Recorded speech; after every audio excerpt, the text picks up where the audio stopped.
One championship, 8 races, legendary circuits, drivers from all over the world, one family, one passion, endurance racing. Welcome to the most professional endurance racing series for all drivers, amateurs, semi-professional and professional. Welcome to the 24-hour series powered by Hankook.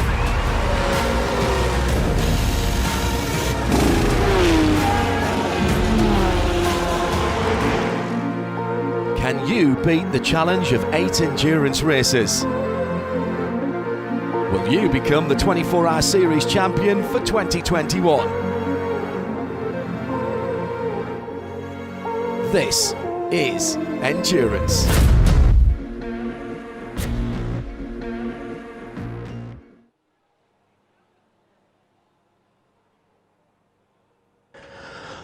A warm welcome, everybody, to our annual coverage here on the Radio Show Limited Network to the Dubai 24 hours, powered by Hankook. It's the 16th edition of this race, would you believe? We've been there for nearly all of them. And a warm welcome, therefore, to the Dubai Autodrome for this twice-around-the-clock event. It is set for a 3 o'clock local time start. We've just ticked by 2:30, so very much nearing the start of this event, which was held in dreadful conditions here last year. Much brighter in the sky 12 months on, I'm delighted to say. And obviously this event being run to strict protocols for obvious reasons as well, but delighted that so many people could make it to the grid, and such an amazing amount of cars as well. Yes, we're down on previous years, but we all understand the reasons for that. Nevertheless, the grid looks great as it stretches from the main straight all the way back to turn 16. It's the usual Radio Show Limited treatment then here on RS1. Myself, Johnny Palmer, joined at various intervals by Bruce Jones, Joe Bradley, John Hindhoff and others, and we'll try and get some guests along the way as well. And also joining the team for the first time, Ian Salvestrin, who's busy down there on the grid. We'll get to Ian in just a second, but a reminder as to what we expect every time we come to Dubai.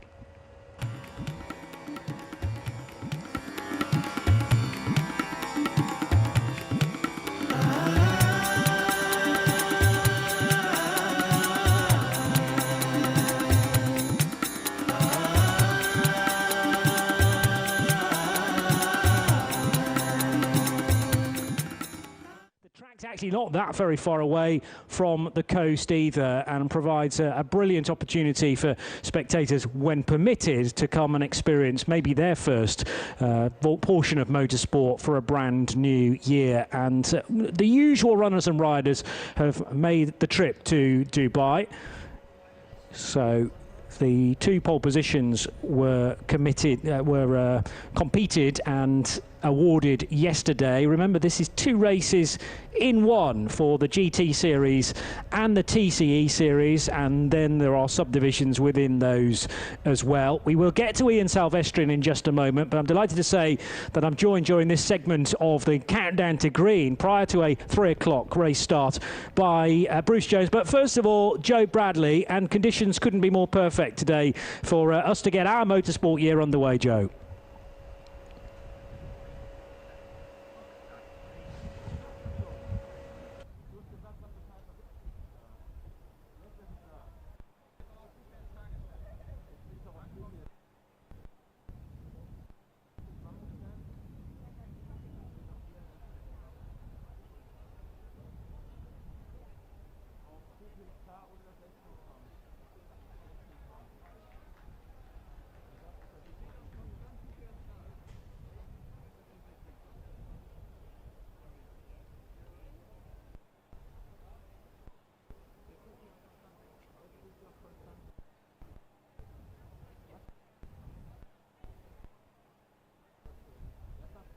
Very competitive racing.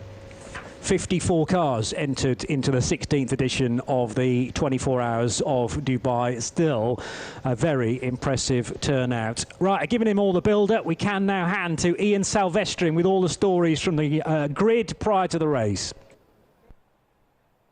What a pleasure it is to be down here. Grid 2021, the championship season is go, finally. And first of all, I can say it is a glorious day. The chance of rain this afternoon, 0. Let's hope so. We have got the pole sitter down here. We'll get to Klaus Bachler in a moment. Of course, last year it was the Black Falcon team who took victory. The top Mercedes starting a little bit further back on the grid. We've got a German car and an Italian car on the front row of the grid. And we've got a German driver, Sven Muller, who took pole position. And starting the car will be his Austrian teammate, Klaus Bachler. And we'll just move in as I adjust this. We know why. Klaus, starting from pole position. Sven took pole yesterday in qualifying. Your approach down into turn 1, given that it is a very long race. Yeah, Sven did a really good job, as the team also did. We have a really strong car here. We worked already since Monday on our race setup. So I'm looking forward to the start and looking forward that we finally can go racing after a few days here. And for sure, it's a long race. It's 24-hour race, so you cannot you can lose a lot in the first corner. But this we all know, and we try to do our thing and try to keep the position where we are. And hopefully, after 24 hours, we're also there. Klaus, we speak about the numbers this year. Traditionally, we've had near on 100 cars, and we say, oh, there's only 50, but it is still a world-class field. You've got Mirko alongside you in the Lamborghini. Who do you see as your biggest threat throughout the next day? I think the field is still really competitive. There's so many good drivers and cars and teams here. I would say there's nearly 10 cars which can fight for the overall victory. So it's not just Mirko next to me, also the guys behind are really pro GT3 drivers, the best of the world. And so, yeah, I'm looking forward to it, to have some fun out there. And as I say, we concentrate on our stuff and try to stay where we are. So you start the race at 3 o'clock. How long will your first stint be, or will you do a double stint even? From the regulation, we are allowed to do maximum 2 hours per driver. But it depends a bit on the situation. If there's a code 60, obviously, we will change our strategy. If there's no code 60, then it will be normally a single stint. Klaus Bachler starting on pole position. Best of luck for the next 24 hours in the Porsche, starting out of grid 1.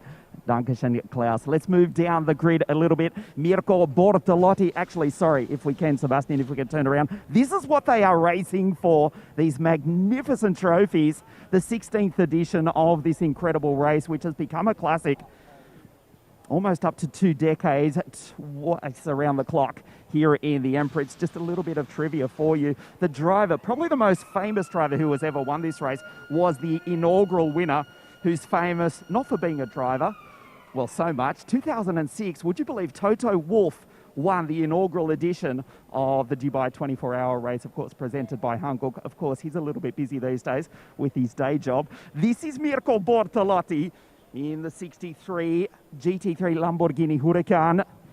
Sat on pole position for much of qualifying yesterday. We have lost Mirko. Oh, no, here he is. We'll just try and grab a quick word with Mirko Bortolotti, if we can. Was in P1 until he was just pipped by Sven. Stay down, it's okay. Buongiorno, Mirko. Come stai? Buongiorno. Very good, thanks. Yourself? Very well. Delighted to be here. There's a tremendous atmosphere, a lot of excitement as ever. Of course, the grandstand is empty, unfortunately. We all know why. But you're not going to be concentrating that. What is your approach for the next day and a half? Full send, basically, as much as we can. Trying to definitely survive the race, first of all, because if you want to win it, you have to finish first. So I think we've worked really well from the beginning of the week. So the team has done a great job. All drivers, all my teammates as well. So we are ready for the race, but you're never ready enough for this kind of race because of a lot of traffic, different classes. So there's always something behind the corner. So you really need to be up on your toes and make it happen. Mirko, I asked Klaus just a moment ago who he sees as the biggest threat. I'll ask you the same question. He's starting grid 1, you're in grid 2, but it is a world-class field. Who are you in particular looking out for? Well, as we've seen yesterday in qualifying, the Porsche looked really, really strong. So I was quite happy with my lap in quali. Managed to break the Porsche somehow. placing the car in the middle. So I think they will be really, really strong. But also Audi and Mercedes, of course. I think that the grid is really competitive, and everyone basically can have a shot at the win. So we need to focus on ourselves and try to do the right calls at the right time, and be at the right, push at the right moments, and try to focus on ourselves. Basically, the competition is strong. We know that, but it's always like this, and that's why we like GT racing. Absolutely. One of the top racing drivers in the world, Mirko Bortolotti, Formula 2 champion, FIA F2 champion back a decade ago. He's about to start out of grid 2 in the 63 Lamborghini. We're about to clear the grid in a few moments. We'll try and catch up with the TCE pole position driver. That is Nicholas Bourne, who's way back further down the grid. In the meantime, gentlemen, back to you in the commentary box. Way down on the GT grid, yes, but the TCE series an entirely separate part of the race, which is scored independently, so they'll just be pleased to be top of the shop within that. A reminder of this great venue then that we come to year in, year out in January to kick off the motorsport year, separated into 3 sectors, and the long run where you reach 255 kilometres per hour in the big GT cars before downhill, tricky braking for turn 1. Turn 2 is not really a corner, although you do pitch the car left and over the curbs there, but no braking necessary. Then the sweepers at 4, 5 and 6. Tricky to get the car set up for 7. Very late apex, turning right. And then towards the natural bowl at 8 and 9. 115 kph on the approach. That's the end of sector 1. And then there's the long run down the back straight, which runs at 45 degrees to the main start finish. You're at 65 kilometres per hour once you've slowed the car at turn 10. 11 is tricky, climbing uphill into 12, where again you dip just below the 75 kilometre per hour speed limit. And into the final short sector, 13. Tricky corner again, but you're still pretty much full throttle there before slowing the car into 14, which is awkward on the exit. Got to get the car from one side of the road to the other to negotiate turn 15, and just brushing close to 200 kilometers per hour into the final corner, which is much tighter than 90 degrees and really determines your top speed down the start-finish straight. That is a single lap of the 5.3 kilometer 16 turn Dubai Autodrome. And the scene is set, therefore, for the 16th edition of the Hankook 24 Hours of Dubai. Ian Silvestrin, right at this very moment, is hot-footing it from one end of the grid to the other. He was, a short time ago, chatting to Mirko Bortolotti in the 63 Lamborghini, and there is a fair old distance to make to the 112 Volkswagen Golf for Autorama Motorsport. And driver selected, Ian can have a chat to the pole sitter and the sister car to the champions in 2020 at Autorama Motorsport.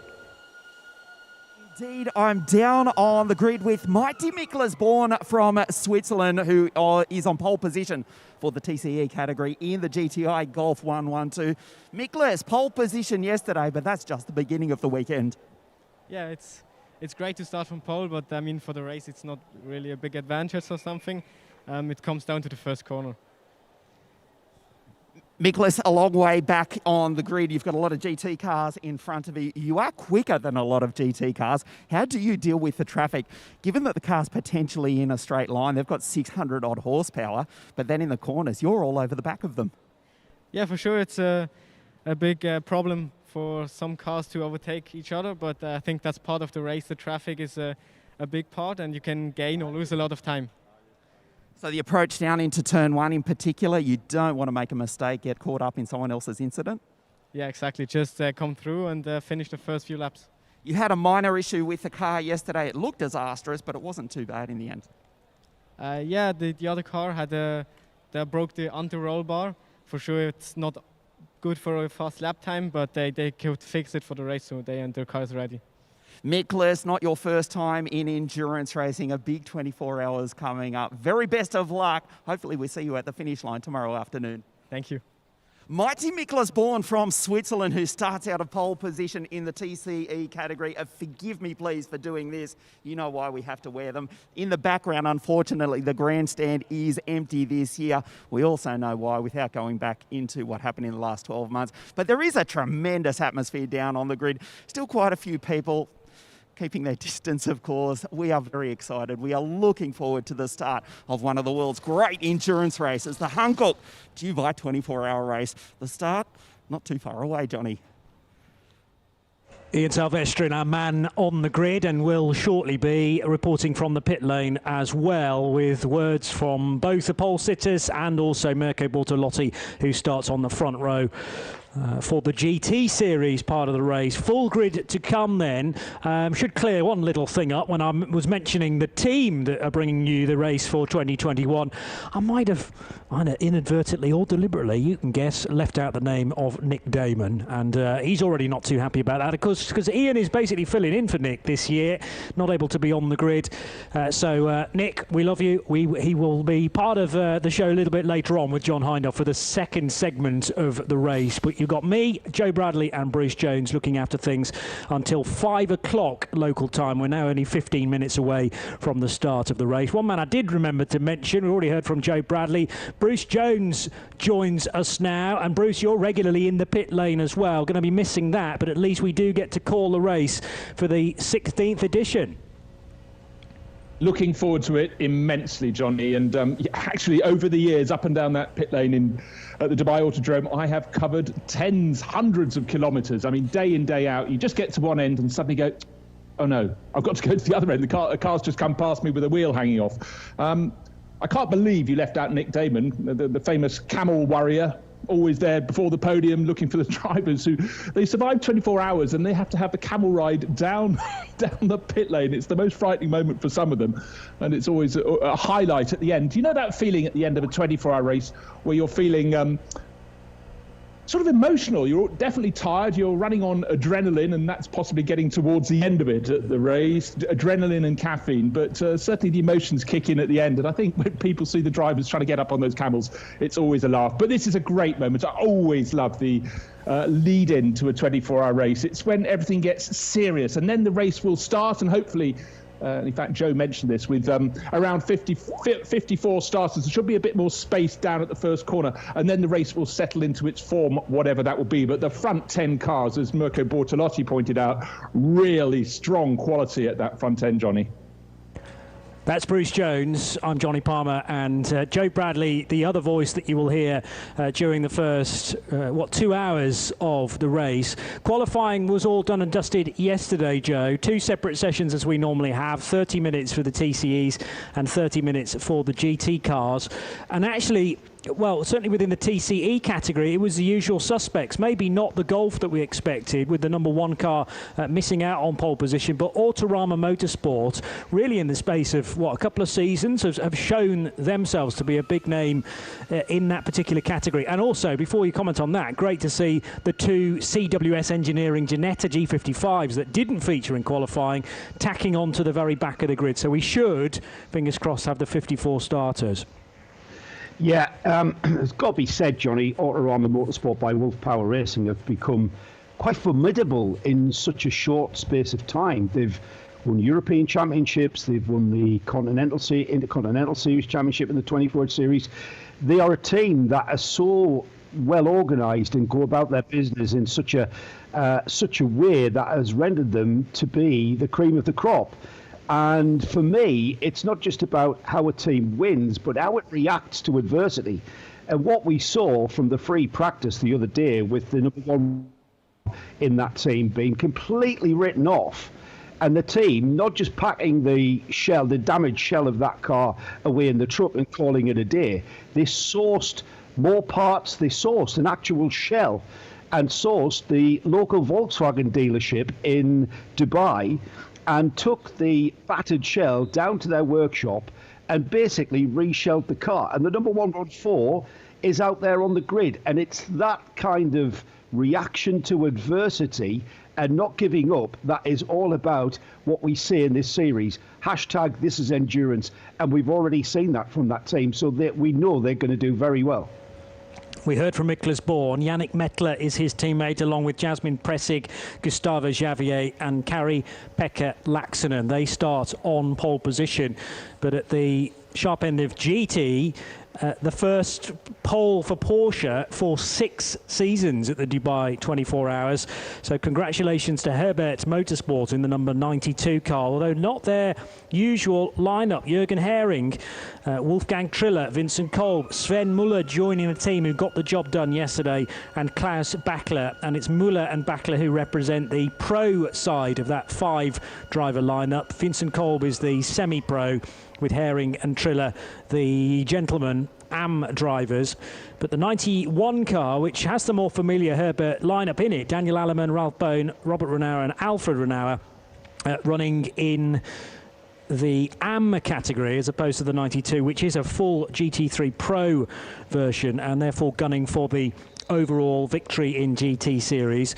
91 starts though from the 4th position, and the 93, the third of 3 Herbert Motorsport Porsches, will start on the inside of row 6. That's just to mention the Porsches, but Audi are here, Mercedes are here, BMW are here in the GT4 category as well.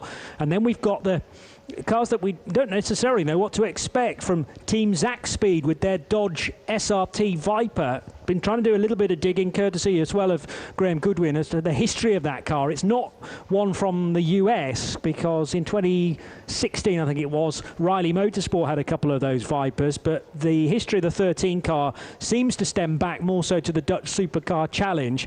Brilliant to have that Zaxpeed all-red car, though, in the race. And the other one that was troubling the very good times in night practice yesterday evening, the McLaren 720S of Inception Racing by Optimum. So a prime time to give you the full grid just before the cars are released onto the formation lap. Herbert Motorsport getting a first pole for Porsche then in 6 years, a 156.553 the time for Bachler, Muller, Kolb, Triller and Hering. And if you are joining the radio coverage on RS1 with some pictures, the graphics have one driver underlined. That is the starting driver. So in the case of the number 92, it's Bachler. In the case of the 7 Dynamic Motorsport Porsche, Matteo Cairoli, who is joined by Stefano Monaco, Mauro Calamia and Roberto Pampanini. Names more familiar, actually, latterly anyway, Calamia and Pampanini with Lamborghini Racing rather than Porsches. Be interesting to see how they get on. The second row, GRT Grasser Racing Teams, Huracan GT3 of Mirko Bortolotti, who starts with Rick Breukers, Adrian Amstutz and Rolf Eichen, his co-drivers. GPX Racing's Porsche makes it 3 911s in the top 4 for starting driver Mathieu Jaminet. That's car 36. The third row, the second of 3 Herbert Motorsport Porsches for Robert Renauer, the opening stint. And he, very late on yesterday in night practice, pipped the McLaren to the fastest time. And the HRT Abu Dhabi Racing GT3 for Mercedes starts on the outside of row 3. That's car 5. Another HRT car, this time the Bilstein-backed Mercedes of Maro Engel, who's joined by Hubert Haupt, Patrick Assenheimer, Ryan Ratcliffe and Khaled Al-Kubaisi, but it's Engel to start. Atepto Racing will be on the 8th position, number 99, which is the first of the Audis for starting driver Philippe Saga. Green flag is waved. Trophies right in the middle of the track as well to remind everybody what they are racing for this weekend. 3 o'clock start, so that's just 7 minutes away. And by just after 3 tomorrow afternoon, we will know who will be getting those trophies, both in the GT Series and the TCEs. 2 very brave members of the Creventic organisation team holding the yellow flags aloft then, just to protect the trophies, essentially, and get the 2 lines of cars either side of that plinth that is temporarily assembled in the middle of the track, but now will be de-rigged very quickly in time for the cars to come around to take the race start. Let's continue with the grid. 9th and 10th places, the Inception Racing by Optimum McLaren 720S for Joe Osborne to start, and it'll be Kelvin van der Linde in the number 31 WRT Belgian entered Audi R8. 11th and 12th, the Herbert Motorsport Porsche for Daniel Lloyd, who's joined by Antares Au, Stefan Gurig and Ian Logie, as I know him, John Ian Logie to give him his full name, but it'll be Daniel Lloyd to start the 93 car. Racetivity have a Mercedes GT3 car that will start from 12th place for Mathieu Vaxivière. The MP Motorsport Merc of Jaap van Lagen in the 13 car And it's Elmer Grimm in the Car Collection Motorsports R8 LMS car 34 from 14th position. Then the Zach Speed Dodge Viper for Hendrik Still, 15th place. Alongside him will be Charles Espenlaub in the CP Racing Mercedes car 85.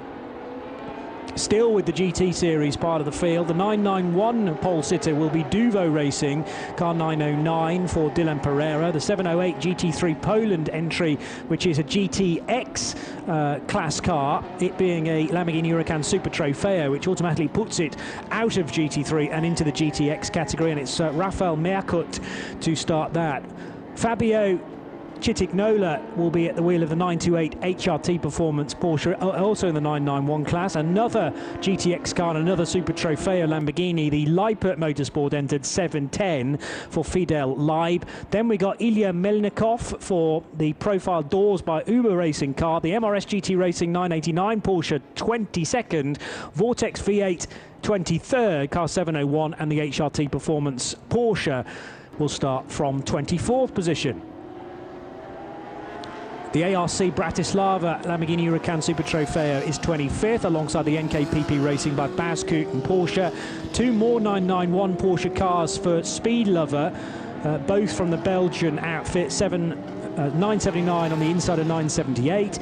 ST Racing's BMW M4 is next, alongside the Dragon Racing Mercedes in the GT4 category, and two further GT4 cars from Pro Sport Racing. That's an Aston Martin Vantage and the Team Avia Zorgren Sport BMW.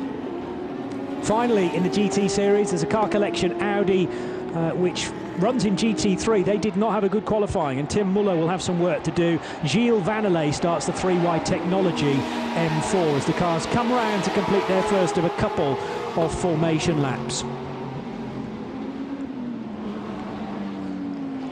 We can turn our attention to the TCE Series part of the race, with another pole position to add to a growing list for Autorama Motorsport by Wolf Power Racing. So the Volkswagen Golf GTI TCR, which was to be started by Miklas Born. We heard from him on the grid for the Swiss team, and 4/5 of that lineup is also Swiss, with the exception being Kari-Pekka Laaksonen of Finland. CWS have 3 Ginettas here this weekend. 2 of them didn't feature in qualifying, sadly, but Michael Stevens did. Now, there was a drama for that car late on yesterday.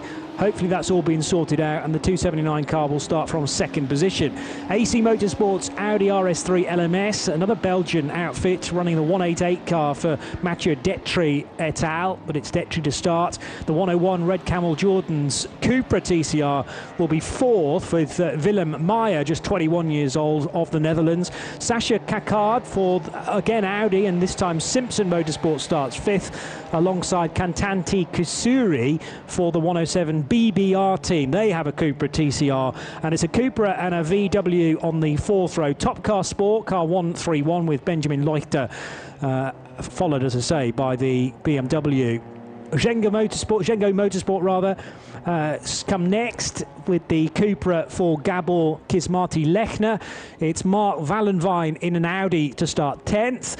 PK Car Sport have a BMW M2 CS racing car number 208 to start 11th, alongside the QSR Racing Audi.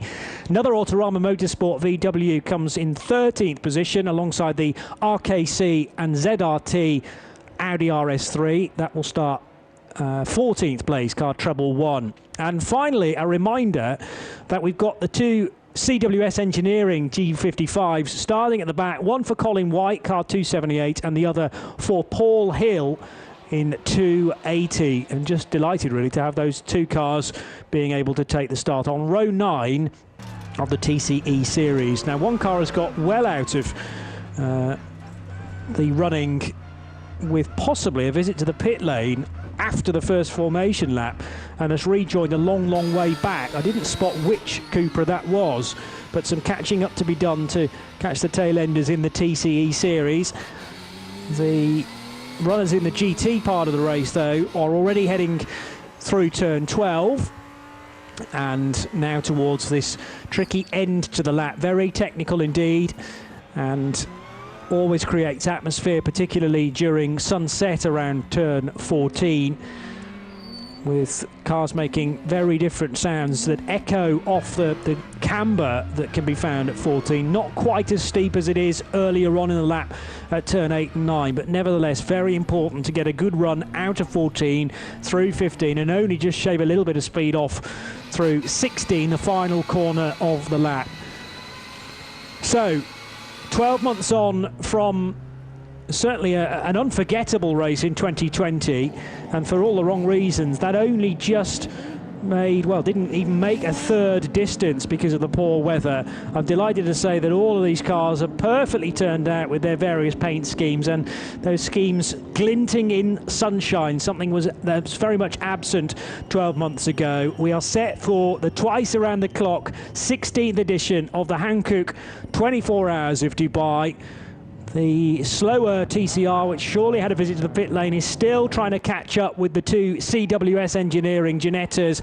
The positional lights are flashing, and we're about to go racing here on RS1 Radio Show Limited Network, bringing you yet another Dubai 24 Hours with a good getaway then from the pole sitter, who is Klaus Bachler, but he has Mirko Bortolotti all over the back of him. Everybody else streaming across the line to start this intense race, and we just wish really for a clean start, which so far we are getting. The cars head out of turn number 1 then for the first time, and Klaus Bachler is not quite clear, but he is in front, which is the crucial thing, with a clear road in front of him at the very least. Mirko Bortolotti shadowing his every move, with Mathieu Jaminet for GPX Racing in third, then Robert Renard, Matteo Cairoli and Mauro Engel.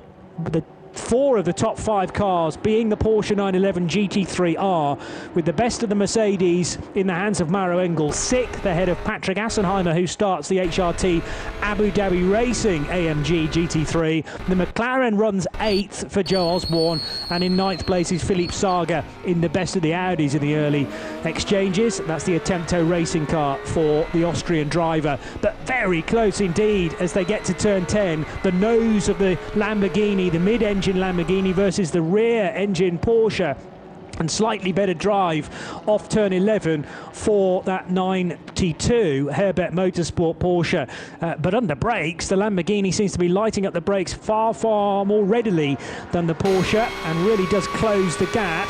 Just a little hint of a gap emerging between Bortolotti and Mathieu Jaminet, but he'll be just easing himself into this race. No need to do any fireworks on the opening lap, when the lap count by the end of this should be well into the hundreds.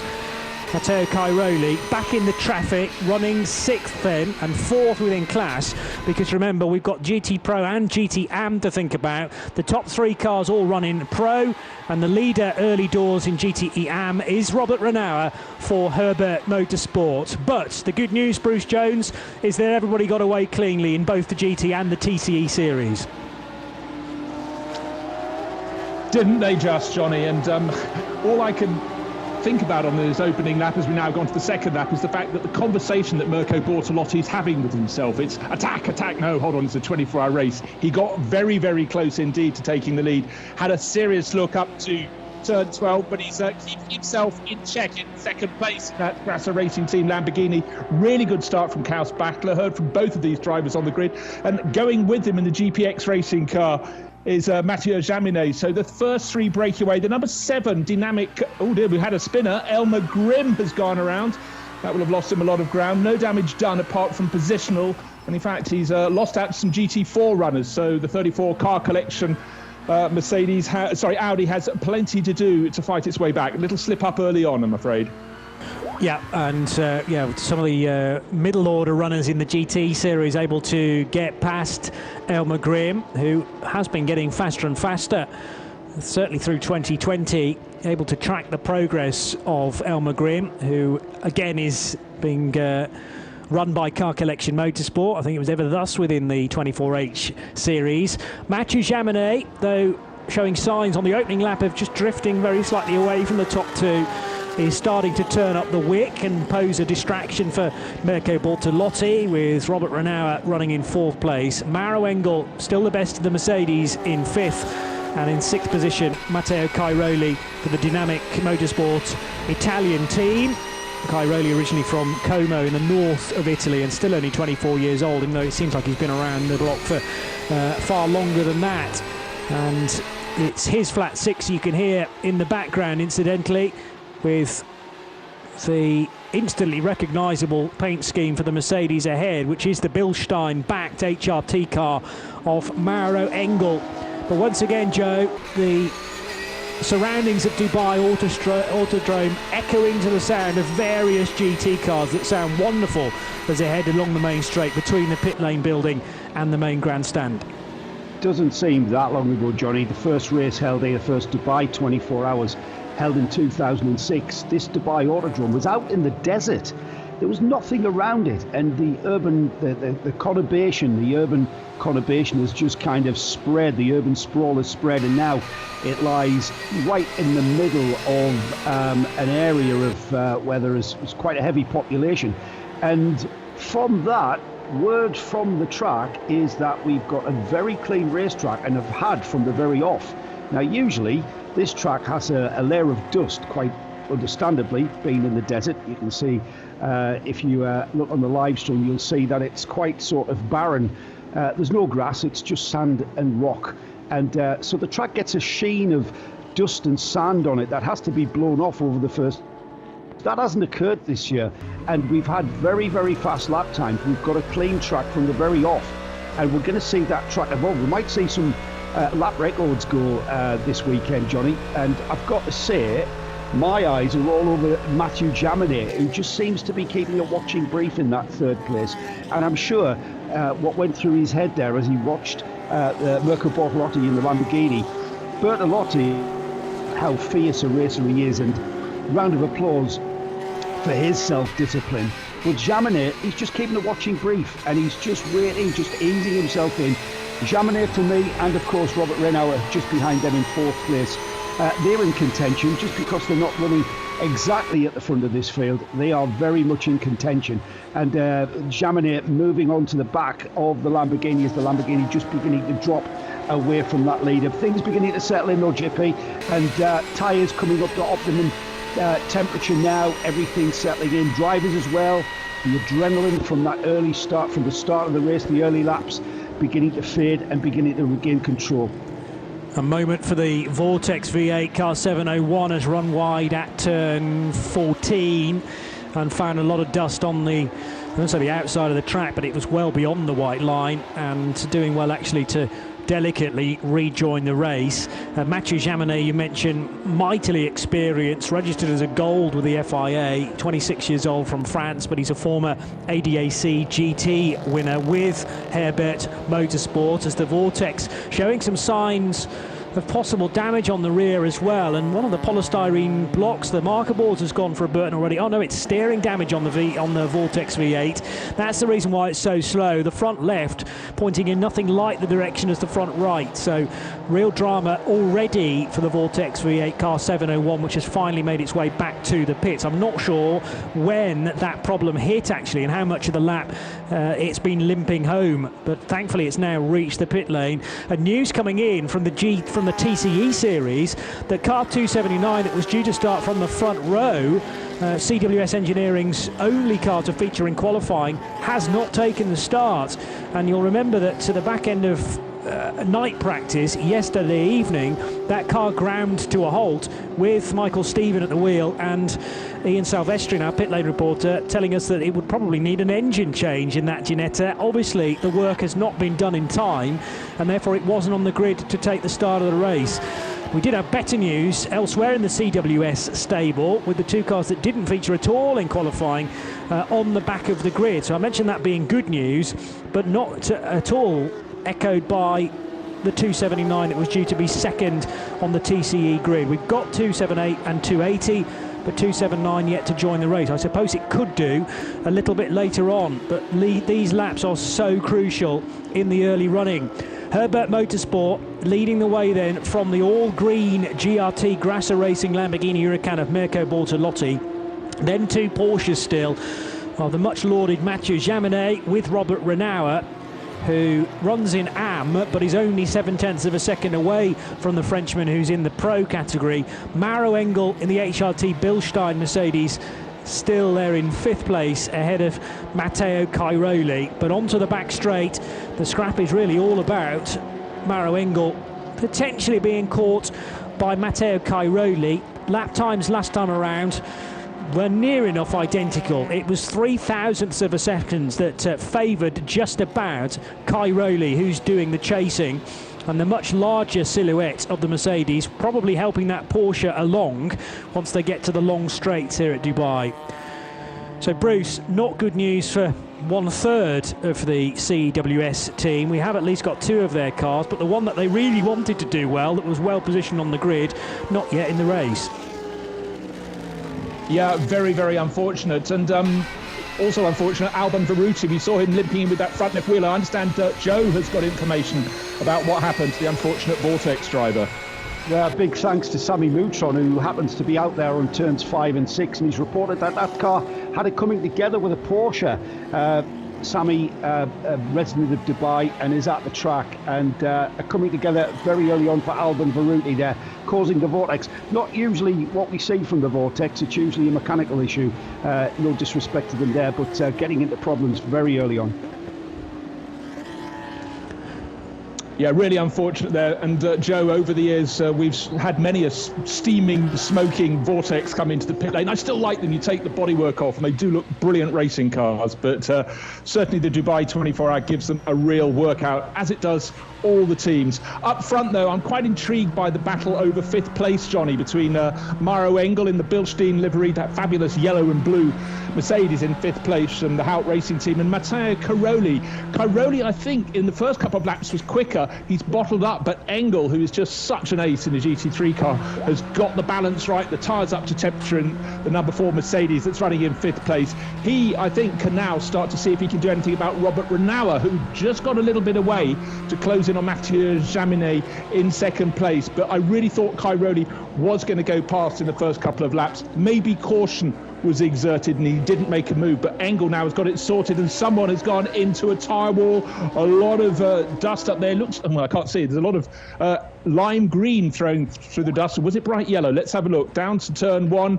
Well, in fact, straight on to turn 1. One of the 991 class cars. Is that car number 928? It could well be. We'll find out in a second for you, but just didn't get the braking done in time and glissaded across the tarmac runoff area into the tyre wall. Not hitting it heavily, but enough to certainly kick up the dust, and it's sitting in there now. And we go code 60 as a result, with the MSG backing on the rear of that car at turn 1. And so I think you'll shout, Bruce, that it is a 991 class car, certainly a Porsche, and not a GT3 machine. So it's the one with the less aero on it. Code 60 out within the opening 15 minutes, though, which is not something we wanted.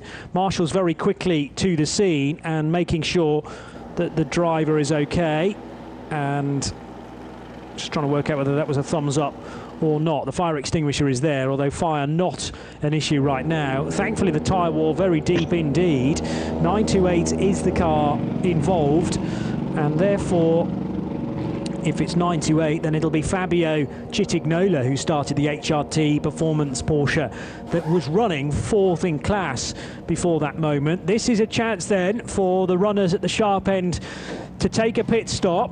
New tyres going on the 63 Lamborghini, which gives up its 2nd place on the grid, but also in, but just for fuel, Klaus Bachler and Mathieu Jaminet. They've decided not to take tyres. You are permitted to fuel your car in the remote quadrant, but it being under a code 60, you can only take 50% of your allocated fuel. Remember also this year, we haven't actually delved into the detail about the far more accurate refueling that is on offer for 2021, because at each of the fueling points, which are, I mean, you look at the pumps here in Dubai in the fueling area, they look very much like your average supermarket pump with the trigger mechanism, and tended to find that certain pumps were eager to pump more fuel in more quickly than others. So in an effort to try and equalise the performance of the fuel pumps, Creventic have introduced a thing called a fuel flow rate restrictor, and they basically hang off each pump by a cable tie. Great news, by the way, that Citignola is out of the car. Doesn't really know what happened there, and can look forlornly at the car, which is rather heavily damaged at having made contact with, what's that, 5 deep tyres, and has buried itself underneath the belt that protects the outer edge of that tyre wall and dislodged an awful lot of tyres within it as well. He's going to go to the rescue unit and quite obviously go to the medical centre as well for a check for anything sinister like a concussion. But that would appear to be race over already for the HRT Performance Porsche, having barely made 15 minutes of the race. So yes, the fuel flow rate restrictor, 3 of them depending on your tank size. The blue one allows 100% fuel through, the yellow one 95%, so very slightly restricted, and the red one is 92.5%, so even more restricted. But even so, the flow is pretty good, and whether you use blue, yellow or red corresponds to the sticker that you were given by the scrutineer at the start of the event. So a 105 litre fuel tank means that you're on the blue sticker, and therefore under code 60 you get 53 litres that you can use. 105 is your maximum refuel under green flag conditions. It's quite complicated, but basically to take from that, you shouldn't necessarily have had to measure each individual fuel tank. They should all be exactly the same now, courtesy of a brand new restrictor that it is your job to insert into the pipe, into the fuel fill mechanism, and that is all closely observed by the officials that are based down there at the fueling area, just after pit lane, by the way. So you do your stop, you can do your driver change and change of tyres. Then if you want to take fuel, and why wouldn't you, turn 90 degrees right and into the fueling area. Very heavily damaged Porsche Cup car is towed out of the tyre wall. The radiator's easily gone on that, which sits right at the front of a Cup car. They have addressed that problem in the GT3 machine. I understand that the radiator sits slightly more deeply in the car in a GT3 version of the 911, but that radiator's spilling fluid now and coolant all over the road, which is going to have to be cleared up. And Joe, sadly, a very early retirement for the 928. That was a bit of an odd one for me, Johnny. Just looking at the trajectory of the car, it didn't look like he'd sort of lost it on the brakes or anything. The car was pointing straight at the barrier and went into that barrier at kind of an unabated speed. Maybe a stuck throttle, it looked like. Not sure if I saw any tyre marks there, but heavy damage on the front of that Porsche. And of course, the very front end of that, just behind the bumper, is where all the cooling radiators and the oil cooler and the engine coolant radiator sits. So that car will be returned to the pits. The team will get a chance to look at it, just because we've seen the driver being taken off with the recovery truck and the car being put onto a flatbed and returned. The 24-hour series allows the cars to be returned back to the paddock, and the team will have a chance to repair that car. With 23 hours and 42 minutes left in this race, why not? That car just being recovered now. It's smacked a fair portion of the windscreen as well, I noticed. So deeply did it go into the tyres, and we're all speculating as to what the problem may have been. Now, hopefully we'll get a chance to catch up with Chitiknola for an update, but maybe a hint of the power being stuck on as the car descended towards turn 1, because there were definite tram lines where the Hankook rubber has tried to grab the road surface. It is very, very dusty offline. It always is here in Dubai, and one or two of the F4 FIA F4 UAE cars running wide towards the end of the lap rather than the start of it just gave John Hindhoff and I an indication of how much sand there is away from the racing line. The marshal's doing a splendid job in trying to address the problem with all the coolant on the road. You might think that's not an immediate problem because it's not the racetrack, but all it needs is for somebody else to have a slight moment down at turn 1 and the coolant will just increase the speed. Oh dear, a CWS Engineering G55 returning to the pits, and that's not the car that didn't make the start. It's the 280 machine that was at the back of the grid, but it too is being wheeled into the CWS garage. So a very broken Porsche is being put onto the flatbed, and we'll have to head back to the pits courtesy of some outside assistance. Fabio Chitignola has already left the scene from his HRT performance car, and one of 8 991 class cars, could well be out of the race. But as Joe makes the point, there is still some time left in the race for it to be repaired.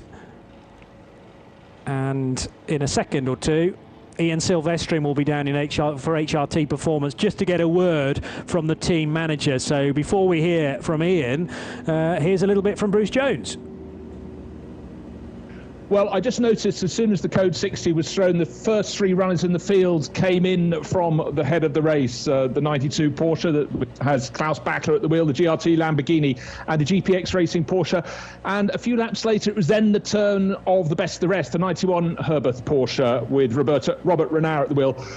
And the team's being quite cautious, but all the clever teams bring their cars in as soon as they can, every single time. We've talked about this with 24-hour series races, and the guys at the front of the field doing it exactly right at this early stage. Get some fuel when you can. So the first car not to have stopped will be the Maro Engel-driven HRT Bilstein Mercedes that was down in 5th place. But because of the 4 cars ahead of that machine having pitted, Maro Engel should lead the race. But interesting strategy from Herbert. They just fueled. They didn't do tyres or driver changes. That's very typical, actually, of pre-coat Herbert Motorsport. Whereas the Lamborghini number 63 did change Hankook tyres and gets fuel as well. Right. So high time we caught up with HRT Performance, maybe to shed a bit of light on Fabio Citignola's moment down at turn 1. The team manager is chatting with Ian Silvestrin. Indeed, Kim Housechild down here, team manager for the 928 car, also driving the 929 car. Kim, quite simply, do you know what happened? No, we don't know at the moment. We just saw the pictures that we saw on the TV that our car 928 had a quite big impact in the first turn. So we're not sure exactly what the problem was. We try to figure it out when the car is back.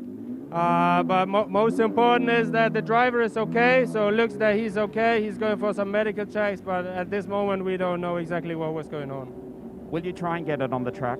Yes, for sure. If there's any kind of chance that we can get it out of track, I mean, this is endurance. We try to fix it and get it back out of the track, back on track, but we first have to check the car when it's here. So to me on the TV looks like it was quite a big impact, but yeah, if it's possible, we try to fix it, of course. Thank you, Kim. Best of luck for the rest of the race.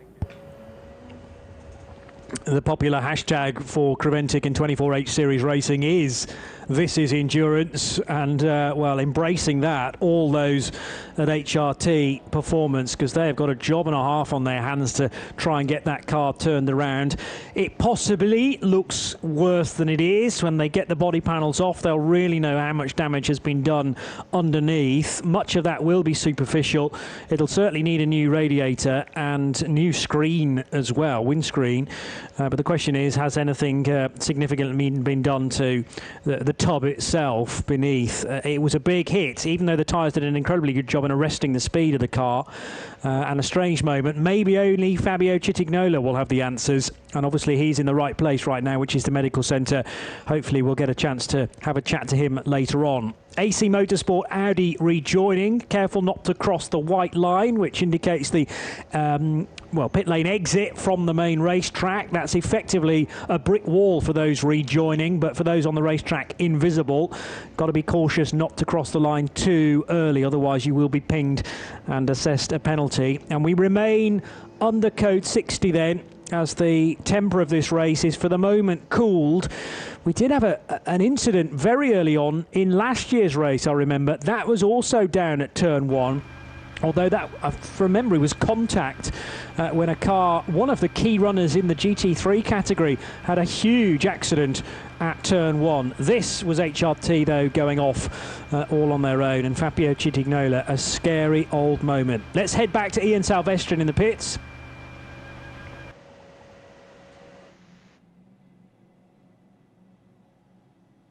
Start to the race, to say the least. An interesting start to the race, to say the least. A little bit chaotic, but you're still in the front. Yeah, it is interesting, but it's just the beginning from the race, and I don't know which strategy the other team have. Yeah, we want to see. Robert's driving the car at the moment. Have you heard from him? What's he saying behind the wheel? Yeah, everything is fine, and the car is working very well.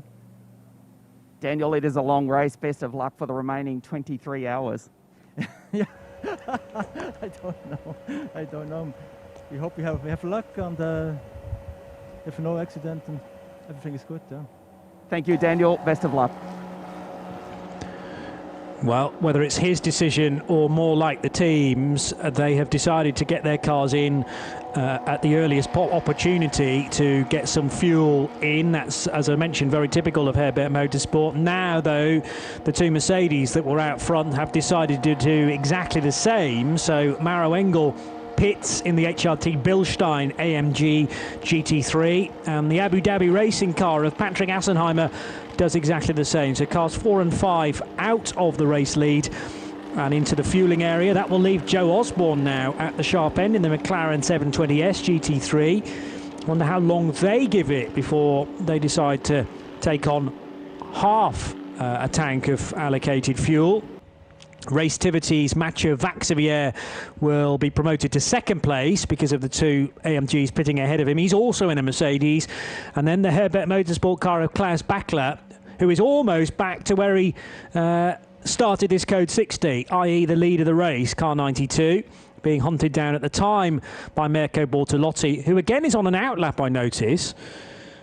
So it might be just that we are circulating at such a slow speed compared to race pace that Bortolotti is still on his outlap from the first time around. I can answer that question. No, that's actually his third stop for Mirko Bortolotti. Are they just topping it off with fuel every time, or was there a concern about a loose wheel maybe? Because they're the only team that changed tyres. The Porsche blanket, if you like, car cover is being put over the 928 just to prevent anybody from seeing a very damaged Porsche Cup car. I don't think that's indicative of it being a retirement. It will just be positioned so that it can be backed into their garage at HRT with the MSG backing on the rear wing, and then the team can really start to assess how much work is going to be necessary. If they work their way halfway through that assessment and get to a point where they say there really is just too much work to be done here, it might be that will be a day called. And there are other cars from that team in this race, including the 929 car, very similar paint scheme for that machine, and it is being driven by JM Littmann, now down at turn 1.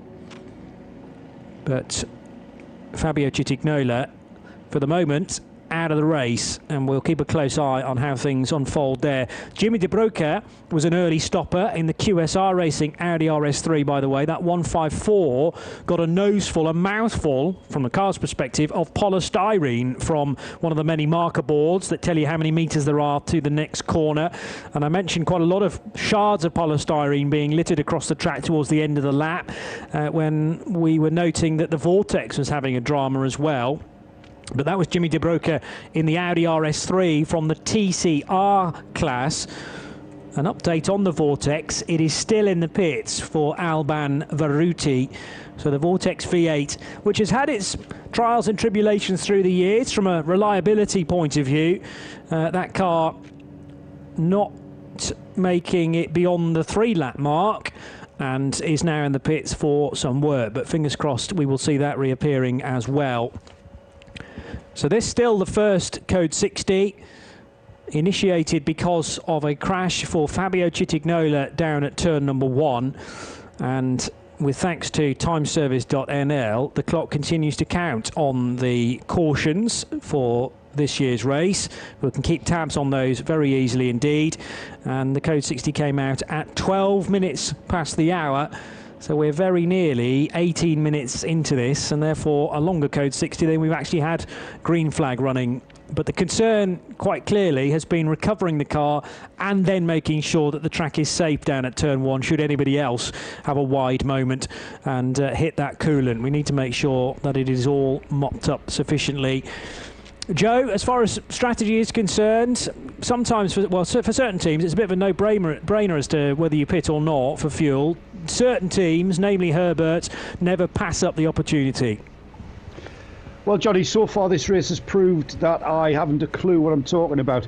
I mentioned earlier about the only 50 cars here, which is out of character for the Dubai 24 Hours, and we should have a clean race. And already we're seeing cars off. Already we've seen contact.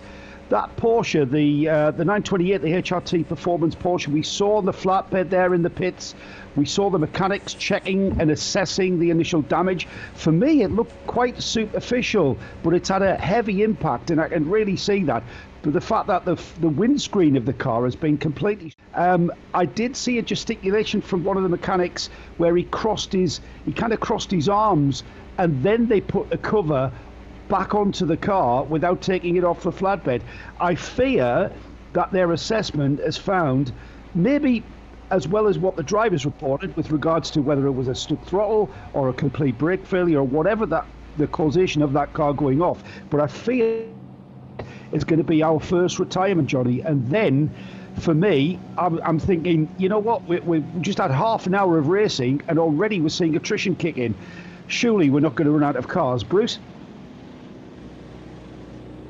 Well, let's hope not. Tyre barrier repairs underway at turn 1. The point I want to make is that the 3 pit stops for Mirko Bortolotti. Don't forget he was running in second place in the Grasser Racing Team Lamborghini, and I don't think he was taking a little bit of fuel each time. They, as Johnny pointed out, were the only team of the early stoppers to put a fresh set of tyres on. I think it's something to do with that. Certainly there's an issue we've still got Joe Osborne not having made a pit stop in his McLaren. The teams don't want all to come in together because there aren't enough fuel pumps at all. So certainly you better off doing another lap. They've got plenty of fuel on board before coming in for a bit of a splash than coming in and having to queue. I think that's why there's been a stagger. The first few came in, then literally the next 3 came in, and so on down the order. But for Mirko Bortolotti, it'd be really interesting if Ian could make his way up to the Grasser Racing Team to find out why the 3 pit stops. I think it's 1 for fuel and tyres, and the other 2, that's what we need to know about. Well, it's now 4, because that car came in again with Mirko Bortolotti recorded as being on an out lap, and I saw it briefly. The screen flips to the letter F from the letter P indicating pit lane, F for fueling, but when the F appears for only 2 seconds, it is literally going through timing loop to timing loop without turning right into the fueling quadrant. Is there another drama for the car collection Audi? No, it's adhering to the speed limit and heading into turn 16 now. But that was the car that was earlier spinning for Elmer Grimm, the number 34 car. Bruce, what have you got on that machine, in fact? Well, the 34 car incident under investigation when Elmer Grimm went for that spin at turn 6, and Charles Espinal with the 85 CP Racing Mercedes is linked with that. We know no more details, but that is under investigation. So maybe Elmer wasn't just going too hard too soon on tyres that needed to get up to temperature. But we'll keep an eye on the penalty board and see if anything goes towards, not that we're wishing it on them at all, the CP Racing 85 Mercedes, but it does take 2 to tango sometimes.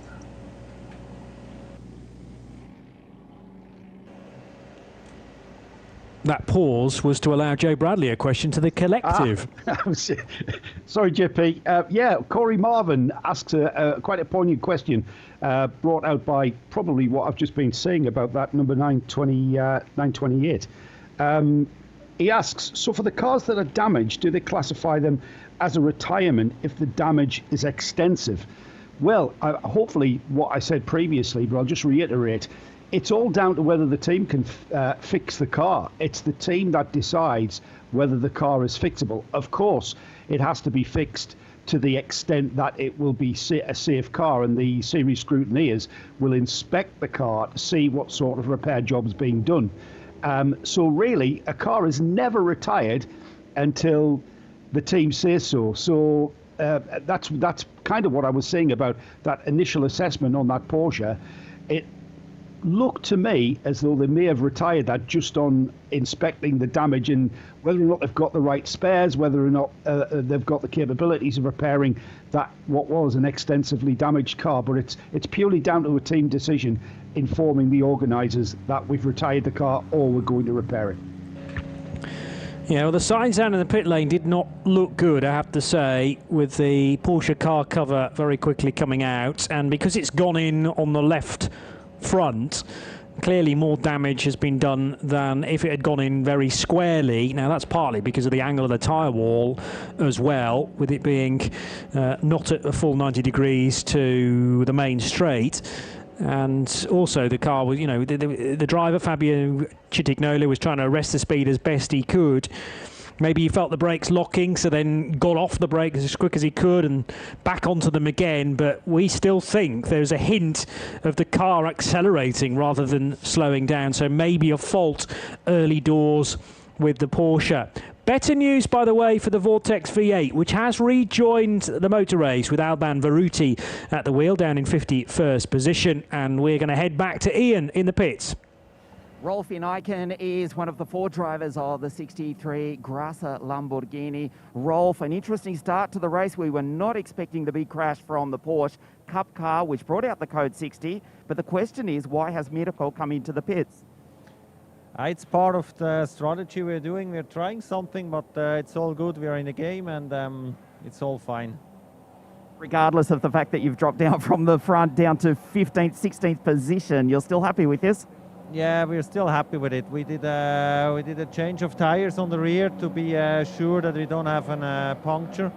So that's why we lost a bit compared to the others, but it's all part of the strategy. It's quite hot now at the time, and we want to avoid to have any problems. So we took the secure way. Has Mirko said anything about how the car is handling? Car is handling very good. We are pushing a lot. It will be a tough race when you look at the pace of the Porsche. I think it's going to be hard. It's going to be a hard race, but that's what we are here for. And it's 24 hours to go, and we are for sure in the game. We will be there when we need to be, and we fight. Thank you, Rolf. We are watching you. Indeed, the whole world is watching the 63 Lamborghini. Thanks a lot. Thank you, guys. Have fun. Rolf Ineiken chatting to Ian, who didn't want to give too much away at first, but one or two interesting comments there. Joe, I'm thinking back to not last year, but I think the year before, when one and more of the Lamborghinis had problems with rear tyres going bang far earlier than we'd expected, and we put that down, I think, to camber settings. Is there a concern this early on for the Lamborghini and towards its tyre wear, I wonder?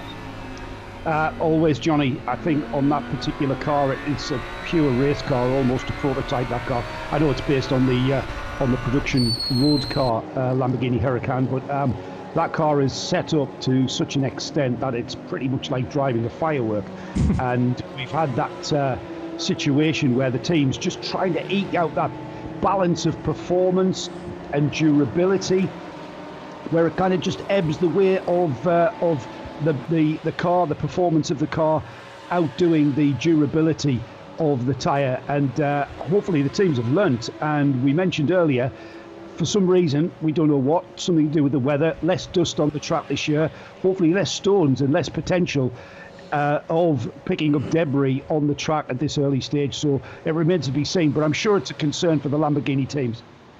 Yeah, Lamborghini had strong years in qualifying, 2018 and 2019, when the GRT entries took pole position, but I'm pretty sure it was 2018 when their pole-sitting car with Mirko Bortolotti at the wheel had to come in after just a handful of laps with a rear tyre gone, and they couldn't really rectify that camber problem until the car was put into the garage, and they could really set to on it. So they want to try and avoid that. Strategy is an interesting way of phrasing it from Rolf Ineiken, more about belt and braces attitude, and when you are in code 60, which we no longer are, by the way, I suppose that the caution period does allow you that flexibility to check literally every lap.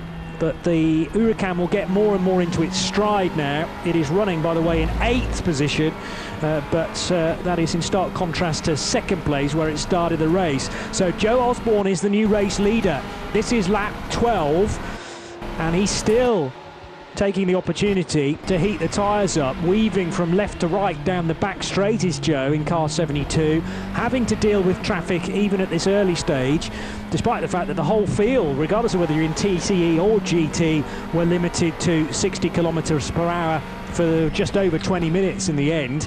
Osborne leads by nearly 18 seconds, courtesy of the fact that the Inception Racing by Optimum McLaren hasn't yet made a pit stop. Klaus Bachler is the best of the stoppers then. Number 92 Herbert Motorsport Porsche trailing the race leader by nearly 18 seconds, but he has Mathieu Jaminet very much for company, just over a second separate the Porsches. Best of the Mercedes running fourth with Maro Engel in the HRT Bilstein AMG, and then it's the Robert Renau Herbert Motorsport Porsche in fifth position. So Bruce Jones, you choose not to pit, that gives you a firm advantage at the sharp end. The downside of that, though, is that you're likely going to have to pit during green flag conditions. Yes, you get a full tank because of that, but surely the loss is more severe. You'd have to think so, but I always think of Joe Osborne as a bit of a player, a bit of a gambler. Maybe he's banking on another code 60 period just when he needs to come in. I think it's a big risk, but he's ahead of the field. But the thing that really intrigued me, Johnny, you picked up on it, was how much he was weaving around a good, almost a lap after the flag. It went green again, back up to full speed. But it was that long period, of course, half an hour, where they were running around at totally reduced speed. Code 60, there's a clue in the name. So tyre temperatures really dropped, and Joe Osborne knows the feel of this McLaren 720S very well indeed. Wasn't prepared to go too hard too soon, wanted to heat up in those tyres, had a couple of cars in the GT4 class to pass. He's done that very tidily, now gone past the Duo 991 class Porsche, and he's doing a very good job indeed. And I think this is a car we really want to make sure gets through to the end of the race, just because it's the one and only McLaren in the race. And I think it's great to have that car in the field, taking the race to the Porsches, the Audis, the Mercedes, the Lamborghinis, and it's always good to have another player at the top table, Johnny. And we should also remember that it's actually entered into the GT3 AM part of the field, the 720S, so great for it to be out front of everybody within GT series, but its nearest competitors are the 91 Herbert Porsche, which at the moment is 4 cars back, and the HRT Abu Dhabi Racing Mercedes for Patrick Assenheimer in car number 5. So going very nicely. I just fear for the amount of time that it's going to drop if it pits on the green flag conditions compared to those that have pitted during the Code 60. But Creventic's attitude to that, or attempt to try and equalise the deficit, is to only provide half a fuel tank for those that pit during the caution. If you time it perfectly well, i.e. you sniff a Code 60 before it actually hits, you might arrive in the pits before the Code 60 is issued, and therefore even if you are running down pit road when the purple flags come out, as long as you hit the timing loop before they emerged, you will get full tanks and the benefit of pitting under a caution as well. So double bubble. That only happens fairly rarely though. The only Aston Martin in the field is car 401 for Nico Verdonk. Let's just check that to be sure. Yes, it is the only Vantage AMR GT4 entered for Pro Sport Performance. That car is second in the GT4 category, which in turn fits into the GT Series. So the class is led, and by a significant margin, by the Dragon Racing Mercedes of Denis Remignacco, taking the opening stint in the 488. 488, a number synonymous with Dragon Racing, and kind of comes out of their history of running Ferraris, I suppose, but making the jump to a GT4, and there is no GT4 Ferrari available, so they take on board instead the Mercedes AMG for the local team. So GT4 with 5 entries, I make it. Yeah, with a couple of BMWs included in the mixture, the Aston Martin and that Mercedes AMG. The race leader heads down the back straight towards turn 10. In fact, Joe's a little bit further on than that, but the 92 car, which is second, has Klaus Bachler at the wheel, and he is just about eating into that gap. It was the better part of 18 seconds the last time I checked. It's now 17, so Klaus Bachler able to lap marginally quicker than Joe Osborne, who streams across the line as I speak. And what Klaus has been able to do, Joe Bradley, is just stretch out a little bit of a gap from Mathieu Jaminet. We mentioned Jam is definitely in the mix, but the GPX racing car now just 2 seconds away from the back of Herbert's machine. I'm pretty confident, Johnny, that at this stage of any endurance race, we're in the realms of tyre management, and we're not really interested in what other cars are doing. At least you shouldn't be, and you should keep your discipline and not be dragged into any kind of on-track actual racing where you overcook the tyres. It's all about getting those tyres to stretch through the fuel window, and we're going to see that, and we're already seeing that ebb and flow with the different pit strategies brought out by the Code 60, and we'll continue now to see that right to the very end. And it will not be until towards the end of this race where you may have to up your pace and you may have to really take it out of the tyre. But right now at this stage, we've got drivers just settling in and just managing those tyres, but in so doing, try to go as fast as you possibly can. Yeah, and we can very easily focus too much on gaps this early on in the race, but you don't want it to be too distant. And obviously the gap at the field, the head of the field, is a little bit deceptive because Joe Osborne hasn't yet made his first pit stop, but that gap is coming down, so an indication of Klaus Bachler's greater experience perhaps around this track and the various secrets that only are unlocked after many, many years of running. But Joe's, I'm sure, done this race a few times too. OK, we don't often get a McLaren in the entry, but nevertheless, the Brit is no stranger to the Dubai 24. Mathieu Jaminet heading into turn 14 as across the line comes 978, another entry in the Porsche 991 division. There's some damage to the front of that car, I noticed as well. Front splitter not quite sitting squarely on the Speed Lover machine. A massive revision in terms of livery for the Belgian outfit, but that certainly works, and during sunset could even sparkle yet further with the day glow orange detailing on it. A livery that really stands out, Bruce. Yeah, it really does, and it's interesting. You hit it on a point there. Some cars look one way during daylight and quite another as you go into dark or out of dark. They really come alive, and I think that Speed Lover car is going to be one of those. Let's hope it's still out there playing and picks up no further damage. Just a chance to sort of look at the other classes. A 991 class being led by Dylan Pereira in 11th place overall for Duvo Racing. GTX, it's the GT3 Poland car.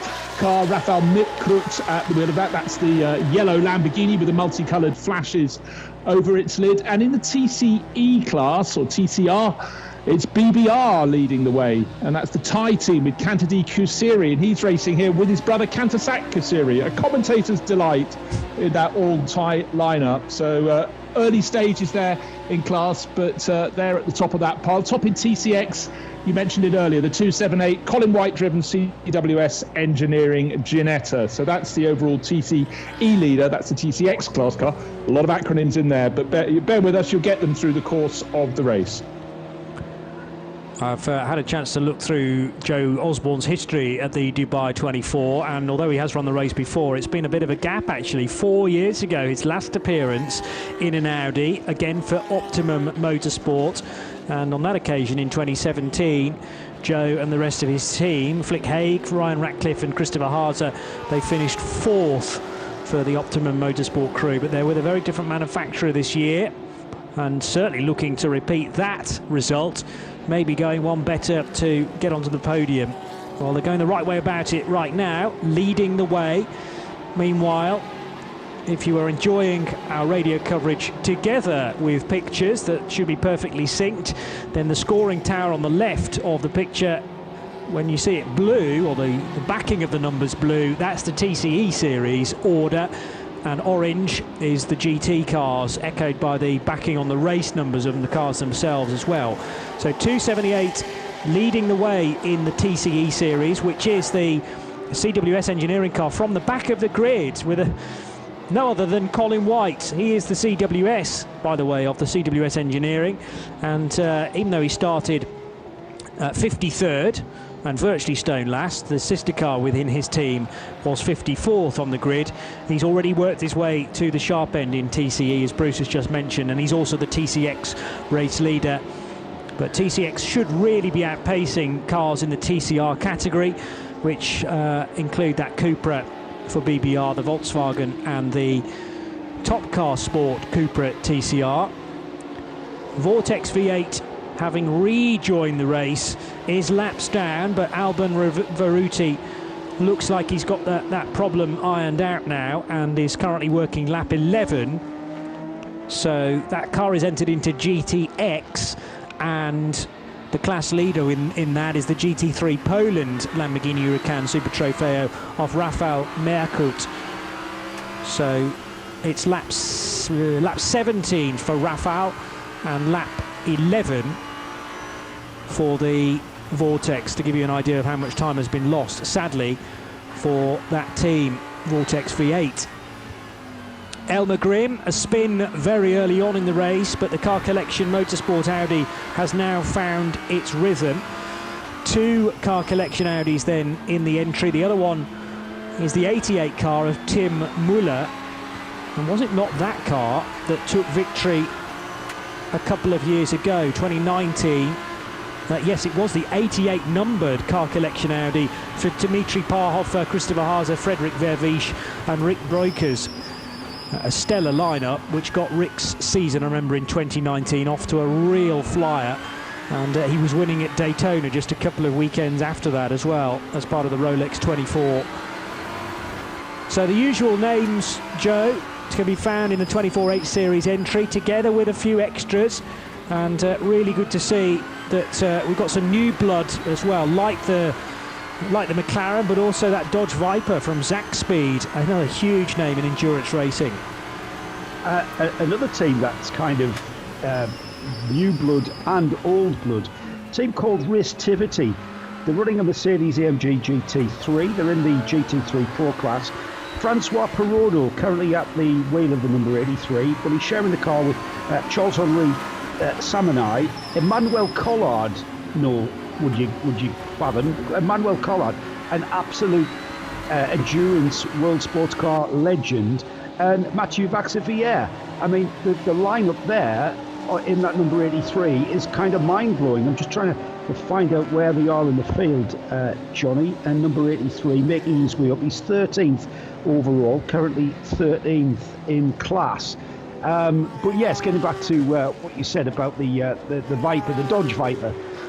Great to see that car, and cars that we are not familiar with this series. I'd put that car certainly in that category, and also the McLaren. And it's fantastic to see that McLaren running at the front. It's fantastic to see that Dodge Viper running here at this race.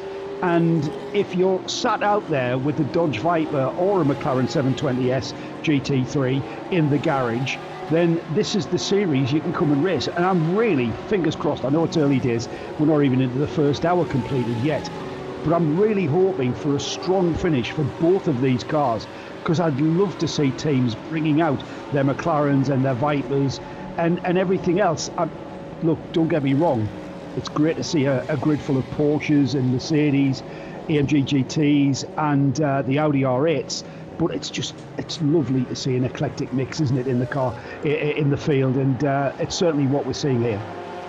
So Hendrik Still at the wheel of the Zack Speed Dodge Viper is just exiting turn 12 now. 17th position for Hendrik, puts him 7th in the GT3 AM category, and I believe AM is then split down into 2 further divisions as well. We've had AM Advantage in the past. One gives you a slight advantage, as the name would suggest, in the fueling. But meantime, just a great thing really to have a car in the race. That cannot be said currently for the Porsche, which had a big accident in the early stages, in the opening 15 minutes no less, for HRT Performance, Fabio Citignola, and also work taking place on Paul Hill's CWS Engineering Ginetta G55, the 280 car that was wheeled into the garage. We haven't even seen the 279 machine of Colin White's outfit, another Ginetta G55 that qualified so well yesterday but did not, for whatever reason, take the start. down the back straight. The Vortex V8 is overtaken by one of a number of Porsche Cup cars that are all entered into the 991 division, and you can tell those apart from all other runners by the race number, which is 3 digits and starts with the number 9.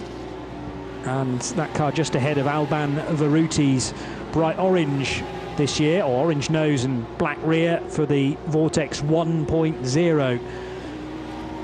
So just 6 minutes away from the first hour being completed, and if Joe Osborne is to pit, Bruce, you have to think it will be in the next, well, 6 or 7 minutes, because in a GT3 car you're doing well to go beyond the hour mark. Yeah, it's quite clear he's just decided to go for as standard a first stint run as he can. Of course, he'll have saved a bit of fuel running under code 60. And right now, the real racing on the track, I've just had a little look at what's happening in the TCR class, the TCE category. And we've had to just change for third position in that.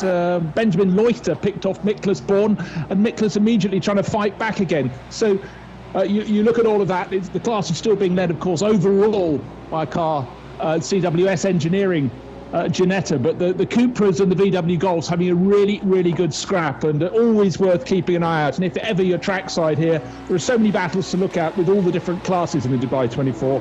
But to finish my point, Benjamin Leuchter, very handy in a TCR class car.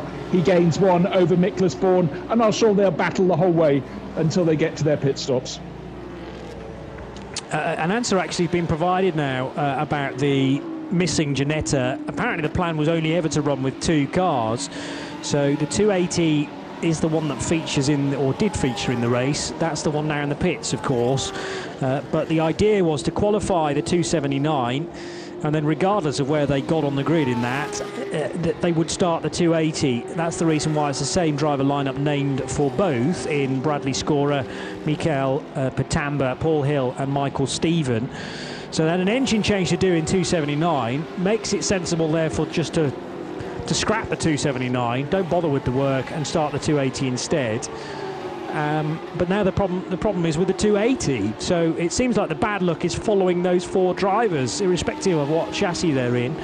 And all the drivers from 279 migrated to the new entry, one of which were air freighted now very close to the start of the race, air freighted whilst the stopgap was filled by the 279 car. So those are 2 brand new cars, and it's always a concern when you basically get a car straight out of the box, in having faith that it is going to work from the start. Well, the 280 hasn't done, it would seem. However, the class leader, which is the 278, is going strongly.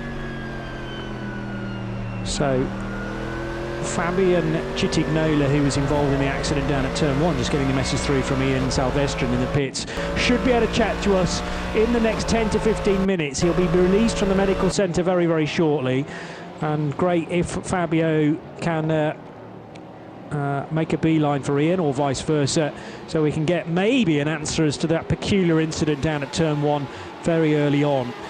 Joe Osborne continues to lead in the 16th edition of the Hankook 24 Hours of Dubai.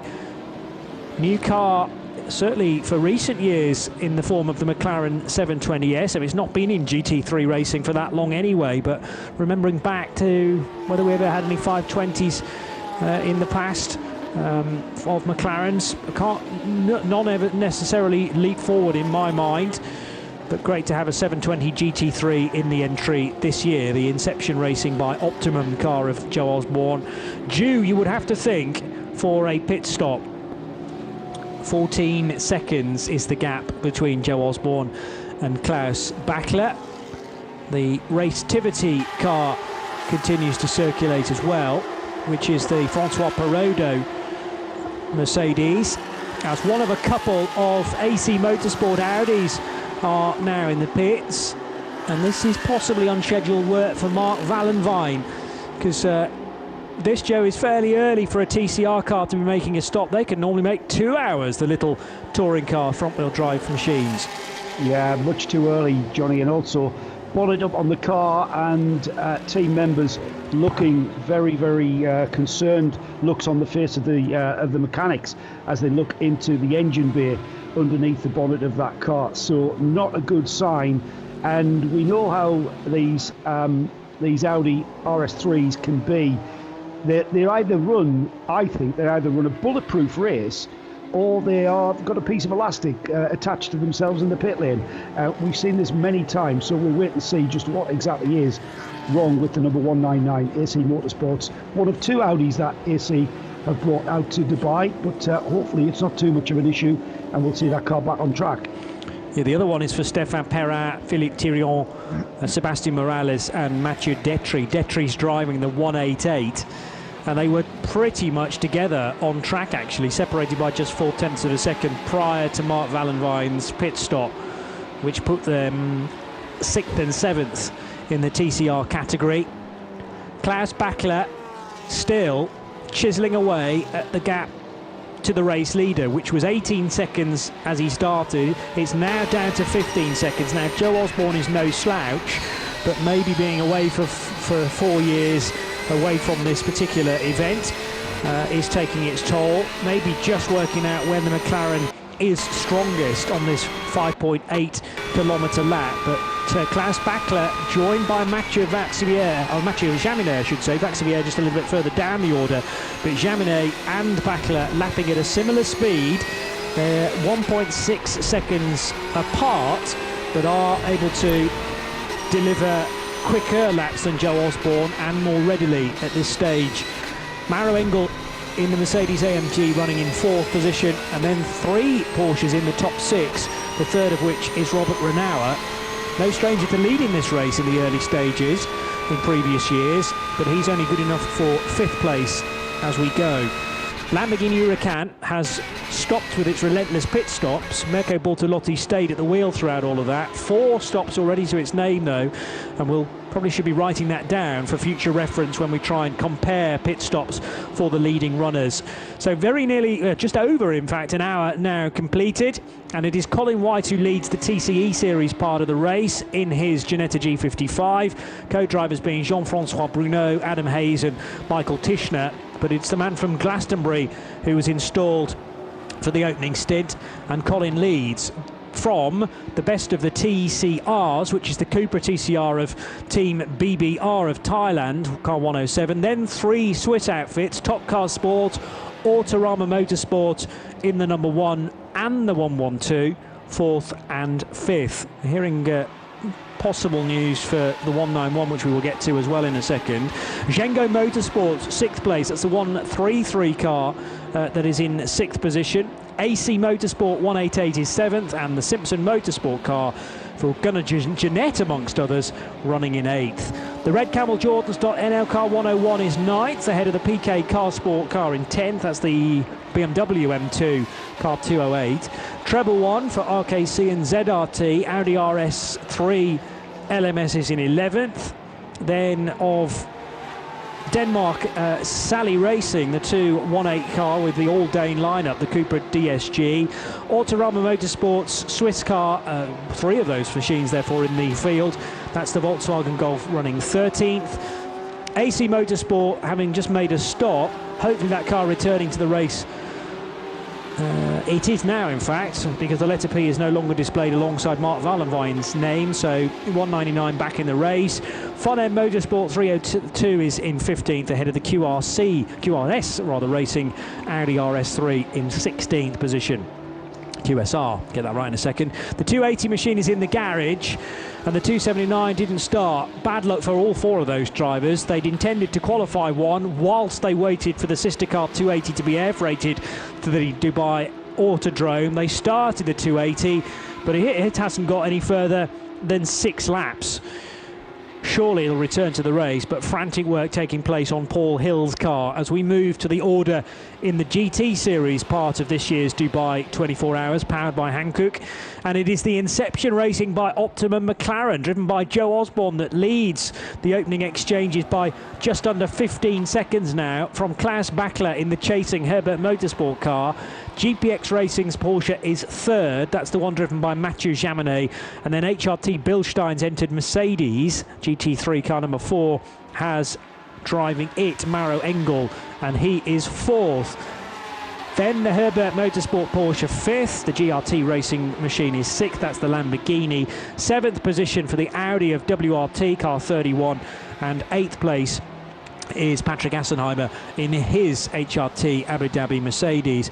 Ninth position for Matteo Cairoli. The Porsche has struggled a little bit. It's only pitted once, but is in ninth, which is lower down than I'd expected to see Cairoli. Jaap van Lagen for MP Motorsport and his Mercedes 10th. Another Merc AMG, the CP Racing entry for Charles Espenlaub is 11th, ahead of Dylan Pereira's Porsche for Duvo. Francois Perraudot's Racetivity Mercedes is 13th. The car collection car of Tim Muller, that's an Audi, is 14th. And Ian Logie in his Herbert Motorsport car, currently 15th. Rafa Merkert in the GT3 Poland car is the GTX race leader. Then it is Elmar Grimm in the car collection Audi number 34. Hendrik Still is 18th for Zach Speed in the mighty Dodge Viper with the V10 engine. A second place in the 991 class is where we find Jeroen Blekemolen in the MRS GT Racing Porsche. Fidel Leib for ARC Bratislava and the Lamborghini Super Trofeo next, ahead of Miro Konopka's ARC Bratislava car. So Leipert lead ARC there. Harry Hilders for NKPP, that's a Baz Kooten prepared Porsche, runs 22nd, and that car third in its class, ahead of their Temto Racing's Audi in the GT Pro category. HRT's J.M. Lippmann in a Porsche is 25th, and it's Pierre-Yves Pack, also for Speed Lover, 24th. Sorry, 26th rather. Profile doors by Uber Racing number 924 is 27th.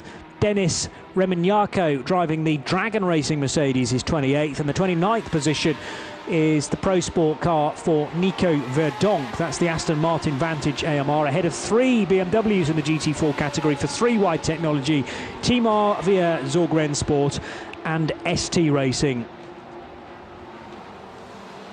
which is the entry from Canada. 2 more runners in the GT series. The Vortex, which has had a troubled run to this point. Alban Varuti still doing the driving there. Fabio Citignola is out of the race, sadly. You're tuned to RS1, part of the Radio Show Limited network of channels. That's hour 1 done for the Dubai 24. Fabian Citignola had a huge accident at the start of the race within the first 15 minutes in his number 928 Porsche, and we have a chance now to hear from Fabio himself chatting with Ian Salvestrin. Fabio is down here with us in front of the HRT garage. One of the biggest moments possibly that we're going to see in the entire race happened in the first few moments. Fabio, quite simply, what happened? Yeah, I had a quite good start at the beginning, but from one to the other moment, I think it was in the third lap, I lost my brakes completely and crashed straight into the barrier, into the tires. Was there a mechanical problem with the car? I don't know yet. I'm just here straight out of the medicine center, and I have to check whether it was a problem from the car, or maybe I lost something from the brake cooling system. I don't know yet. The team is working on the car. Are you hopeful you can get back out? Yeah, hopefully we can continue the race. We had a lot of preparing work to be here. Every driver, every team member had a lot of work here, and hopefully we can continue the race. Fabio, that was a monster crash into the wall. Are you okay? Yeah, I have only a little headache and problems on my stomach, but for that speed, if I crashed into the wall, I'm very happy to stand here. We're very happy to see you're okay as well, Fabio. We hope you can get back out there. Thank you. Okay, thank you. Yeah, echo those thoughts from Ian Salvestrin, sounding a little shaken, and as he said, he's complaining of a slight headache, but that will have all been checked by the medics on site, and not something we like to see. down at turn 1. Big crash into the tyre wall. But thankfully, we can repair cars. We can't easily repair drivers. And he is compos mentis, which is great to see, and able to give us a really insightful interview as well. And keen to say thanks to all the team for preparing that car. Sadly, the other drivers in 928 will not get to race at the Dubai 24 Hours. It's Johnny Palmer, Joe Bradley, and this is the voice of Bruce Jones with some news about penalties. We had a penalty before the start of the race for the car that should have been starting second on the grid. That's the dynamic Porsche. That got a 3-place penalty before the race to start, and it's had another penalty since then, a 10-second time penalty as Matteo Caroli tried to make up ground from 5th, 6th position, ran off the side of the circuit, unfair advantage. But the big penalty is a 20-second penalty for CP Racing, the 85 Mercedes. Remember, that was seen to be in contact with the 34 car collection Audi, and unfortunately for Charles Espenal, that earned them a 20-second penalty. A few more penalties and warnings coming for exceeding track limits, and certainly I think a host of penalties, maybe just warnings for teams for getting things slightly wrong in the pits during the Code 60 period. But the big loser at the moment is the 85 Mercedes, and the second worst loser is a 10-second time penalty for the number 7 dynamic Porsche. So little problems for both. That footage that it's readily available on social media, the 928 crash, looked to me as though a complete brake failure. Now, if you haven't raced on a track, it's not like when you go for the brake pedal, it's not like when you're approaching a red light on the road, for all of our viewers and listeners that have never raced on a track. It's not like, well, at least it shouldn't be like you're going for the brake pedal at the very last moment. But on a racetrack, you really do not go anywhere near that brake pedal until you really have to, until you hit your braking point. And it is only at that point that when you hit that brake pedal, that brake is going to slow you up enough to go through the corner. If that brake isn't there when you do that, then you are going to go off in a way that we saw from the 928, and it's quite a frightening thing for the driver. He's got his foot flat on the accelerator, he hits his braking point, and in that very instant he goes for the brake pedal, and if it's not there, the pedal goes to the floor. You're still doing 140, 150 miles an hour when you should be bringing that speed down. So a scary moment for that young man, and I'm just glad to see that he's in one piece. All right, he's a bit shook up, but fundamentally he's fine after that, and still a chance of that car reappearing, because the team are hard at work, aren't they? Definitely, and I don't think they're going to give up too readily either. 5 laps had been completed by Fabio Citignola. Now, one of those might be awarded to the car purely because it was towed back to the garage, and that's been inserted manually. But it was early on in the race, Joe. Not a time when you're going to get brake fade, but could it have been simply a matter that the brakes weren't up to temperature? I mean, bear in mind, it's already done 4 laps, so they're going to be pretty much in the right area. Very unusual for something to fail this early on, particularly when it's been prepped for a 24-hour race.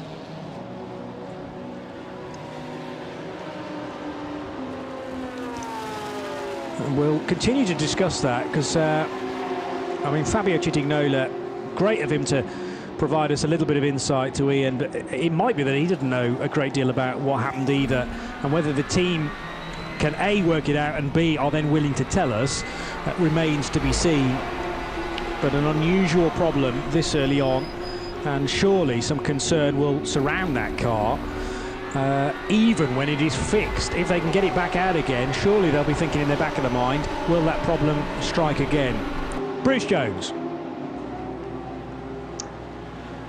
I need to watch that replay again and again. I thought there was some initial braking, and then clearly there was none whatsoever. But the thing that really struck me is when you look at circuits built in the past 20 years, they do provide a runoff area on the outside. Tarmac runoff areas, there's plenty of it, but the fact he was going at nigh on unabated speed, he gobbled that up in no time at all. But anywhere you look at the Dubai Autodrome, in fact the camera angles show an awful lot of tarmac area on the outside of the track. But as Joe pointed out, you come over that crest just where the pit exit lane brings the cars back onto the track. You don't want to touch the brakes, you don't want to touch the brakes, and then as late as you dare, and turn 1 at the Dubai Autodrome, it goes through about 105 degrees, so it's an appreciable corner, dropping on the way through. But if you're just going straight on with no braking, suddenly the tyre walls in the background, the big buildings behind on the edge of Motor City, they loom large in your face. But scary moment, and I'm sure the team will be doing absolutely everything,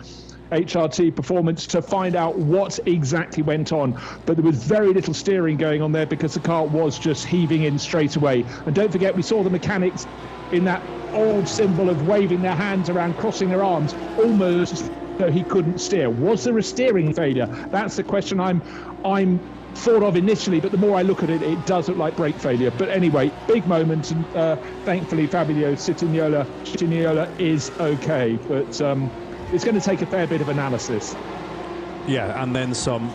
Fabio Cittignola is a very Italian-sounding name. He's actually from Germany, though, 22 years old. I don't think he's ever raced, well, a Porsche. I was going to say a cup car, a Porsche cup car, but I don't think he's raced a Porsche full stop. His racing pedigree has come from the Audi Jan Seifert R8 Cup, which has more recently followed the DTM calendar around Europe. He's also done some Renault Clio Central Europe racing as well, but this has been a significant step up to a 991 class car, so we should factor that in as well, driver getting used to car. Now, a change of fortunes within CWS Engineering, because finally the 280 rejoins the race from the garage after a lot of work being done to that, but I think the 278 is now in, so that's been problems for all 3 of the CWS Engineering Ginetta G55s that have been on site. Meanwhile, a very ordinary looking Porsche, a boring white Porsche no less, is in the pits. This is the speed lover entry for Jürgen van Hove, and it needs some outside assistance to get the car into the garage. Going to head to Joe Bradley for this update as well.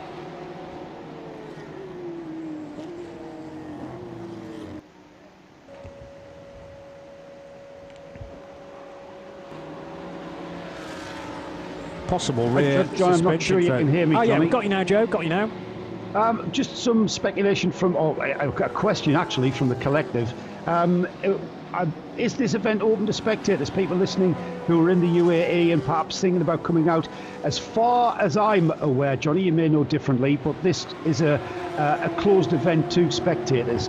I'm just trying to confirm that. Okay, so we'll leave Joe to that, but we're hearing the problem for Colin White's Ginetta is a failed steering belt. Ian Salvestrin is trying to get the story on that, but it has brought the TCE Series race leader into the pits just over the hour mark, and these Ginettas, whether they're brand new or whether they've been bedded in a little bit, are having some problems this weekend at the Dubai 24, and this is one place that you don't want your steering to go, because there's some awkward corners around here, and also corners that are approached at very high speed with either tyre or concrete wall ready to collect you. So understandably, Colin is in and trying to sort that out now. I don't know how complex it is to refit a steering belt on a Ginetta G55, but predictably that car's going to be in the pits for a fairly long time, I would think, whilst they sort that little lot out. So into turns 6 and 7 go scrapping GT cars, one of which is an Audi R8 with the chasing Mercedes AMG behind, but the race leader remains Joe Osborne. Now, we were talking about, or I was talking about the fact that he may have to pit around about the hour mark. I hadn't quite factored in the amount of code 60 that we have had to this point, of course, so that will have been giving him a little bit more fuel. And the code 60 in the end was out for just short of 30 minutes. It came out at 12 minutes past 3 and was withdrawn at 3:36. As the all-red Mercedes continues to hunt down the Audi R8 that is troubling the top 10. And a hint of a nose at the inside there into turn 10 for Abu Dhabi Racing Mercedes, with Kelvin van der Linde just ahead.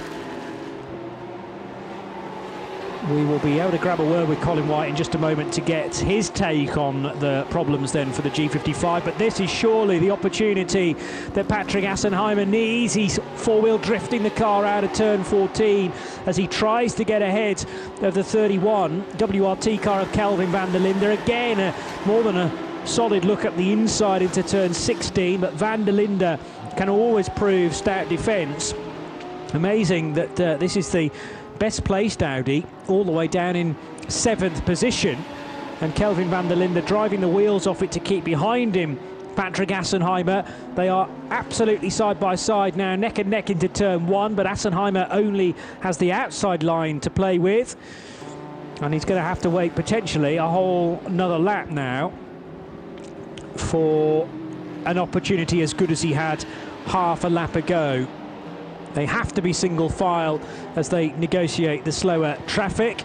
That was a GT4 BMW that they were able to bounce past through turns 4, 5 and 6. As we head to the pits again, Ian's managed to grab Colin White. Colin is down here with us in pit lane, and his car is behind us in the garage. Colin, high hopes coming into the weekend, but it's been an eventful, far from trouble-free start. What is the problem now? We got out in the lead, and then power steering started locking up in the corners. There was somebody hitting the Tetra cell pack at the back, and the particles got in the engine compartment up onto the power steering belt, and it caused it to slip. The more it slipped, the more it burnt, then eventually it broke. So no power steering for 2 laps, and it's just too hot to drive like it. Come in. Enough was enough. The sister car had an engine failure yesterday as well, so it's not working out so well thus far at this early stage of the race. Yeah, the diff punt broke. It's high temperatures here, and the cars only arrived at 4 o'clock this morning, so we had no testing time at all. How long until they can get the car back out? A power steering belt, it's not exactly the easiest part to replace. Yeah, we carry them spares, so 10-15 minutes we're back on the track. Adam's getting in the car now? Yeah, he'll be out in 15 minutes. We'll watch out for him when he returns to the track. Thanks very much, Colin. Thank you very much. Cheers. So an indication of how long it takes to change a power steering belt on a Ginetta G55. 15 minutes or so still to go, and the Adam that they mentioned will be on the right page of my entry sheet. Adam Hayes, who joins Colin White, along with Francois Bruno, Michael Tischner and Simon Orange, although Orange I noticed wasn't on the latest graphics for that car, although is cleared as a driver allowed to start the race and indeed join the race whenever he wishes. So we'll see whether that is a quintet or just the quartet of drivers for White, Bruno, Hayes and Tischner. The other car then with the diff problem has finally rejoined and is being run again by with Paul Hill at the wheel. He brought the car into the pits when that problem struck a little earlier on. Round the outside of Mauro Engel is potentially Mirko Bortolotti. He did get the overlap out of turn 10 and tried desperately to get to the inside line in time for turn 11. But the very experienced and oh so rapid German was able to fend off Bertolotti then in the all-green GRT Grasser Racing Lambo. The Bilstein colours resplendent in the Dubai sunshine for car number 4. But still, just mentioning Joe Osborne, I'm about to say he was still out, but he's not. He's just pitted on this lap, so that is a 33-lap stint. Remember, more fuel perhaps than that car will have for the rest of the race, depending on whether they can get to their full allocation again. Your normal fuel allocation under green flag conditions doesn't quite give you a full tank.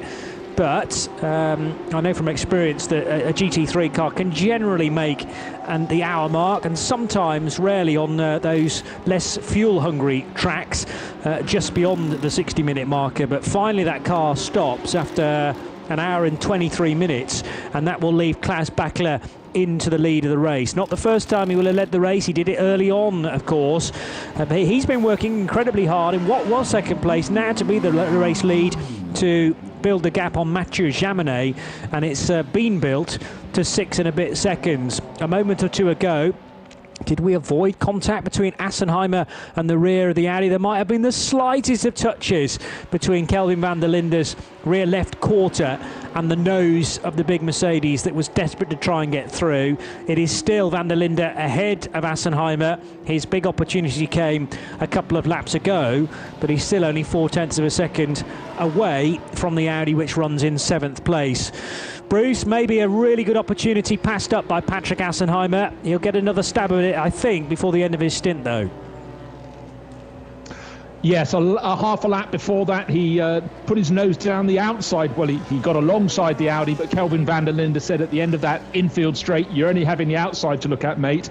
And it was 4 corners later, going uphill into turn 4, where the nose of that bright red HRT Mercedes got a little too close. Then it washed away, and that effectively cost him everything for the next lap. The Mercedes in a straight line, when it gets a bit of a toe off the Audi, is very handy indeed. But Kelvin van der Linde hasn't been a works Audi driver for about 7 years now without that sort of ability to just block off a potentially faster car. You comment on the Audis not being very high in the order. That one started, the number 31 car started down in 10th. The best placed Audi on the grid was only 8th, but again, these are cars that are nice on their tyres, the Audis, and in a 24-hour race they very much are strong tools. Well, we've got a car smoking his 978 coming into the pit lane. There's that left rear corner problem, could be bodywork rubbing on a tyre, but that battle between Kelvin van der Linde and Assenheimer will rage on for some while. But anyhow, we'll see what's happening down in the pit lane. But great battle to watch, as is the one for now 4th place. Mauro Engel still being pushed by Mirko Bortolotti, top drivers in top cars in Dubai.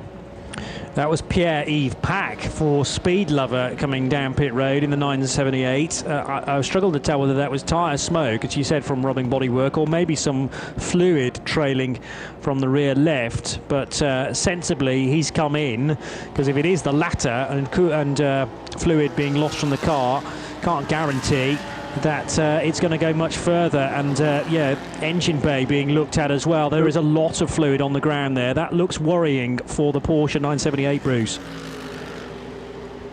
Yeah, indeed.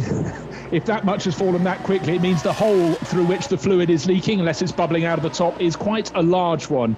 So in on its own, racing continues on the track. So Klaus Bachler leading, just to point it out. The gap for Joe Osborne came down from that around 20 seconds to 5 seconds before he finally brought the Optimum McLaren in for a pit stop. And Bachler now leading it's a Porsche 123. Herbert Motorsport leading by 9 seconds, and then just over 2/3 of a second back to the second of their cars in 3rd place. So it's Bachler, Mathieu Jaminet, the GPX Racing meet in their sandwich, and Herbert Motorsport in 3rd place as well with Robert Renauer.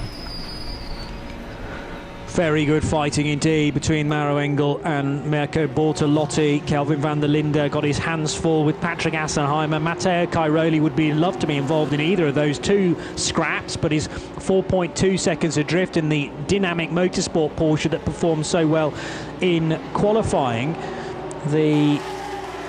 and also in night practice. Dynamic starting 5th for this year's race. Mirko Bortolotti, just about the best run he's had so far on Mauro Engel, who may not have an answer this time to the Lamborghini Huracan. It's got the overlap. It will have the inside line into turn 1. As long as he doesn't go headlong into the tyre barrier, that should be overtake done. But Engel, ever wise to the situation, uses some of the back-marking traffic to leave Bortolotti in the sand and in the dust there. There was a Porsche Cup car right in the middle of the road, and they had to assess whether they were going to go high or down low to get past that car.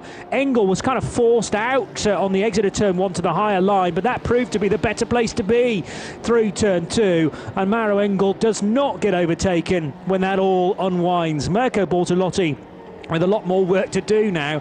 He's been spending the last half an hour reeling in the Mercedes, and we're now back to a position where there are about 7 or 8 car lengths between them. Great racing, but Bortolotti will be grimacing inside that GRT Grasser car. So up the inside he went at turn 1. Then the road, his face was full of a Porsche Cup car, no way through. And Joe Bradley, through no fault really of the driver of 924, he was trying to stay out of the way of these leading cars, had to go one side of the track, and it was to the deficit of Mirko Bortolotti.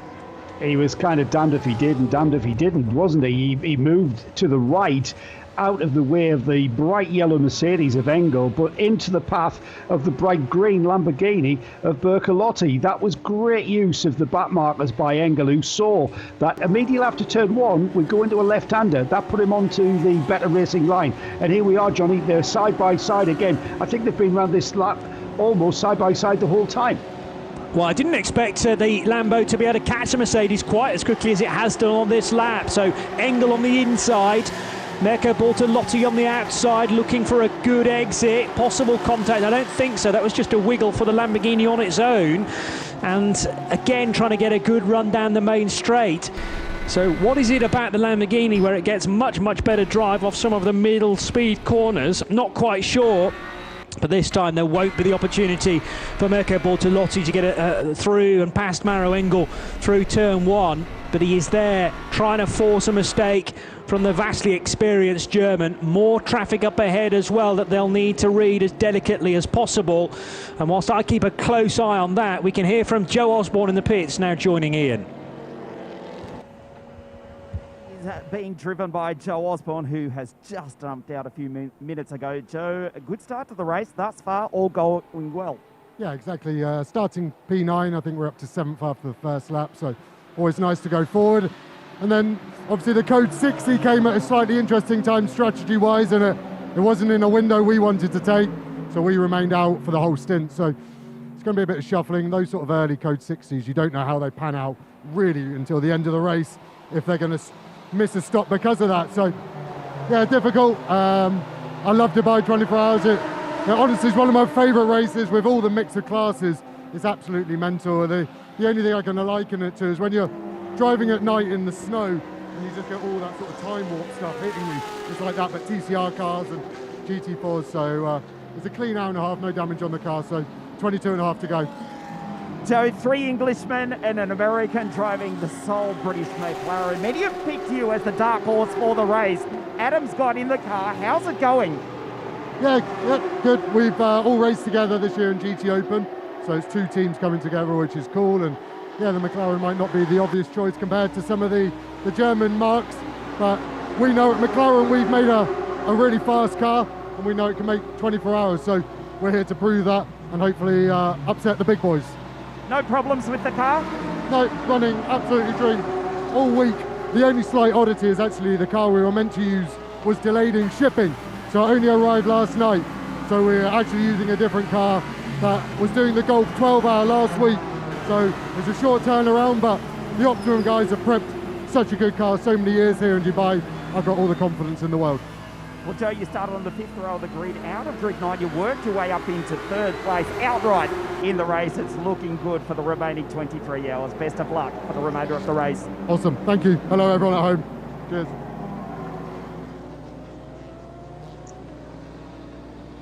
Right, penalties are factors in all forms of motor racing. In a 24-hour race, a 10-second penalty may not seem much, but you can start to accrue them. Now, drivers and teams get warnings, and the 83 Racetivity Mercedes has just collected its 6th track excess, exceeding track limits warning. That is now landed them a 10-second penalty. The car was started by Mathieu Vassivière, made good progress. Now it's in the hands of Francois Perraudot. Maybe one driver is taking the penalty for offences by one of their teammates, but these things can add up. So suddenly 83, instead of being just outside the top 10, is now tumbling down the order with that penalty just served, down to 15th place. So these things really matter.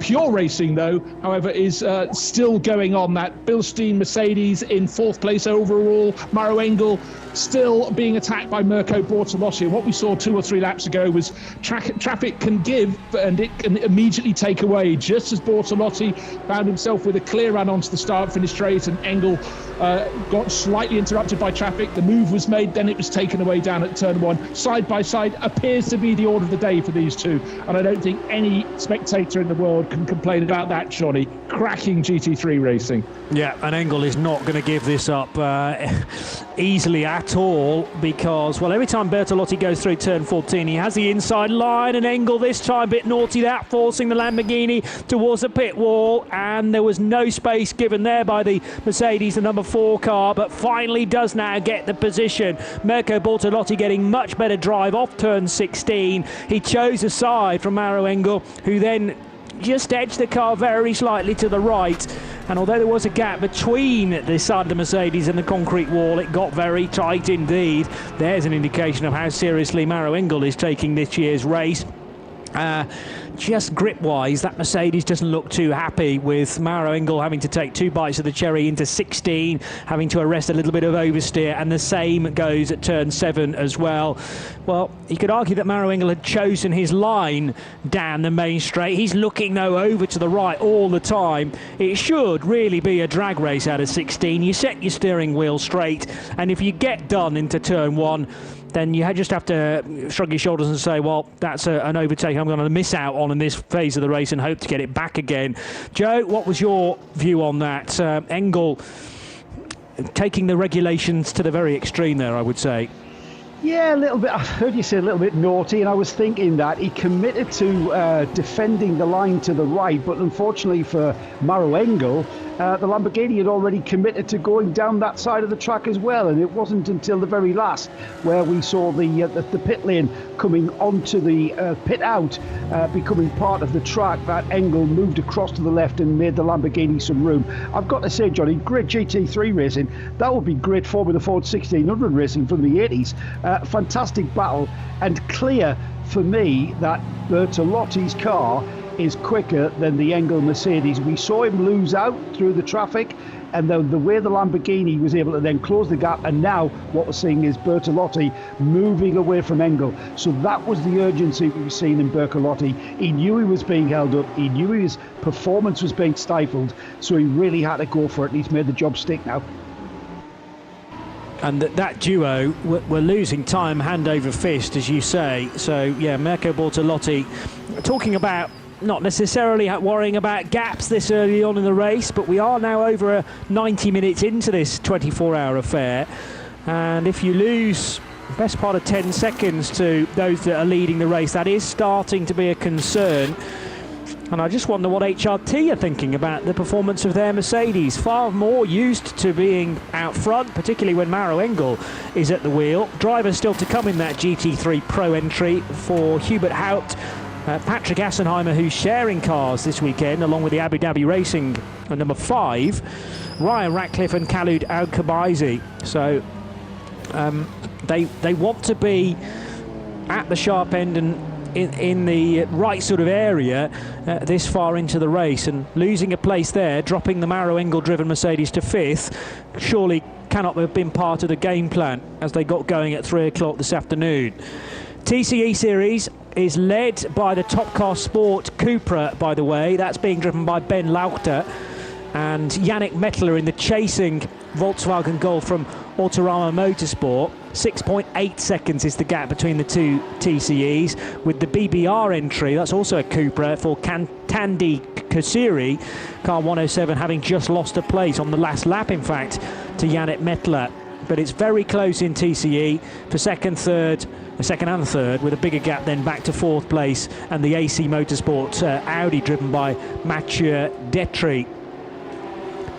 Colin White's cars have been in the wars so far. It was only ever meant that 2 of them would start of a possible 3, although the third one was qualified yesterday, and with a diff problem on one and a power steering belt failing on the other, this is far from being the ideal start to their race either. But Adam Hayes is now back out again in 278, on his outlap, in fact, on the car that is positioned 49th and 16th within the TCE category.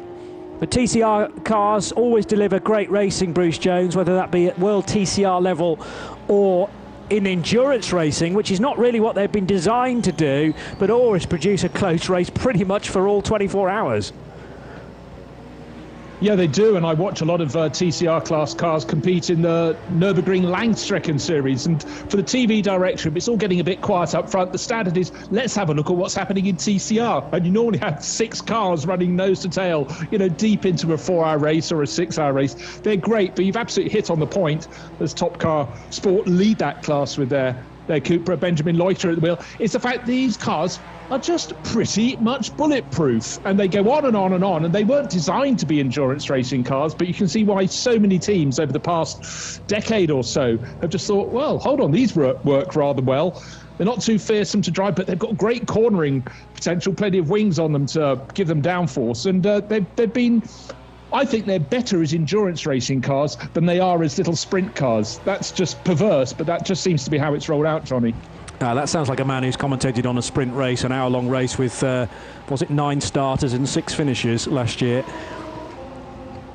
Oh, pull the scab off, Johnny. That was very tricky at Misano. Yes, it was. And then 3 of them, they had 2 groups of 3. There was a scramble period where one of the cars had crashed. 3 came to the pits, but it took me a while to find out the standard pit stop in that particular championship was so long indeed you could serve your driver a cup of tea. Now, we had problems very early on for the Vortex. Back on the track it is. It looks like one of the doors has started to open. Can't see it's on the left-hand side of the car as it goes down the long straight to turn 10.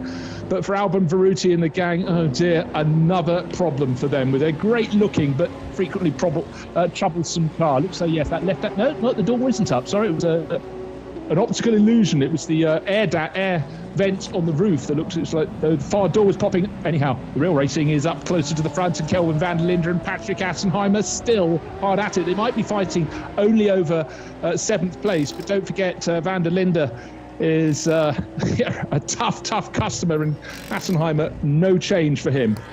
I think you were bang on the money as far as Lionel Amrouche was concerned. He is sitting that side of the car in the Vortex, so whether he was able to reach up, grab the strap and pull the rather unusual door on the Vortex V8, they're sort of like scissor doors attached on the top of the lower portion of the A-frame, and they swivel and head outwards as well, so scissor doors or butterfly doors, possibly more accurately, and he may have been able to temporarily solve that issue, but if the catch is broken, they will have to bring that car in and maybe resort to taping the door rather into position on a Vortex V8, which has proven itself to have a variety of problems in the opening couple of hours of the Dubai 24. The 16th edition of the Hankook 24 Hours of Dubai. You're tuned to RS1 and the Radio Show Limited network of channels with Joe Bradley, Bruce Jones and Johnny Palmer for the opening couple of hours. In about 20 minutes time, be handing over to John Hindhoff and to Nick Damon to take you through the next 2.5 hours or so.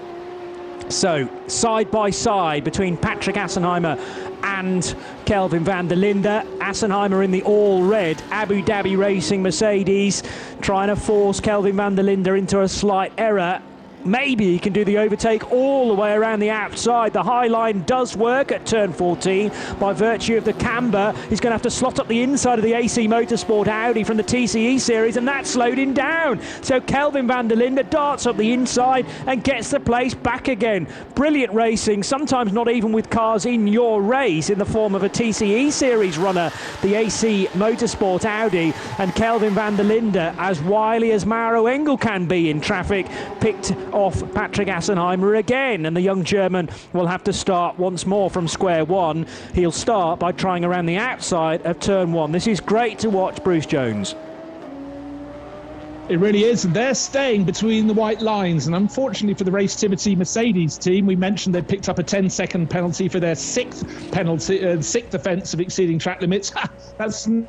They've got another 10-second penalty for adding 3 more moments where they've gone out and beyond. So Francois Perrodo has been having his moments and more. Joe, what have you got for us? I'm just wanting to make a comment on the absolute heads-up driving. Not sure which of the AC Motorsport RS3 Audis it was that got clear out of the way. 199, I think, Joe. 199. That's the one that's been in the pits. Yeah. I don't know who's at the wheel of that car, but round of applause. He saw the Mercedes. Remember, very poor peripheral vision from any of these cars. You've got your hands device, you've got the high-sided race seats. So it's not until that bright red Mercedes came into his peripheral, all over the inside curb, let's not forget, car bouncing around. And what he did was he just got the car as far off the left off the track and out of the way of that Mercedes and Audi while they scrapped like two schoolboys in the playground. Fabulous racing though. Yeah, Mark Wallenvijn playing the same role as Ilya Melnikov did in the profile doors by Uber Racing Porsche not so long ago, when he was sort of forced into reacting to two fighting GT3 cars around him as well. That happened down at turn 1 on the exit to turn 2, and both Melnikov and Mark Wallenvijn not flinching, doing entirely the right thing, being aware of their surroundings and just trying to keep the wheels straight. You allow the faster car to make their arrangements to try and overtake you. It's not your duty to dart out of the way, much like if you're pursued by an emergency vehicle on the road in your street car.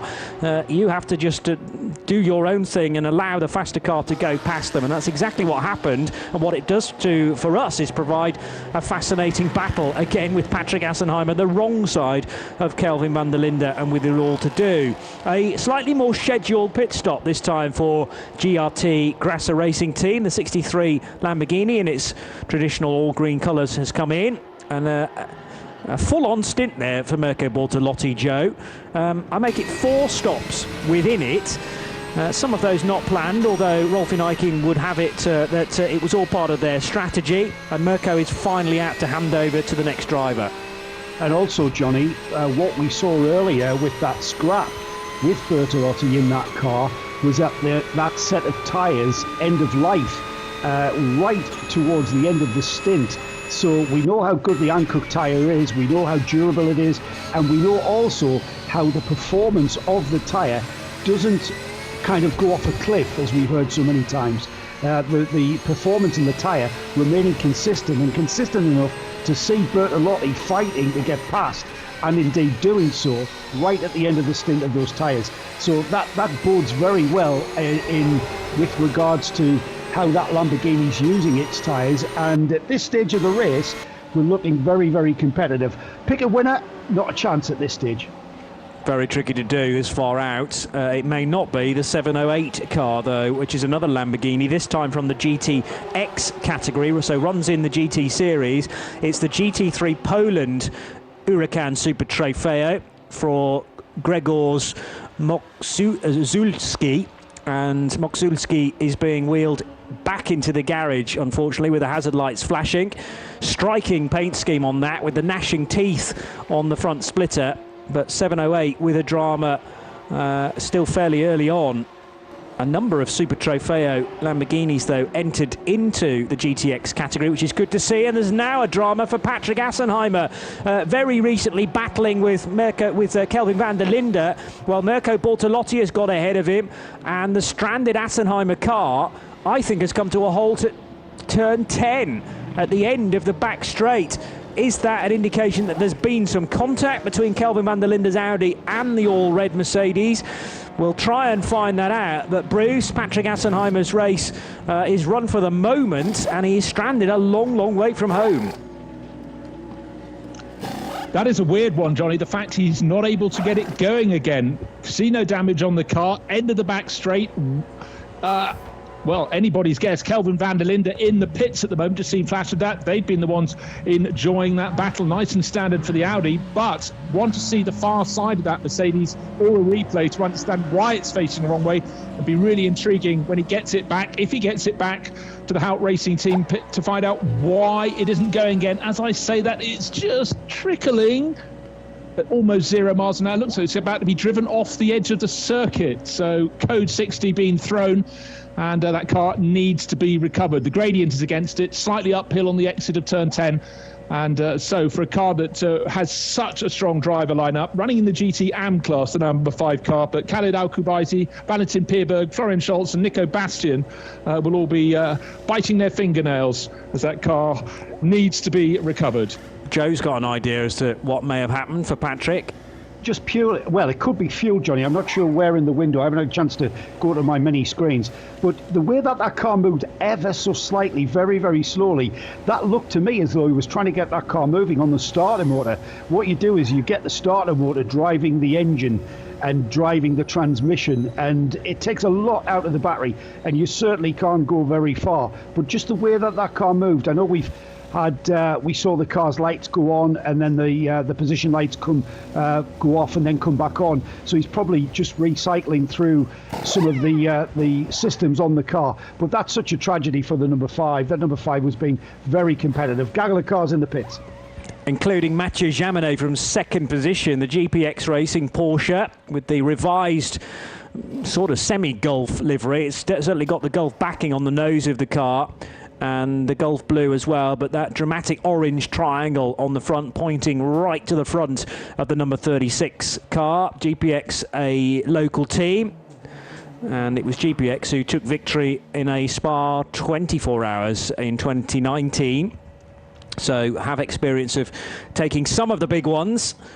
It's been a wait since 2017 for Porsche to take victory here in Dubai, though, and that was when Herbert Motorsport were part of were on top of the podium, rather. Brendan Hartley was part of the lineup.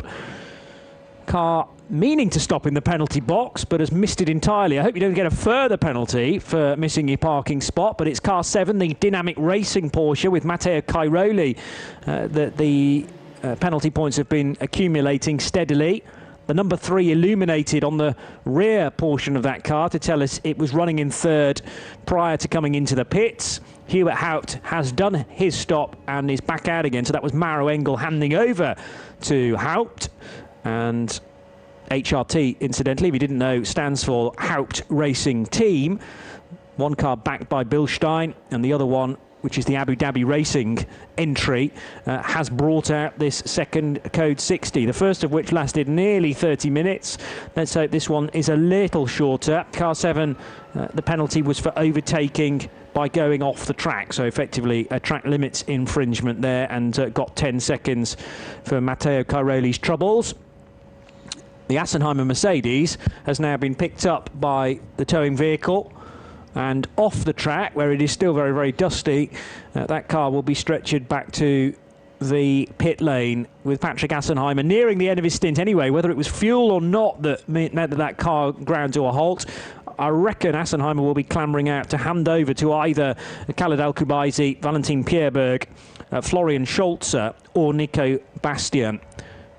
And Bastian is the pro within that. Semi-pro for Patrick Assenheimer. The other 3 are AM drivers, so it's entered as a GT3 AM car.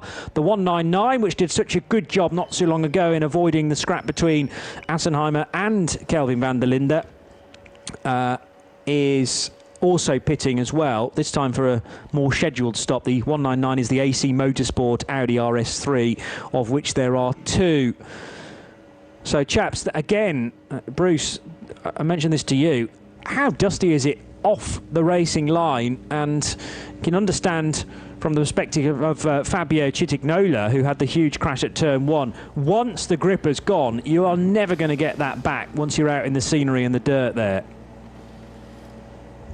Yes, when you get a look at a replay of Chichignola's moment, as much as anything, were those locked brakes? Were they a lot of it where you thought they were skid marks? It was actually just clearing the dust. It was where the dust had been cleared by the wheels as he went at nigh on unabated pace. Now, one thing I just want to pick up on, Johnny, is the fact that Robert Renauer yet again put in a really, really good first stint in the race.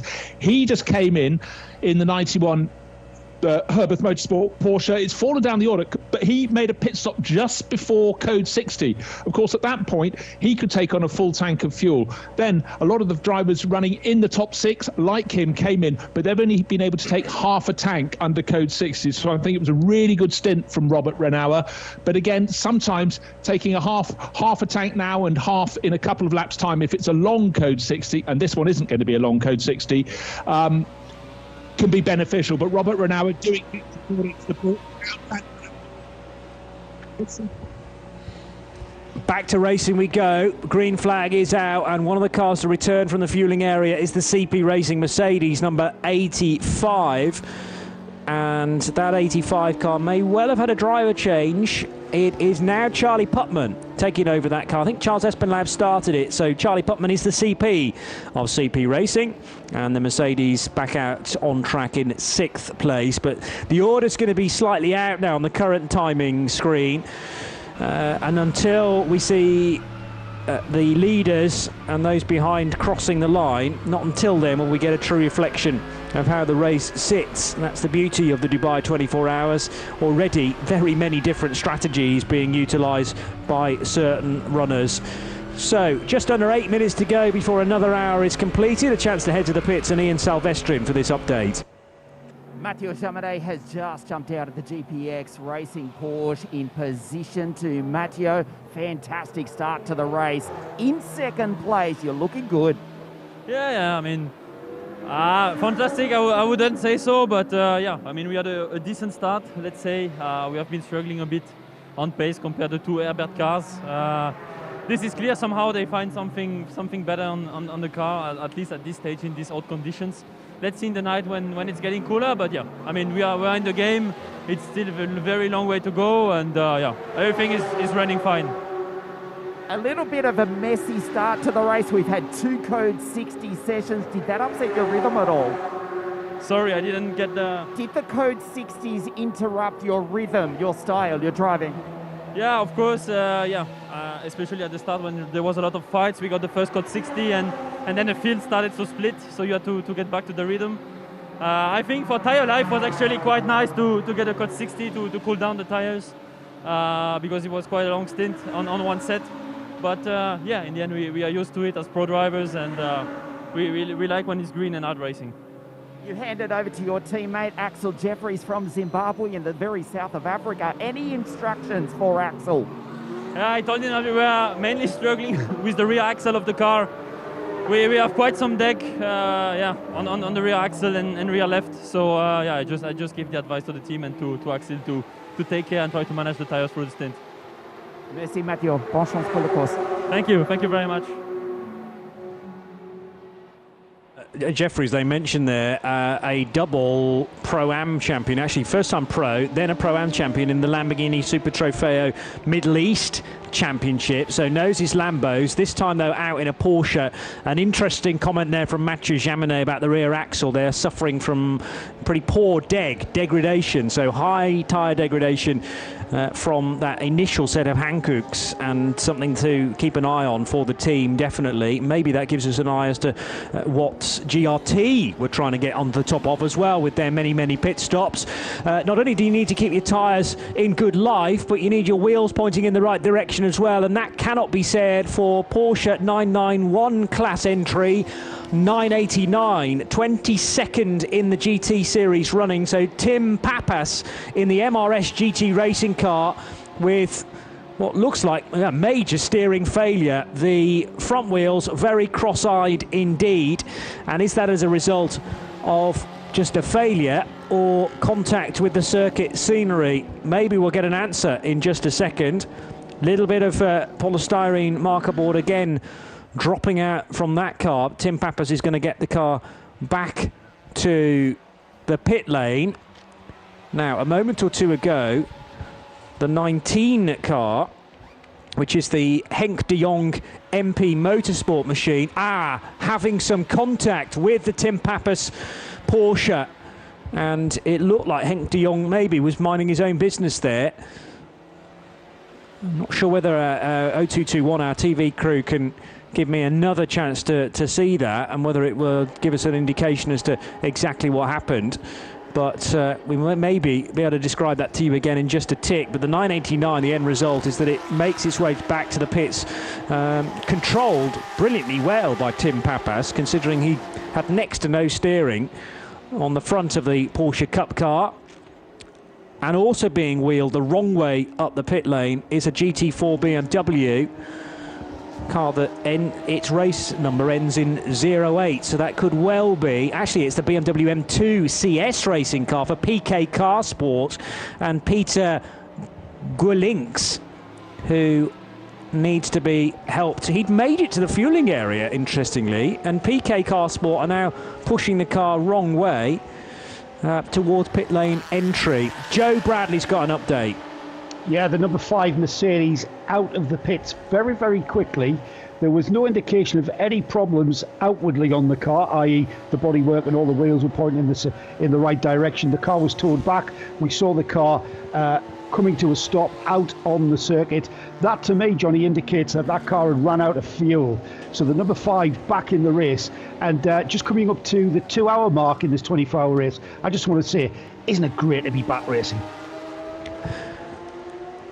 We maybe be able to get a little bit of news on the I think number 5 car, HRT Abu Dhabi Racing Mercedes. It was fuel, according to Ian Silvestri, so it had run out of fuel. Patrick Assenheimer went on to one more lap than the fuel tank would allow. He got halfway around it and then couldn't get up the hill out of turn 10. So a great shout from Joe Bradley. Apparently the sensor on board for Patrick Assenheimer was telling him that he would have enough fuel, so maybe a sense of failure which has ultimately caused that problem. But the car was stretched back to the pit lane. They have refueled it and it is going along very nicely once again, but has some TCR cars to get safely past into turn 14, one of which is an Audi, the white and green car, which is, didn't quite grab the number there, but the 101 Red Camels .NL car is tucked in behind. So can we work out which of the Audis that was up ahead of it?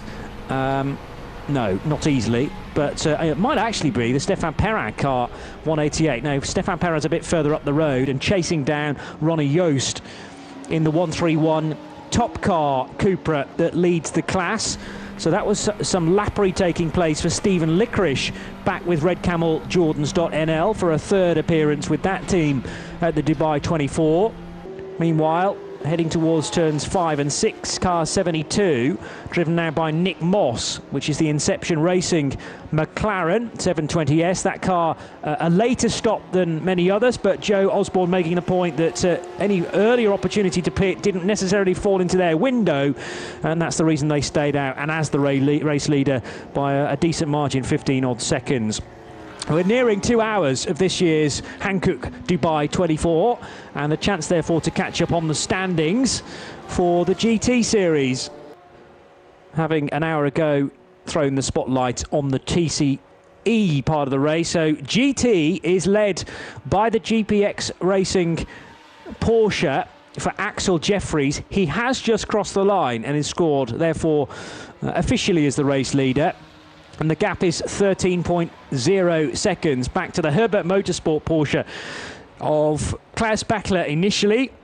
That car's now been taken over by Jürgen Hering. Dynamic Motorsport, fresh from serving a penalty in the pit lane. Matteo Cairoli has handed the car over to Roberto Pampanini, who is third in another Porsche. So Porsche's first, second and third. And the next car is a Mercedes GT3. This is the HRT Bilstein car of Hubert Haupt, who's taken over from Mauro Engel. Then it is the 31 Audi of WRT, fifth. The Grasser Racing Team Lamborghini is sixth, car 63. Who's driving that now? Rolf Ineichen took it over from Mirko Bortolotti. Seventh position for Elmar Grimm in the car collection car, and Charlie Putman is currently in eighth place for CP Racing. Another Herbert Motorsport Porsche is ninth, the 93 car. Then the McLaren from Inception Racing by Optimum.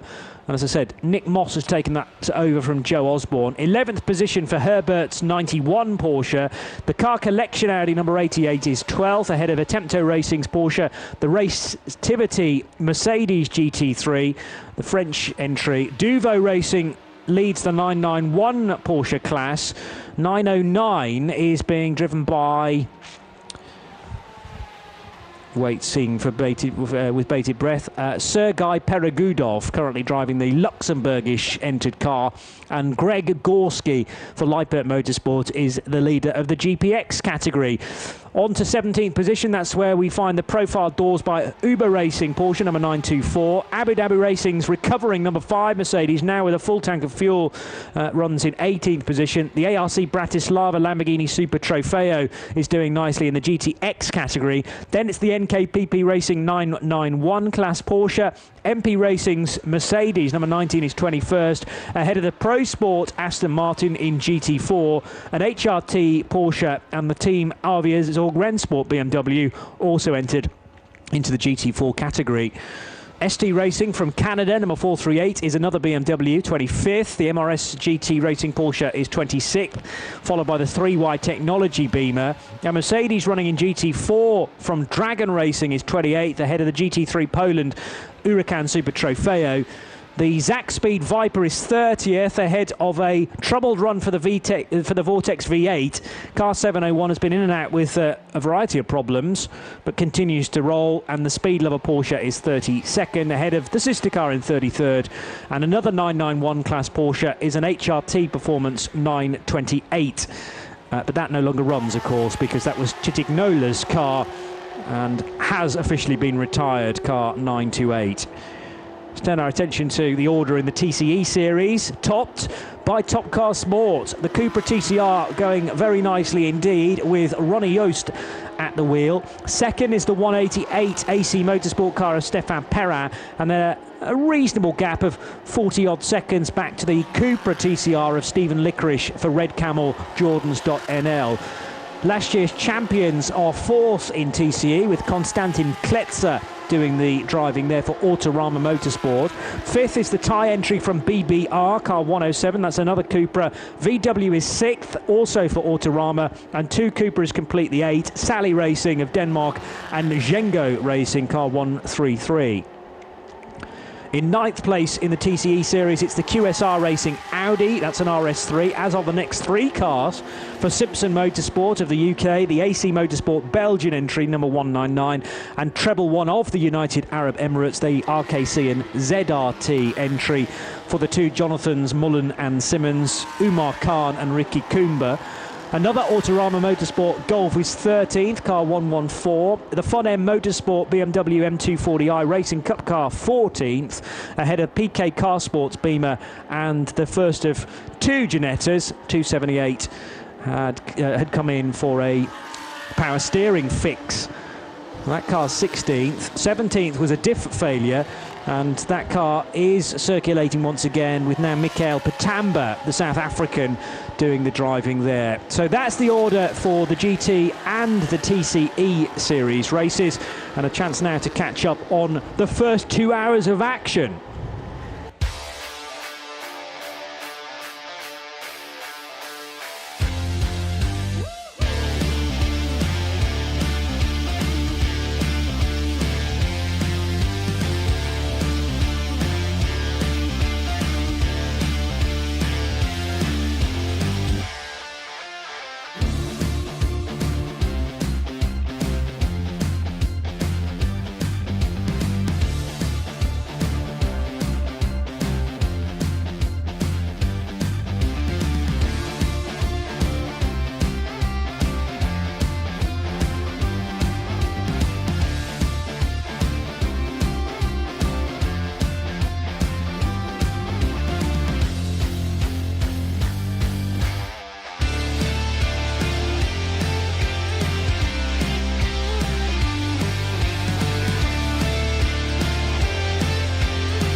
The top 10 aren't the top 10 in stagger unwinding, so we're going to have to wait a couple of hours to see where we get to.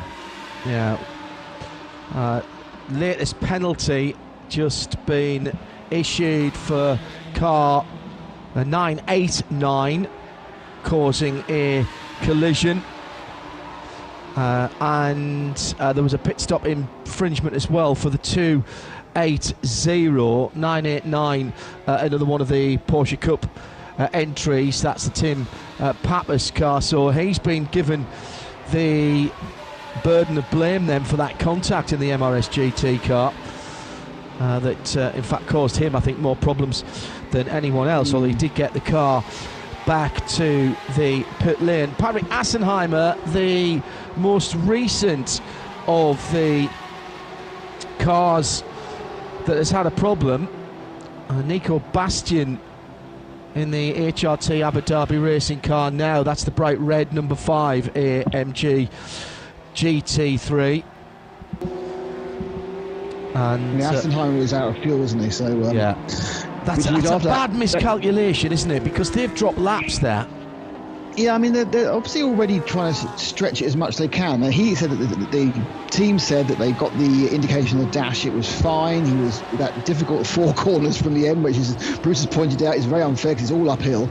But yeah, I mean, after you fought tooth and nail with so many cars not to lose a position, then to sit out and lose a couple of laps because of a simple over-experimentation. And what would you really save by stretching an extra lap? Not a lot, because you can't actually fill the tank back up again anyway. No. You're not brimming it each time. Explain what you mean by that, Nick, because the cars will have gone longer in the first stint than we'll probably see them go in any single stint, certainly any single trip to the fuel station for the rest of the race.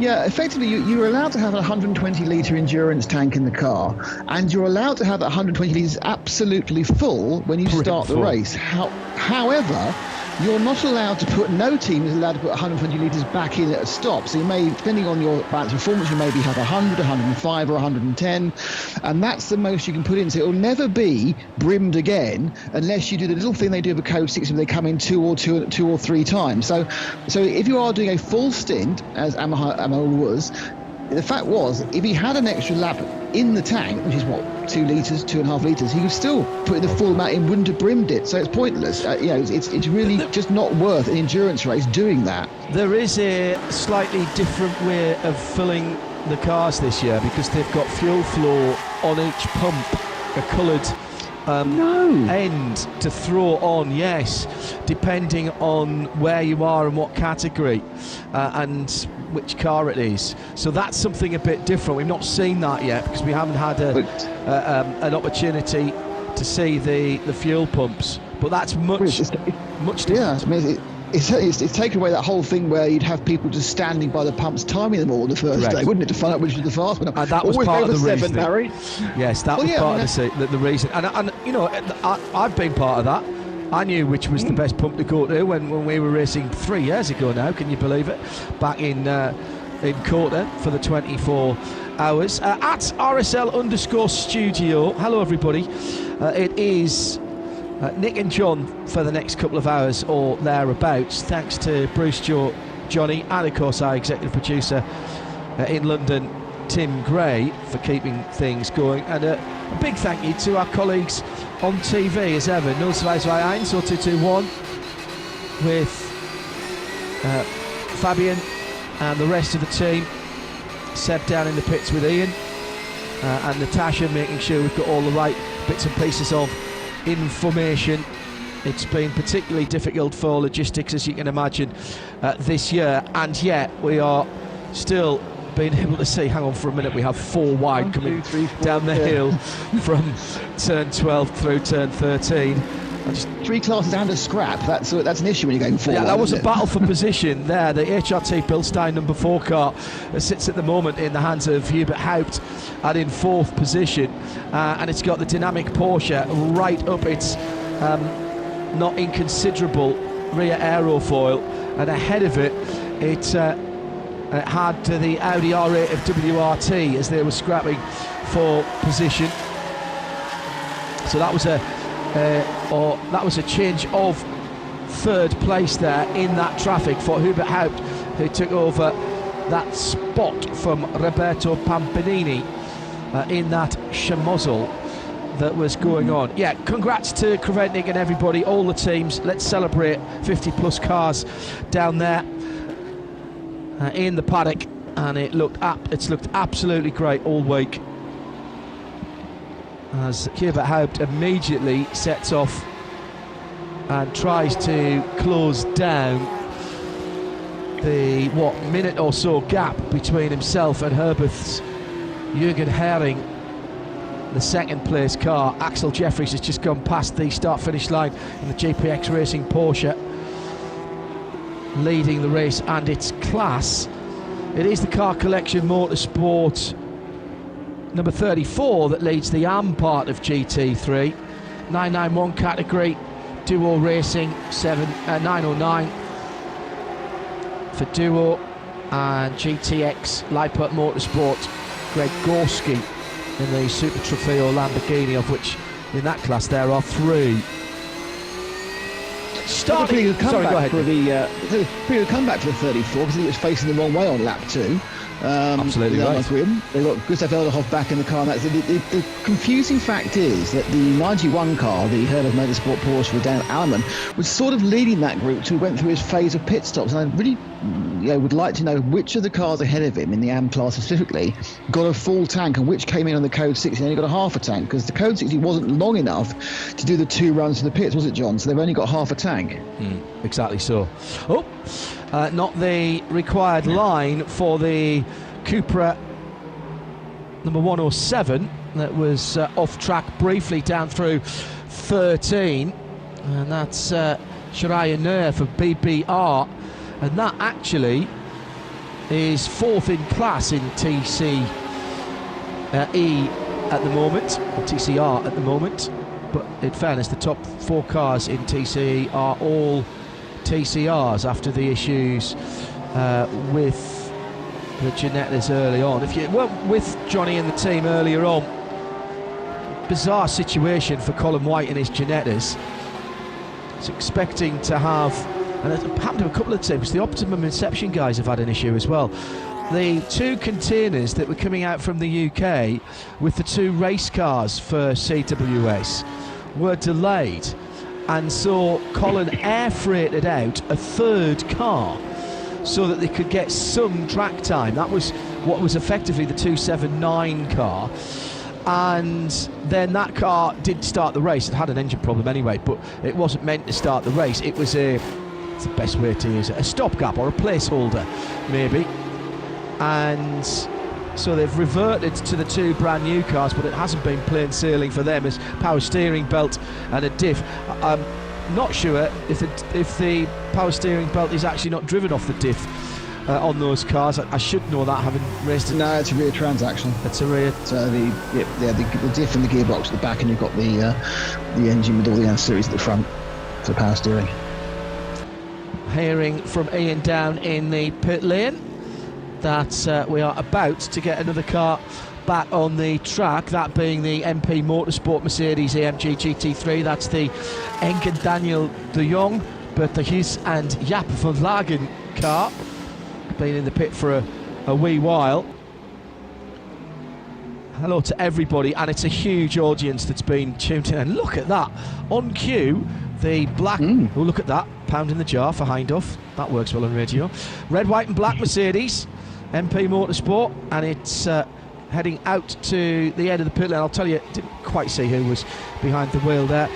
Thank you to everybody who's been tuning in, both in sound and vision and just in audio. I know many of you are doing various things on this Friday, and so therefore I expect we'll be Bluetoothed in many cars at the moment, but there's obviously quite a lot of you maybe working from home who have also got the sound and vision on as well. Huge numbers at the start of the race. No, I know what you're talking about. Yeah. Are you working from home at the moment?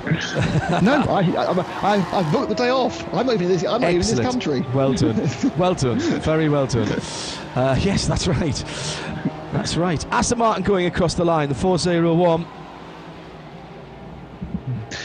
Whilst we've been chatting just then, Daniel Alleman has moved the Herbert Motorsport 91 car to the top of AM. He's got past both Charles Putnam and Gustav Elderhoff, who, in fairness, they appeared to recognise that he was the faster car and didn't make it too difficult, but he's gained 2 or 3 positions. So now we do have the Herbert team leading in AM and, of course, second overall in Pro.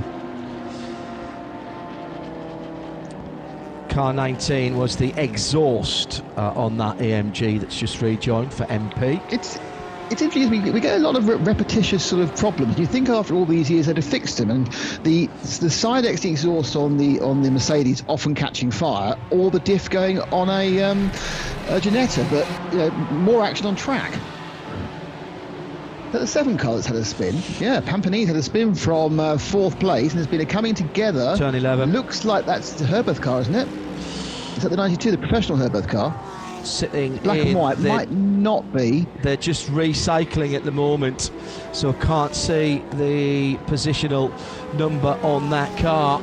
They were close together on the track. They were fighting for third and fourth position, and the Porsche pointing in the wrong direction out at turn number 11. I'm not sure. It's got a kind of an animal motif on the side and not enough crossword puzzle pieces for it to be the 92. But of course, there are so many Porsches, there are so many different vintages. It's hard to pick them out individually at the moment. Water leak. Do you think, is that your professional opinion? Yes, and I hadn't even got to be there and taste it. That was a water leak, and it's from the back of another Porsche. It's a Porsche in the wars here. That's the 989. The 989's been in a couple of times. That also looks like, if they haven't unfastened the left rear wheel, that it might have some suspension damage there as well. There's a code 60 out again. And so who is the stopped car? Do we know? Yeah, hang on, sorry, I was in the process of doing that. No, it's the 91, it says here. That's the person, Daniel Alleman, the Herbert Motorsport car. The amateur car is overdue. It's one of only one car, the only car overdue on the timing. Yeah, it was down screen. in 11th position. Car collection, Gustav Edelhoff, and the 34 came into the pit lane, and he's in fuel now, so the code 60 rules don't apply to him. Also, Jürgen Hering from second place in the sister car. Now, what I didn't see was what happened there, and whether there's been a coming together with the 7 and the 91. So he was getting lapped then. Again, yeah, that car. But in fairness, Daniel was in eyes forward mode. He's just gone past 3 cars in 2 laps, so there may have been a misunderstanding. Apparently, it's quite common to misunderstand that element, I've heard. Just so you know, stopping in the pits, Jürgen Hering did come in under code 60. But who else is in the pits at the moment? He's the only person who's dropped in. Gustav Edelhoff, as you pointed out, and Finney Hutchinson and Tempto both got through the system and into fuel. I'm going to take a full tank full. Right, super dupes. Hello to Kevin Poole, to Jerry Sisk, to Dave Alcock, Stephen Raab, all dropping us notes on at RSL_studio. So just as we were about to get into, I was about to say we're going to get into a nice long run. We haven't been able to do that. The code 60s have rather broken things down. The official number of code 60s here is 3, but there's been more than that. So that's those on timeservice.nl. Those aren't right. There has been more than 3, hasn't there? I would say this is 4. Right.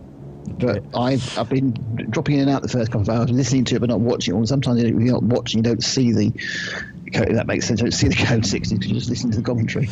88 is in the pit lane. This is the red, white and black Audi, and soaking up a penalty. You still double the time for standing still if the code 60 is out. So a 10-second penalty becomes a 20 second penalty. It was 7 and 91. It was absolutely correct. I'm just having a look to see. That was a 24-second penalty for exceeding the speed limit in the refueling area, and the 924 got a 22-second penalty. There's a huge amount of track infringements as well. I mean, we've had people up to 9 offences, which is that is then their second issue. 83 Lamborghini, I think, has had at least a couple. My feeling is that this year there's some sort of auto. The Times of the NL or someone's put in a transponder which automatically is pinging these cars, because these aren't Marshall's reports. These are coming up way more regularly than we've had here in the previous years. 91 looks undamaged on the right hand side. It's tracking straight if they pull it. It's just Willie's on the left hand side. Yes, I just wonder. Right, I've got some good news for me. Just need to do a little bit of work. It won't be very long, this, Nick, because they'll take the shortcuts, won't they? That's the beauty of this Dubai Autodrome. Yeah, they'll cut across, and he should be in the pits any moment now. And then we'll be interested to see whether, because it looked relatively undamaged, but there's no reason he'd stop if it was undamaged. So there must be a problem on the other side. 710 serving a penalty. That's one of the Super Trofeo Lamborghinis. Would you like me to tell you what that was for? That was causing a collision. Issued 6 minutes ago. So 710 causing a collision. That was a 10-second penalty for the 710. Pampanini rolls down the pit lane. Now, he was the other car involved in the accident with the 91, but he also appears to be undamaged from the left-hand side, we can see. But currently scored in 4th, and obviously he's come in under code 60. In fact, the top 4 all came in under code 60. So they've all got half a tank. I think most of them got half a tank last time round as well. So they should be getting close to being up to their full allowance again. Yeah, my old man would be impressed with your detective skills there, Nick. Very good. Very good indeed. The Zach Speed Viper, which has been missing for a little while. I saw a couple of tweets about that early on. Is back on the pit lane in full Dodge SRT red with the white racing stripes. This is one of the second-gen Vipers. I always thought, John, that it was blue with the white stripes, which was not the Dodge colours. They had both.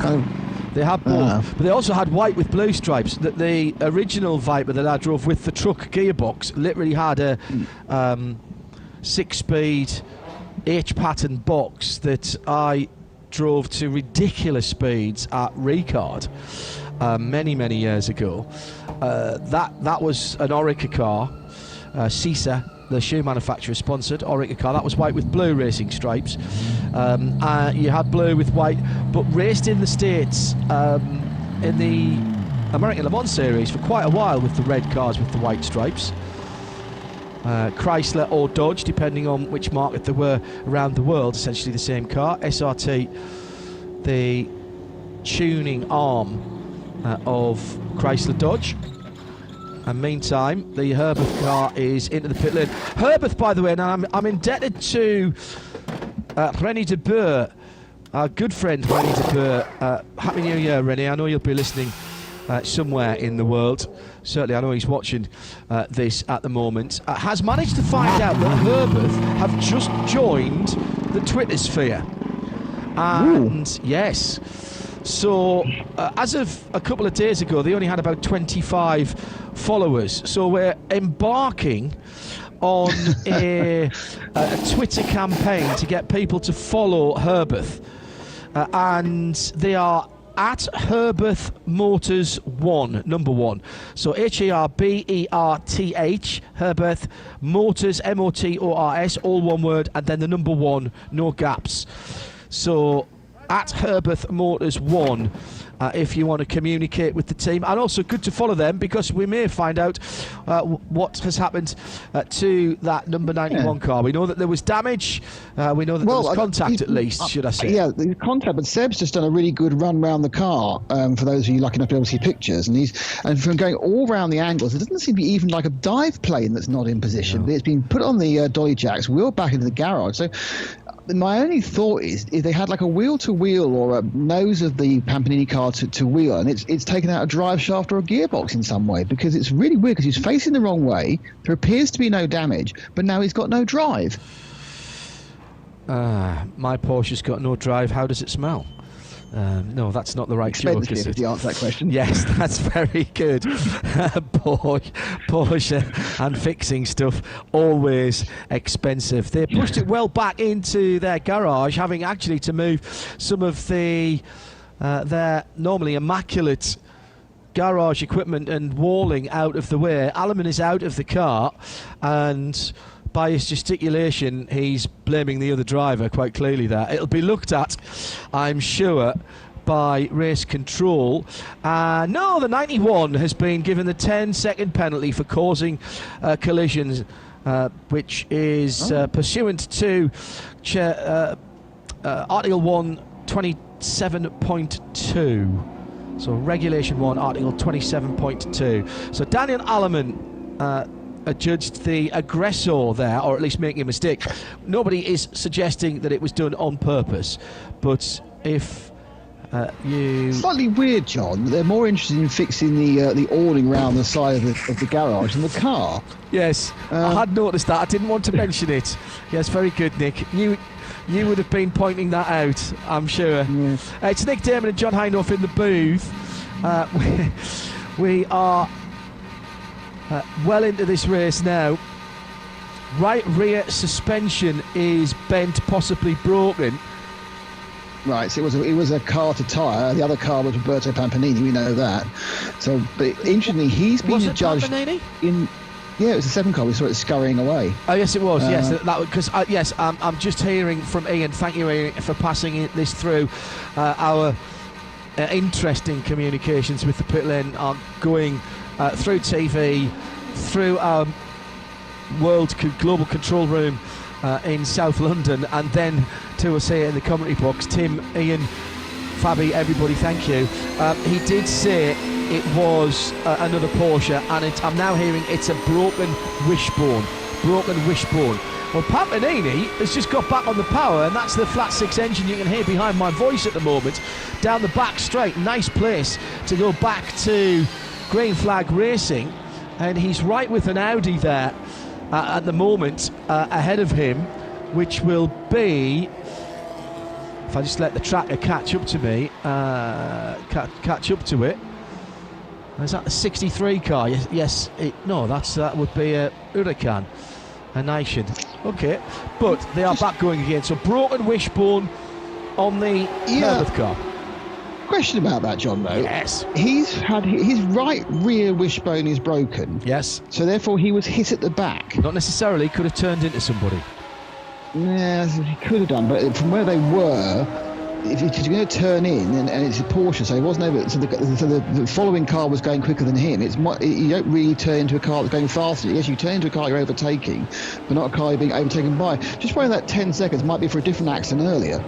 Because in my mind, I find it hard to see how in that combination you can be at fault for that outcome, where you've been turned round by a faster car. The faster car has hit you.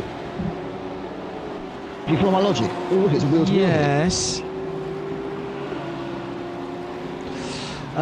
Putting it out there. Yeah, no. I'm hearing from Ian, by the way, that he was very angry. Daniel Alleman, very angry, doesn't want to speak on camera. Exceeding track limits, 15th offence. Whoa! For the 989 Porsche. Wait, I think you're right, by the way. That is going to be a 42-second time penalty. Speed limit by the 111 in the refuelling area, 22 seconds time penalty. They're coming in. They put a gun in the. They've obviously noticed a problem in the past, and my guess is people accelerating out of the. Correct. Too early. Too early. So they put a gun there, which may be a manual gun. But certainly there is somewhere off track with a sensor. I'll need to scroll back a bit. Yes, there it is. The 989 Porsche, that 42-second penalty added to a 10-second penalty it's already had and not come in for yet for causing a collision. Now I did mention that a little while ago. Those who be saying, well, hang on a minute, that must have been 3 laps ago. Doesn't work like that in Hankook 24-hour racing. You do it the next time you come into your pits for your regular stop, so you can serve your penalty. So that's now 52 seconds the 989 Porsche has got to do. That's going to be really annoying for them. If you do that under code 60, you double it. So you can still serve it under code 60. So quite easy for the MRS. That was the Tim Patler's car. Tim's back out in that car. In fact, actually he's in the fuel area at the moment. Stephen Licorice behind the wheel of the red Camel Jordan.NL Cupra, just heading up the hill towards the Park Inn Hotel at turn 12. Just goes light at the top of the hill as you come across the second apex there, then dives down through 13. Oh no, excuse me, he's a bit earlier on in the lap. That was 4, 5 and 6, my apologies. Some very interesting stickers on the inside of that car, which I not sure how many of them are real or not.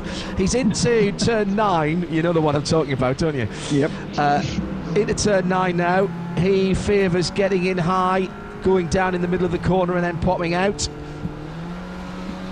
Down the back straight. He's got, unusually, a clear road ahead of him. But behind, there are a couple of cars. Any second now, we should see Roberto Pampinini come zipping through in the Porsche, because he's in the mirror of that car, the very distinctive Dynamic Motorsport, the gold and black car. This is 4th, by the way, we're talking about at the moment in the TCE and TCR category. Stephen Licorice, well, I'm very surprised we haven't seen the 7 go through quite yet. Looked a little closer than that on the tracker. Tracker's lagging a bit, I think. Let me do a quick refresh. See if I can get it to catch up a bit. Also catching him up at the moment is a 63, which is likely to be there perhaps a little bit quicker, but they're laps down at the moment. Go ahead, Nick, sorry. We've been on board for a lap now, and the 989 car, which has exceeded the track limits 15 times, it's only done 44 laps, John, so it's doing it once. But yeah, you've driven this track quite a lot. Where is the point where you're going to get an advantage, exceeding the limits? Where is this point where they're going? I can't see where on the track there's anywhere there's a massive advantage, a clever little hop you used to be able to do on those early PlayStation 1 games, instead of going 4 seconds by not doing a chicane. Where is your gain anywhere by going off limits? It's a good question. I would say that depending on what, there goes the dynamic car past the 101, by the way, down into turn 1 is where they are now, just starting to lose the sunlight and getting a bit of shade at the far end of the circuit down to turn 1. You can probably take a little bit too much curb through turn 2. If you straight line that there, there's quite a lot of Hankook rubber off the circuit there. Down through the S's, which is where actually the car collection is at the moment, you don't gain that much if you go off on the right hand side, so it wouldn't be there. So suddenly just going down behind the grandstands in your eyes as you come up to turn 9. No advantage at all to going off at turn 9. Gustav Edelhoff, by the way, driving the car collection Audi R8 LMS. He's on the back straight now, and we'll get the opportunity to examine the lap with him. Where else might be assistant? I think coming out of 15 and coming out of 16 are the only other two places, because at turn 10 it's heavy braking and it's more than 90 degrees, as he was just letting the Herberth car go through, and that would be the 92 car of Wolfgang Triller behind the wheel. Through the kink at 11, no advantage there. You actually try and stay off the curbs there. Round 12, you can come very wide out of turn 12, and I noticed there was a couple of the F4 cars doing that earlier on, but I'm not sure that really helps you. Although again, you can see the darker areas if you look carefully where the Hankook rubber has been laid down, Nick. 14, you can make it a double apex, many people do. But on the exit of 15 and the exit of 16, I think that's the area. There's an awful lot of rubber on the outside there, and it just means you don't have to slow down as much. You're taking more momentum through, and that obviously helps you, and particularly in the case of 16, onto the front straight. So I wonder if that is where they were going to put any sensors and have an automatic run through to race John, control. Yeah, interestingly, none of those reports say which corner you've exceeded track limits. I looked at that earlier on, and so they're trying. I think they are trying to keep it secret where these sensors are. Because it doesn't say, because you always get it, F1 exceeding track limits in turn 4, or WC, all the FIA series, they tell you which corner you've gone over the edge at. Tells you that in the cab in the WEC, because they've got the flag in the cab system from Manetti Marelli. No, I think that this is part of the secret scroll, and somebody in Tim Pappas' team needs to sit down and work out what they're doing wrong before they end up with a stop and go for 11.3 hours. Okay. Ginetta 279 running. No, it can't be 279 because that car didn't take the start. 278, my apologies. 15th in its category. It's the TCE class. Now, of course, they're running in TCX. And what a week it's been for those guys already. Third in the TCX class, behind Fun M Motorsport, who've had a quiet race so far, and I'm very sorry, George King and the rest of the team, in their M240 Racing Cup car. And leading that, and just having rejoined actually after their pit stop, is Nils Ulrich Nybo in the Cupra DSC of Sally Racing.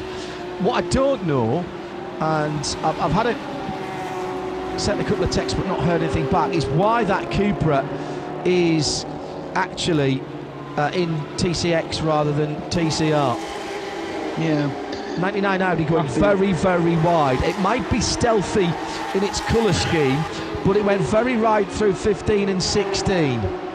Let's see if it gets pinged, because it was super wide at 15, and 16 I think was just that average wide, but 15, if you're going to get pinged, it will not ping there, that's for sure. That's what you need. Another refuelling area infringement, Nick. This time, and this is significant because it's for Gustav Edelhoff in the 34 car collection car. 32 seconds. Wow. Yeah. And also the leader in GT4, ST Racing, Chandler Hull. He's got a 24-second time penalty for speed limit infraction in the refueling area. I was always told, I remember the driver's briefing, it's walking pace in the area itself. Yeah, there needs to be some team management messaging getting it through the teams as quickly as possible. Also, it's really useful if you've got a two-car team. You send your slowest car team out, and you deliberately exceed a track limit at a different corner every lap. You find out which one pings. Yeah. Two Porsches side by side, but in different categories. The GT3 car doing better on the brakes, unsurprisingly, into turn 10. Although top speed, there wasn't a lot in it there between the Herbert car and the all-white Cup car. I think that was the HRT Performance 929 car that was going by. In the pits for Chiraya Neuer, who we were mentioning earlier on, the BBR Cupra. It's the 107 car. That's been in the pits for a little while there. They've got the bonnet, the hood up, and they're looking at the engine. Cycle through a few other cars that we haven't mentioned for a little while. Nick? Well, yeah, just at the bottom, actually, just to point out who's not currently running. Obviously, we still don't have the HRT Performance car, which went off so strangely and luckily with zero damage to driver, but quite a lot of damage to car. About 5 laps. Johan van Hove in the Speed Lover Porsche, that car's also been in after accident damage. He's been in for the last hour and 25. Lionel Amarouche has had a couple of visits in the Vortex V8, luckily none of them involving conflagration, so that car may come back out again. That's been in for 53 minutes. We saw the BBR, that Cupra, the Thai Cupra, that's only been in for about 2.5 minutes. And of course, Daniel Alleman is in the 91 car, one of the favourites, and that has now spent, how long has it spent not going anywhere? 16.5 minutes already, so that's already really out of contention for amateur honours after that coming together with the 7 Roberto Pampanini. Leading overall, still the 36 car, the GPX Racing of Axel Jeffries from the 92, and the gap is over a minute, but we still don't know the relative fueling of either of those ones, John. Hello to Steve Grievner, tweeted at RSL_studio, as has Rich Bernard, has repurposed his home office today. Good. And has us on sound and vision. And René de Boer is not at Dubai for the first time since 2008. So, wow. René, at home in the Netherlands. Thank you for tuning in. Zach Spade Viper heading back into the pit lane. That didn't look like a happy Viper, even as it was coming in. And it was down. What does a happy Viper look like then? Well, a lot quicker than that before you hit the pit lane speed limiter, I would have said. Yeah, it looks clean, so at least it's obviously a mechanical issue. It's not had any impact with anything solid. Still don't know how old that car is. When did it leave the factory? On board with the 19th, Henk de Jong of MP Motorsport. Are you on board? Yeah, I always like to be on board. Yeah, I am. You've not heard that? Very good. You're a fast runner, aren't you? Well, I've been training the last couple of years, John. So it's fine. It's just I'm only in training to get down from the pole of the GT to the pole of the TCE here. That's why I run. That's the only reason for it. MP Motorsport obviously rejoining after a lengthy pit stop. Yeah, Henk de Jong back out again, and gearbox change for the Viper SRT. Oof. Yeah, it won't have been the same gearboxes in the early cars. I say the H-pattern boxes, still incredibly quick in a straight line. Kicking the you-know-what away from 200 miles an hour on the short version of the back straight. So coming out of L'École and then straight down the back straight. Unbelievable. Unbelievable piece of kit. And we're hearing from the pit lane. Now, I think this might be the marker pen of doom. What? For the 91 car. Retirement for the 91 car. That was the Alemann Porsche that had a collision with the 7 dynamic car. Broken wishbone, we heard, but that sounds like there's something more in the drive line, Nick, than we were being told there. And the Zapspeed car's back into the pits. He's probably punched something through he's punched something through the side, may have taken the gearbox out. And it's interesting, really, because Herbert, you would think, even if it was a long but possible repair, would do it, because they're a team that's not going to just do this race. They're going to do the whole championship. So even a few, scraps might be useful. Scraps of points might be useful moving forward, especially the 24-hour races score bigger than the 12s, which some of the season's other races are. So that must be quite serious. Those boys not be taking part. Well, I'm not a total expert on all of the SRT parts catalogue, but the size, shape and electrical connections to the gearbox in its pristine state that's about to go into that Viper was nothing like the 6-speed manual H-pattern truck box that I drove the old Orica car back at Ricard all those years ago. That would suggest to me that may have been hydraulically or electronically hydraulically, or perhaps even pneumatically operated on that car. And 50 kilos lighter. Yeah, which would have been useful for putting me in the car, quite frankly. Would have balanced out my excess ballast. Up to the top of the hill at turn 12, 4th in the race at the moment for Hubert Haupt. Actually, 3rd in the race for Hubert Haupt. Last time he went across the line, so not sure whether the timing's behind the lights on the side of the car or the lights are behind the timing. They only reset over the line. So really? Okay. If you carry the wrong number, if you overtake someone or have a massive spin, which is more likely if I'm driving, you tumble down the field. My apologies. That's complete nonsense, Heindorf. Hubert Haupt in the 4 is in 3rd. Rolf Eneischen in the 63, which was the GRT Grasser Team Lamborghini that I was trying to be talking about, is in 4th position. So lights and timing perfectly aligned. My apologies. Hubert Haupt in the 4. I'd love to know what Rolf Eneischen and his team, GRT Grasser, were actually doing in that first Code 60. When they were in 100 million times. In and out. Yeah, in and out one, fuel.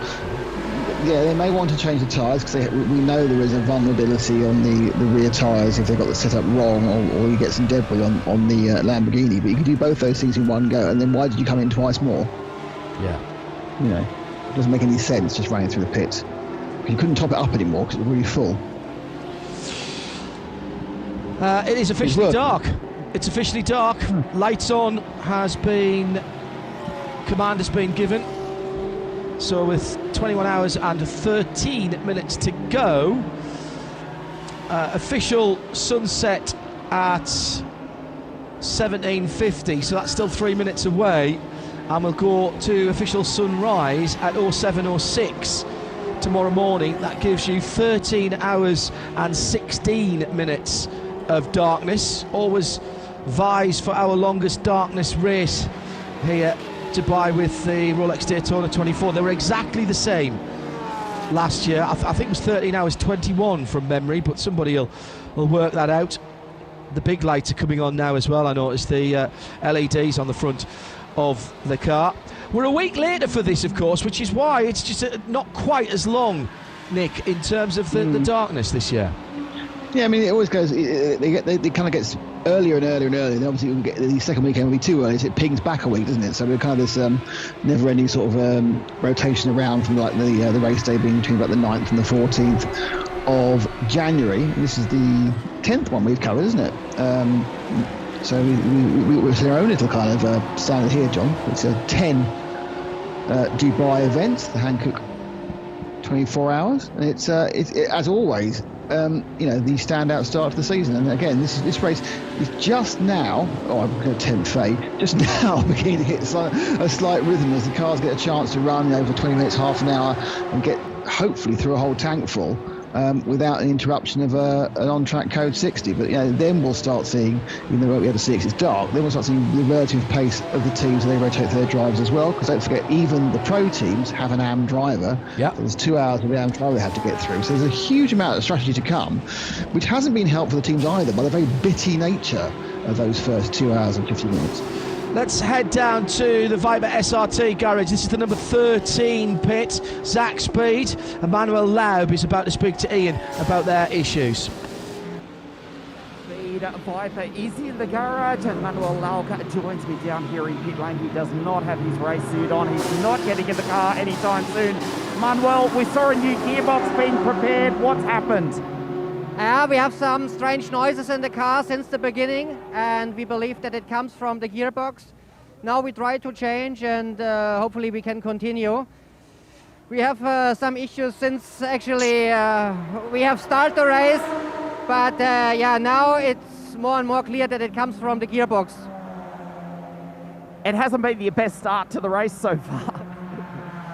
For sure, that's not what we want, but we never give up. We try to change and come back. How long do you expect this to take? I don't know exactly, but I'm pretty sure that it needs 45 minutes to 1 hour to change it. It is one of the more interesting cars in the race. Firstly, I got it wrong yesterday. It's not a V10, it is a V8, but it's a monster 8-litre engine, if I'm not mistaken. Can you tell us a little bit about the history of this car? Yeah, it's a V10 engine, what we have in the car. And for sure, actually powerful like hell. I mean, it's surely not the last generation of GT3 cars, but it's very special to drive this one. And we just had bad luck that we have so many issues at the moment. So the V10 Viper back on track in about an hour. You've got a lot of fans following you all around the world. Anything to say to them? Yeah, as I said, this is the first race for the season for sure. We try to come back stronger and make the best out of it. We cannot change something anymore now, so it is like it is. We try to repair and continue. Racing with the Zach Speed team, one of the most legendary teams in world motorsport for the past 2, 3, 4 decades. We're talking DTM World Sports Cars, even Formula One, if we go back to the 1980s. It is a world-class team. How do they operate? Yeah, I mean, nearly everybody who is involved in motorsport knows the name Zach Speed. As I said, we have already problems since the beginning, already during the test days, but the guys are amazing. They are working. We try to fix it, and when someone can do it, then I'm pretty sure that the Zach Speed guys are it. Manuel Laub, we'll see you back on track in the V10 Viper, not the V8, the V10. That'll be well after sunset. Yeah, as I said, I think we need around 1 hour and we are back in the car. Thank you, Manuel. Thank you.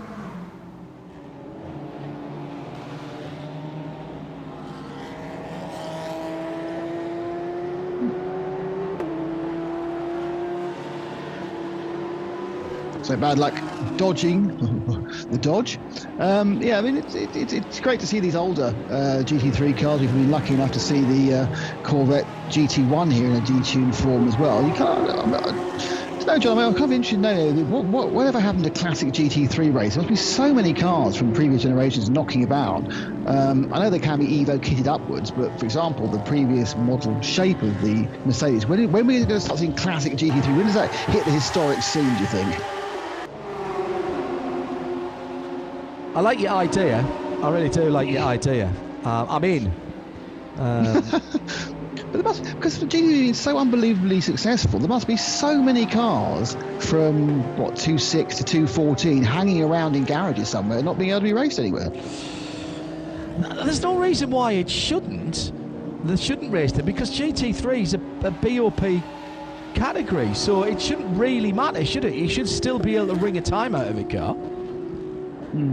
One person ago, of course, as we said many times before, the improvements are never in ultimate lap time. They're in how easy it is to achieve that lap time and how consistently the car runs, and it's better on the tyres and better on the fuel and everything else. But the ultimate lap time has to stay the same. That's the whole point of a BOP system. 4:38 in for its 24-second time penalty for exceeding the speed limit. This is one of the GT4 BMWs with the swirly paint or vinyl job, as it is nowadays. If you can guarantee getting an ISO shot when you're serving your penalty, it's almost worth serving the penalty because you get your sponsor on the screen, absolutely. isn't it? If you've got one on the roof as well, particularly good. Yeah. You get those spaces sold now. Get those spaces sold, drive for the track a few times, bang, and it's a couple hundred quid. Yeah. Oh, the 989, by the way, is going to end up being parked for an hour, because now they've got a pit stop infringement as well. This is the Tim Pappas car. That's a 10-second penalty for that. They had a 10-second penalty for causing a collision and a 42-second penalty or something similar for speeding in the fueling area. All I could think, John, is that so many instant points, they'd be DQ'd from the race now in iRacing. Yeah, probably right. Well, no, because quite a lot of the longer races that iRacing do, you do have... you get unlimited. You come in for a drive-through or a stop hold. Yeah, that is true. That'll be next week for us. Just trying to see who's in that 989 car. So it's Jeroen Bleekemolen, who's a very good driver. Tim Pappas is Saif Almeri and Yuka Honkavari, who I can't pronounce who I can't pronounce nor I know anything about. But it's not like it's, me and you turning up with Johnny to do a bit of amateur running, is it? They know what they're doing, these guys, so why are they making so many obvious mistakes? Well, you would have thought, wouldn't you, with fewer cars on the circuit this year, it would have made life a wee bit easier.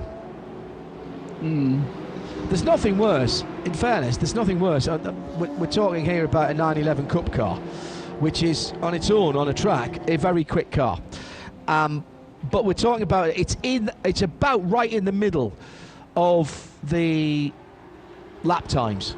I mean, their class leader, hang on, let me have a quick look. Their class leader's in 15th position, I think. Yep, I agree. Yep, 15. Sorry, I can't configure the timing screen where I want it, so the picture place in class needs to be over to the left hand side, and they're lapping at around, hang on a minute, I've got to scroll across because it doesn't all fit on one screen. Like 211s, 212s they're doing, the actual in race time. So so they are about in the middle of the GT field, the middle of the field, the 50 car field, which is good, so that's a quick car. But when a GT3 car comes up behind you, particularly now with the headlights on, it doesn't half catch your attention, and it's easy to make mistakes in concentration. There's a few places here where you could let cars through with the minimum of fuss and bother, but if you've got an impatient driver trying to cut his way through traffic, or, in the middle of his own dice for a position, whether that's 15th in class or first and second in class. So I understand that it's easy for us to sit in judgment in the commentary box.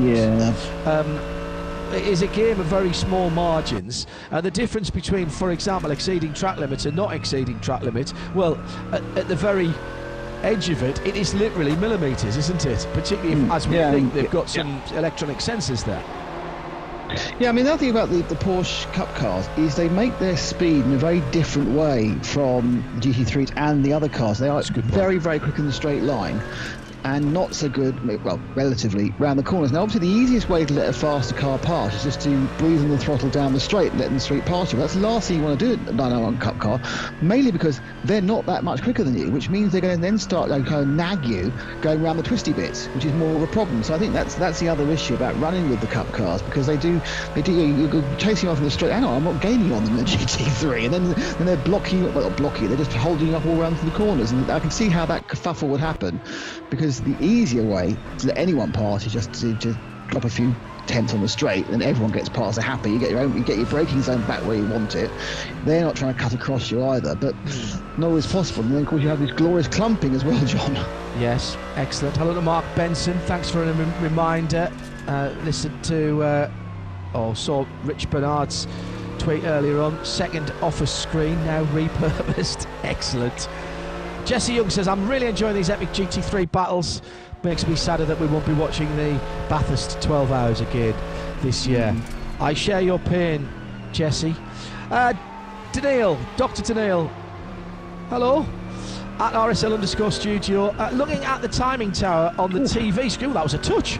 There was a touch there. Hubert Haupt having a bit of a scrap with the AMG Grey Mercedes. TCR. I was at the TCR, not the Mercedes. Right, okay. I think what happened was that Mercedes came on the far right and squeezed the TCR across, and he didn't realise that Hubert was there. So I think that was it was a very light contact, but I would think that was a 3-car, and the middle car got squeezed. So that was the slowest car. So that was in fact a 3-car plant, was it? Using snooker terms. Right, okay. Exactly. Billiards. Let me get back to that car's moving around now by Hubert. I hope he hasn't done right rear suspension damage, or maybe got a slow puncture. He's going around turn 4 now, and he's got more traffic ahead. He's pushing very hard indeed, sitting in 3rd position at the moment with a gap of 25 seconds or thereabouts to 2nd position, which is the Herbert Motorsport 92. In theory, that of course is the Pro car, which a number of people are saying I suppose they have got 3 cars in this race, Herbert, actually, because they've got the 93 as well. The 92 is seen as the Pro car, but we've seen that 91 car take very good overall victories, Nick, down through the years, and they've, in fact, the same drivers that are in that car now competing in a Pro-Am category have competed at the sharp end of the field in the full Pro category. Yeah, I think it's true. I mean, I think you certainly don't count them out at all. I mean, it's an interesting look at the front of the grid, I must admit, because we effectively, I don't know what's happened this year, but suddenly Porsche is the car to have. Always, mate. You should know that. Got a yellow flag at turn 13. We'll check that out to see who has gone missing as we take a look at the standings at just past 6 o'clock in the evening. Sunset about 10 minutes ago, and it is the TCE category that we'll look at first for the touring cars. Top categories, top cars in the TCE are all from the TCR classes. AC Motorsports lead it, and I'm not sure those gaps are quite right there, but we'll forget the gaps at the moment. I'll just give you the rundown. So 188 AC Audi from the VW Golf, defending champions Autorama, then Top Car Sport in the first, the Cupras, and then it's Cupra, VW, Cupra, Audi for the top 8. We do have the TCX category as well. They're sitting a little bit further down, and that is being led at the moment by the Sally Racing car in 11th position in that part of the grid. That's the 218, the Lund, Orbel, Nybo and Thorsen car. Remember, that we had a couple of cars, or we had one car at least, that did not start. That was one of the CWS engineering cars, the car that effectively was the placeholder. Second place in the TCX category is the 278. That's one of the new Ginetta's that did finally arrive in the containers. And in third place is, they're in third place. In second place is the Fun M Motorsport BMW. So that's how it stands in TCE. In the GT category, and at the head of the field, GPX Racing with the Porsche first and second, as Nick was mentioning. It's about 1 minute and 16 seconds between first and second then, and another half a minute back to HRT in the Mercedes AMG in third.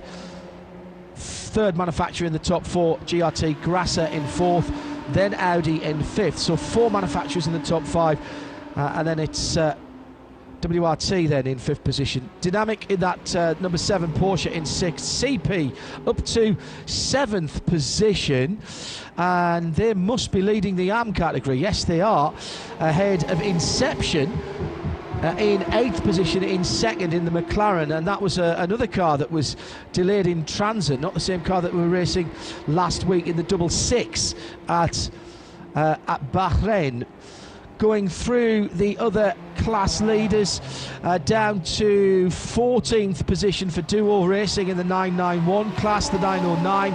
They're just ahead of the GTX leader, one of the 3 Lamborghini Super Trofeos. This is the Lightbird Motorsport car, the 710, that leads their class in that race. And in GT4, how far do I have to go down? I have to go down to the team Avia Zorg Rennsport, number 452, which is in 21st in that part of the race. And that is your GT4 leader. That's how it stands then, with the time just coming up to 5 minutes past 6 here in Dubai.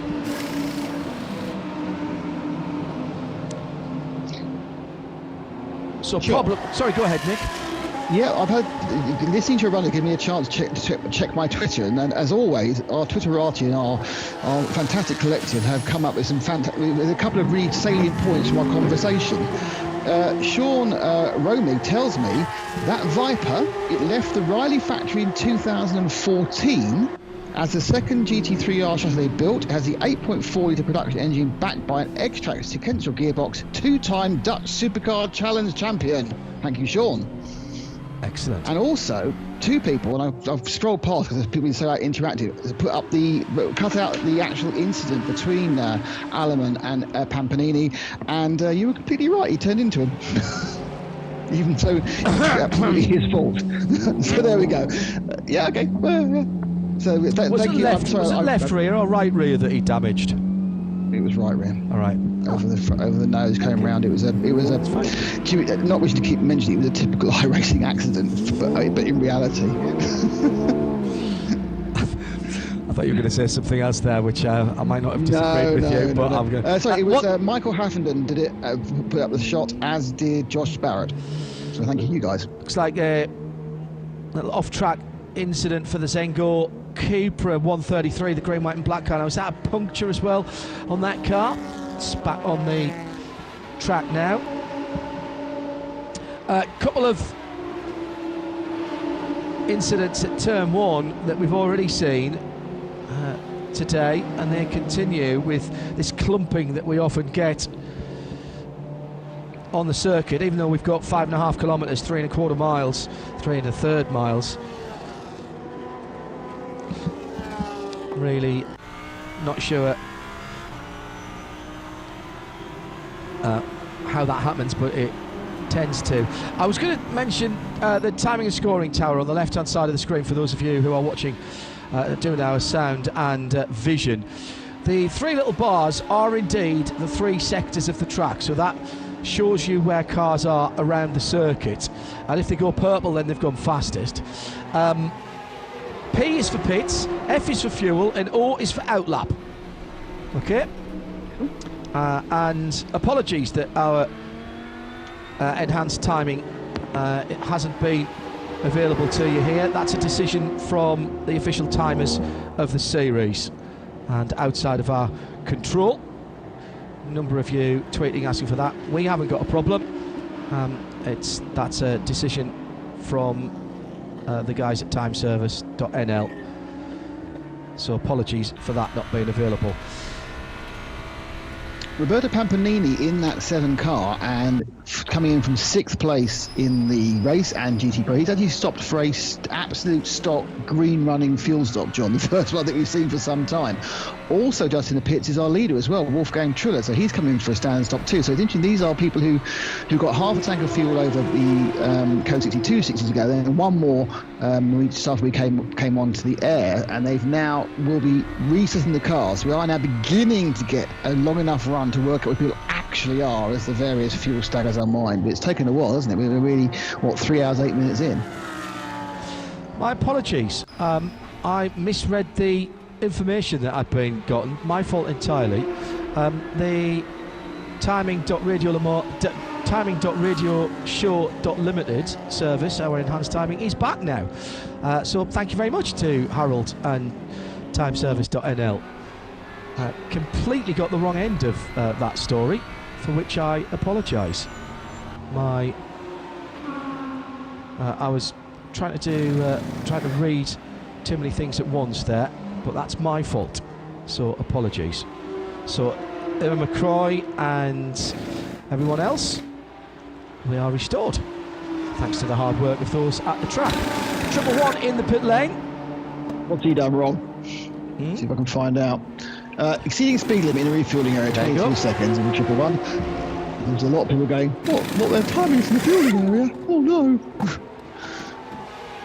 One of the 4 GTX Lamborghini Huracan Super Trofeos, one of which is it still in the pit? That one could come out again. It was towards the back, wasn't it? No, it was the GT3 Poland car, the 708 with Gregor Bogzulski. He's back out again, but they are a long way off. They're about 18 laps off the leading class, but they've got many hours to make it up. They're going to need misfortune to fall the other cars equally, give them a chance to get up into pace. But Lamborghini Huracans, don't forget, the Super Trofeos are actually more powerful than the GT3s, just with less aero. So they're quick down the straights, not so fast around the corners. They are very quick around the also, they sound lovely and they look fabulous. So, I'm all for a Lamborghini Huracan Super Trofeo class, and probably got 3. Let's get 10 next time. Actually, the interesting about this Lamborghini Super Trofeo is they have actually managed to produce a proper endurance spec. There's quite a lot of these other one-make series where you don't see that happen, do you? You don't actually see the challenge cars actually take part in the endurance racing. For example, we had the Ferrari Challenge. You don't see those cars being up spec for endurance. You obviously never saw, unfortunately, the Maserati Super Trofeos. Well, you did see them, but they didn't last the 24 hours. But the Lamborghinis, with which obviously have series now in Asia, Europe, and of course the US, where it's very big, are really pushing forward for what is effectively quite a small organisation, but of course backed by the might of Audi and the Audi engineering and the Audi engine particularly. Audi engine and gearbox, yeah. Oh, is it, or do Audi use the Lamborghini engine and gearbox? There's always a kind of a grey area about that, isn't there? Depends who you speak to. If you speak to somebody from Squadra Trofeo, you'll get one answer. If you speak to Chris Reinke, the man at the head of Audi Sport Customer Racing, they've all got the 4 rings on them. The gearboxes have got the 4 rings on them, even in the Lambos, even in the GT3 cars. Or should I say, certainly in the GT3 cars. Did it debut in the Huracan before the R8 is the question. I think the first time it got used was in the Lamborghini, which is why they claim it's theirs, regardless of one way or the other. I think the first car we launched, I'm happy to prove them wrong if Twitter can tell me the facts, but from my memory, the Huracan had the engine first, so they claim it was Lamborghini engine, which is an interesting way of doing it, because of course the VAG group, they share everything around all their brands. Yes. We'll let them fight about that, Nick. No, we want to join in. No, I don't want to be a part of that at all. I wonder if Chris Ward is listening from the Lamborghini Super Trofeo in the US. He's a massive endurance fan, and he might be able to send me some information on that at RSL_studio, Chris, if you are listening in, getting ready for another season of Lamborghini racing as part of the IMSA package, of course. At RSL_studio. 20 hours and 50 minutes or thereabouts to go. Another penalty, this time for one of those Quattro cars. Did you just mention this? No. The 708 has just it's just been served a warning for overtaking another car outside track limits. No, look, I've got 2 wheels off rather than 4 wheels off. I tell you what, there's an awful lot of offences in the refuelling areas, not just speeding, but non-specific refuelling infringements. Rule 1, Article 21.3, 4, and I'll just run through the numbers: 208, 401, 133, 989 again. I know that was a pit stop infringement, sorry. And they are 20 seconds. They're getting 20 seconds for those, 10 seconds for some of them. So something's going on down there. They're not putting their nozzles on. They're not putting their nozzles on. O's? That's my guess. They're trying to be clever. They're trying to get around fuel fill. That would never happen. Oh, Benetton, 1994. Can't let it go. I know it's 26 years. I'm 27 now. Still made a career for Steve Matchett, didn't it? Let's be honest. Very good point, well made, yeah. And it obviously made, whoever took the picture has made a few quid out of that. I don't know if it was Stephen T or whoever, or Darren, but that picture of Jos Verstappen in flames has gone around the world several times.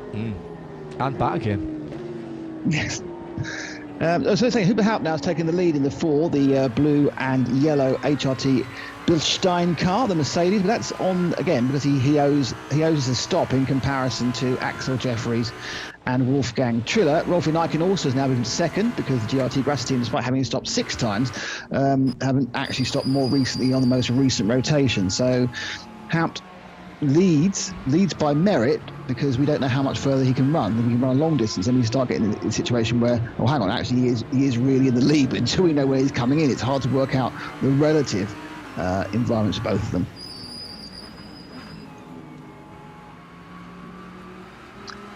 We said it before, Louis Michaels, I don't think we mentioned before, from WRT Audi. They've snuck up there from nowhere. I don't remember either the Johnny and gang or us mentioning the WRT, the car 31 machine at all. And now it's just sitting there in 4th half minute off the lead. That's very sneaky, very WRT-ish, isn't it?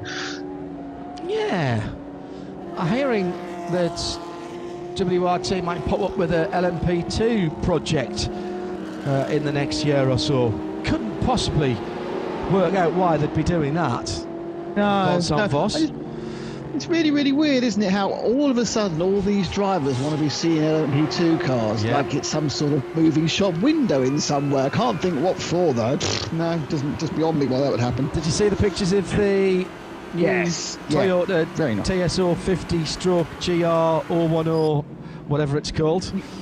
Yeah, I mean the only thing I'd like to have seen is some sort of scale thing. I'd like to have seen a driver standing by it because to me, visually, it looks smaller than the TSO 50, but that could just be an illusion of the camouflage paint, or just in my mind that car is a smaller footprint than the TSO 50, which could be completely wrong because I haven't had anything to scale it against. Well, they're not going to unlearn everything they've learned, which is it's why, I think when we did that prototype panel before Christmas and Alex Wirtz was actually at the test and talked to us from the test while the 2 cars were going round with what we know now is a 3.5, 3.6 V6 engine, which is why it didn't sound particularly stressed when it was going by even down the long front straight at Portimao. He said you can't unlearn what you've learned, so the back end of the car does look very much like the previous iteration of cars.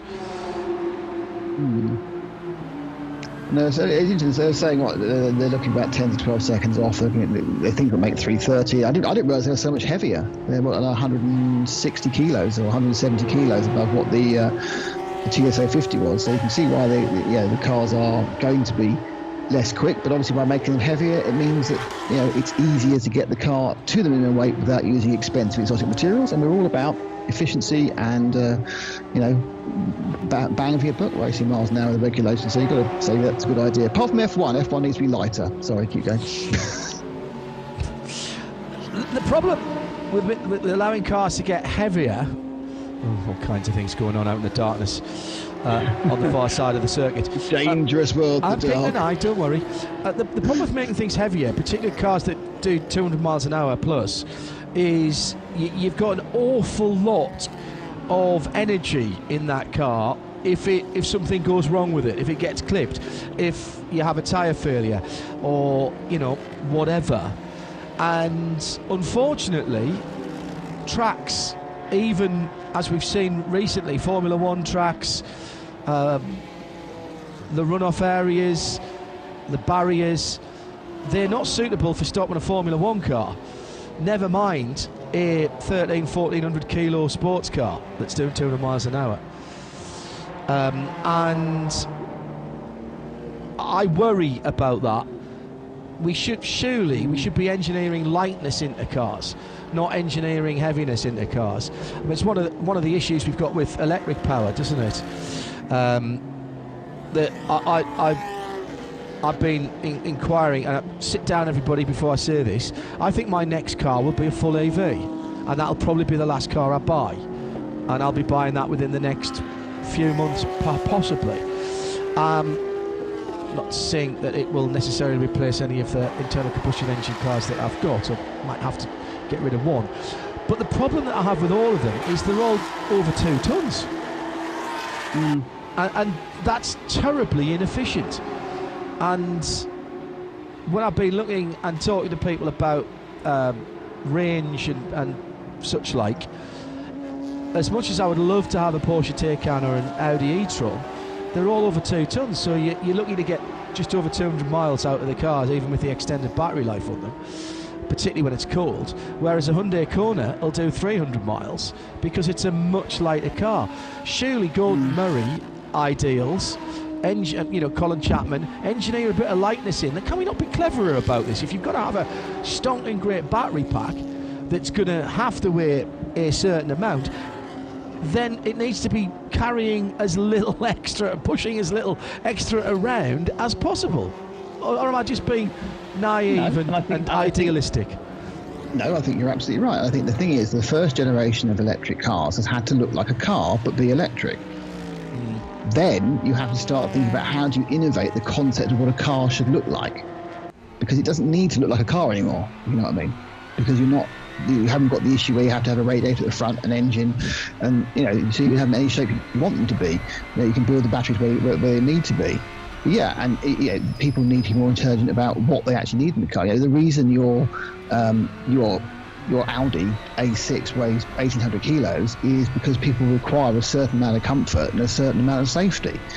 But you can obviously, if you're prepared to put some more interesting materials in there, you can achieve both of those. If you perhaps won't have some of your standard equipment you think you should have, and you can lose several hundred kilograms. But I suppose, how much can you force the consumer to change over one generation, John? And let's start off by saying to change your power supply, and then we'll start motor force supply, and then let's start talking about actually changing the way you actually think about what a car should be. Number of people, including the Hunt, say the GR010, actually GR010 is how they will say it, won't they, for Gazoo Racing, is, would you believe this, and you like this because you're a Maserati MC12 lover, 25 centimetres longer and 10 centimetres wider than the TS050. Oh, there we go. That just goes to show how my perception is not much good. Actually, also answering another question I raised myself, and Chris Diamond got in contact. Hello, Chris. He said, Chris, who for a long time actually, Chris Diamond, I think, was my first. It was me interviewing Chris Diamond, my first profile picture on Facebook back in 2009 or 2008 when I was doing. Anyway, it's a picture I had professionally taken. It was back of my head anyway. It says Ferrari Challenge doesn't make a good endurance car because it drinks fuel while it's going out of fashion, and to a lesser extent, the narrow tyres don't hold up so well. So there we go. That's why they haven't worked that one through into a super Truffaut environment. So I mean, I think going back to the original part of this conversation, I think it is unfortunate that cars are getting heavier and race cars specifically. But when you start adding a hybridized system, you can see why, to keep costs down, they want to make sure you're not chasing lower weight as well. Jet has tweeted in at RSL_. She said, "My 11-year-old says the same. Why do electric cars look like they do? Surely they should look futuristic and not be tied down to old ideas." Absolutely. Totally. But that's next generation. That's next generation. I think that should be the same for electric racing cars as well. The time for Formula E to look like a single-seater Formula is long past. I want it to look like pod racing. Formula E, of course. For Formula E, decided to have dramatic bodywork, which didn't do any good, which wasn't actually providing downforce or any usefulness. So that was they wanted to look different in a nihilistic sort of way. But I agree with you. Why don't we can play around with these whole things? But of course, sorry, just remember the other reason they have to make it cheaper to look like a racing car is because they want to use an existing chassis. Yeah, they use the old car chassis. Yeah. So again, that's cost, but absolutely right. DW12 wasn't it that they used? And a gearbox. It was something odd. It was an Indy car. Originally. And a gearbox. Why do you need a gearbox with an electric motor? Well, now of course that isn't the case, obviously, with the Gen 2s. No, I know. Do you the think Gen 3... the Extreme E, the Formula Extreme E, the June buggy things, where you have to have a male and a female driver, and you share the car and need to do a lap each around exotic locations in the world. That just looks like a Dakar buggy. So it's the same again. There's nothing innovative there, is there? There's nothing to set it apart unless you. But basically, because you can't hear it, that's how you know it's electric. It's. I mean, I think that people need to think outside the box a little bit more. But they're so concentrated on the drivetrain that they perhaps don't. I mean, it'd be interesting whether Audi, when they produce their Dakar machine, just make it look normal, because obviously it's got to have a range extender in it. So I mean, it's. Gen 3. Now you see now. We talked on Midweek Motorsport a while back, and Tim's just reminded me about the flying car series, Formula Fly or whatever it's called. Oh yeah, those pod things. They are videos, going to have people in. This is the Australian idea. Now we can laugh and snigger at that, but at least they're trying something different, and I like that. I'm not laughing or sniggering. They've got some technical things to overcome, but the concept is absolutely fine. It's just got a real problem in that people weigh 60 kilos at minimum, if you get a jockey on board, and that's the issue. It's not anything wrong on that. Then you've got to get the electric power to get the cars, the weight of the batteries to get the pods off the ground. That is the issue, not the actual concept. Because if you look at the test models they've had, which they probably are carrying about 7 or 8 kilos, they look pretty impressive. Yeah.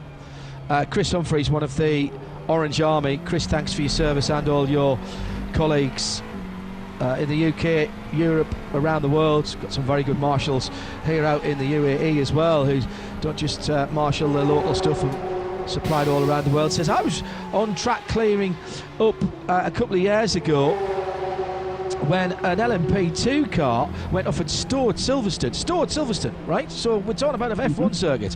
170 miles an hour, no brakes, 90 minutes of red flag to rebuild the Tech Pro, which had been the barrier, which had been ripped out of its concrete mount. Like, just extraordinary. And the Toyota there, he was there, he says, I was also clearing up. This is you, it's your fault, Chris. 6 rows of tyres. Do you remember the Toyota that went off? 6 rows of tyres and damaged the concrete wall. And just, Well, it's basic maths, isn't it? It's force is speed times mass squared. No, mass times speed squared. Yeah. So if you've got 100 miles an hour and you've got a ton, it's suddenly you go to 200 miles an hour and you've got 1,200 kilograms, and the force is unbelievably large. And yes, we try and retain it as much as we can, and we also contain it with the safety cells, and so the drivers are protected, but it does seem to pass all the damage onto the track itself.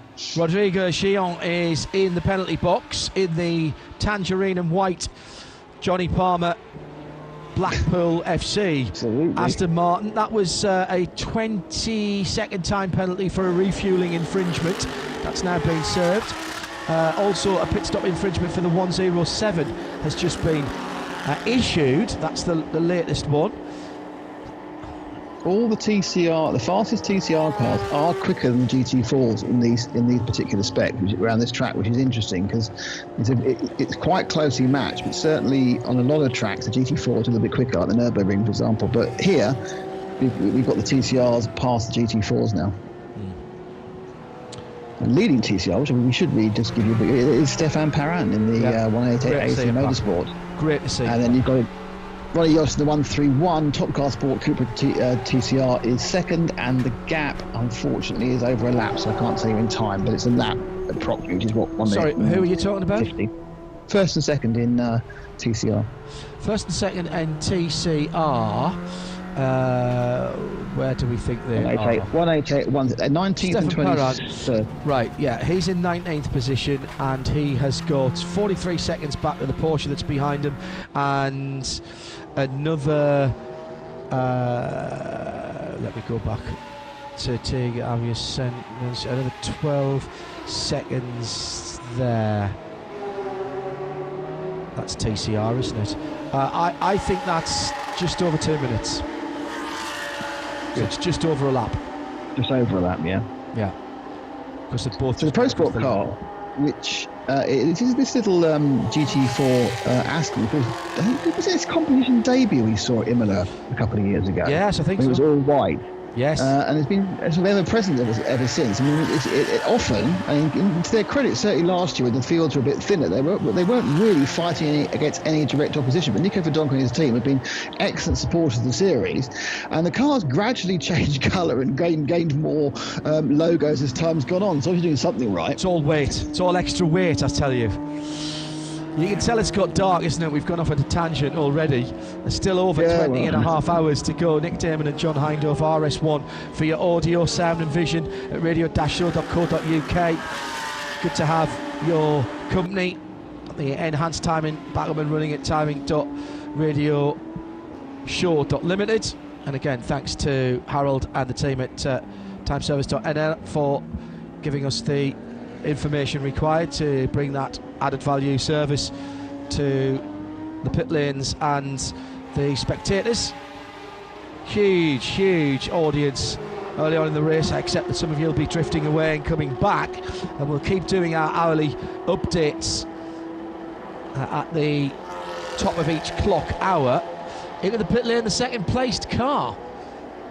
Yep, that's interesting. So just to give you an idea, so the Julian Andlau, who stopped first from the lead, has been out for 24 and a half minutes. So with this staggered sort of fuel stop environment because of the Code 60s, Rolf's brought the car in for an empty tank stop, and actually remembered to stop before the tank was completely empty. Hidden there, some other driver. One or two people haven't, that's why you said that, yes. So 25 minutes, he's run 25 minutes longer. He will lose that second place, and Julian Andlau will go past him again. But now still out and running is Hubert Hampton, HRT Bristol Mercedes. So he's got at least 25 minutes more fuel than Julian, but he actually can only run for 23 minutes because he will hit if he's got the fuel for it, because he'll hit his maximum 2 hour stint length at that point. He's run 1 hour 37 so far, a maximum of 2 hours, and it doesn't count going down the pits or being the fuel for that 2 hours. So it's 2 hours of actual on the track time. It's the maximum. Yeah, absolutely right. So you've got to work your way around that. Chaz Cleland, first time in 6 years not working at the Dubai 24 Hours, but enjoying the coverage and rooting for the Optimum Motorsport team, McLaren, the Inception guys. Good luck to everybody out there. Relatively, dare I say this, have we actually got any more than the Herbeth 91 car officially retired? The 928 HRT performance car, I don't think that's coming back, but I haven't seen anything from them to say that it's gone. The Vortex V8 has spent a long time in the pits, but I think it's back in the pits again now. The Zach Speed Dodge SRT Viper GT3R is getting a gearbox change. So those are the only 4 who've spent long times in the pitch. I don't think that 928's coming back. That looked like a front front cage leg that had crumpled on that. Done its job though, because Fabio Citinola got out the car without any problem. And I speak of the Viper, and it looks like the floor's going back onto that, so gearbox change almost done. Impressive. That's a screwing up process. Of course, just for pure housekeeping, the 279 did not start with CWS Engineering. They split their resources over the two cars that should have been there in the first place rather than one there, freighted in an emergency. So that those two cars, the 280 and the 278, have both been in the wars, but they are both running. I love the fact that Colin White, knowing or being informed that his two brand new Ginetta race cars in transportation containers have been held up en route, has the resources, i.e. another car, to air freight to the track for the early part of the week so his drivers can get some practice. It was supposed to be 278 and 279, those two new cars. So the air freighted car was entered. Follow me, Nick, this is important. So their original two entries were 278 and 279. The air freighted car came and took the 279 entry and then therefore was ended. But as soon as the two new cars came, there was no need for that car any longer. So they have an extra entry, which has become the 280, and all the drivers that were in the 279 migrated across to the 280, and the two cars that started therefore were the two new Ginetta G55. So in fairness, the 280 did have some problems early on, didn't it? The South African crewed car, driving crewed car, Michael Stephen, who qualified the 279 right at the sharp end of its class, and the TCE category rather. He's in the car at the moment, but is running. But both of those cars, the 278 then and the 280, Adam Hayes behind the wheel of the 278, just come into the pits. Both those cars had problems early on, so Colin still working.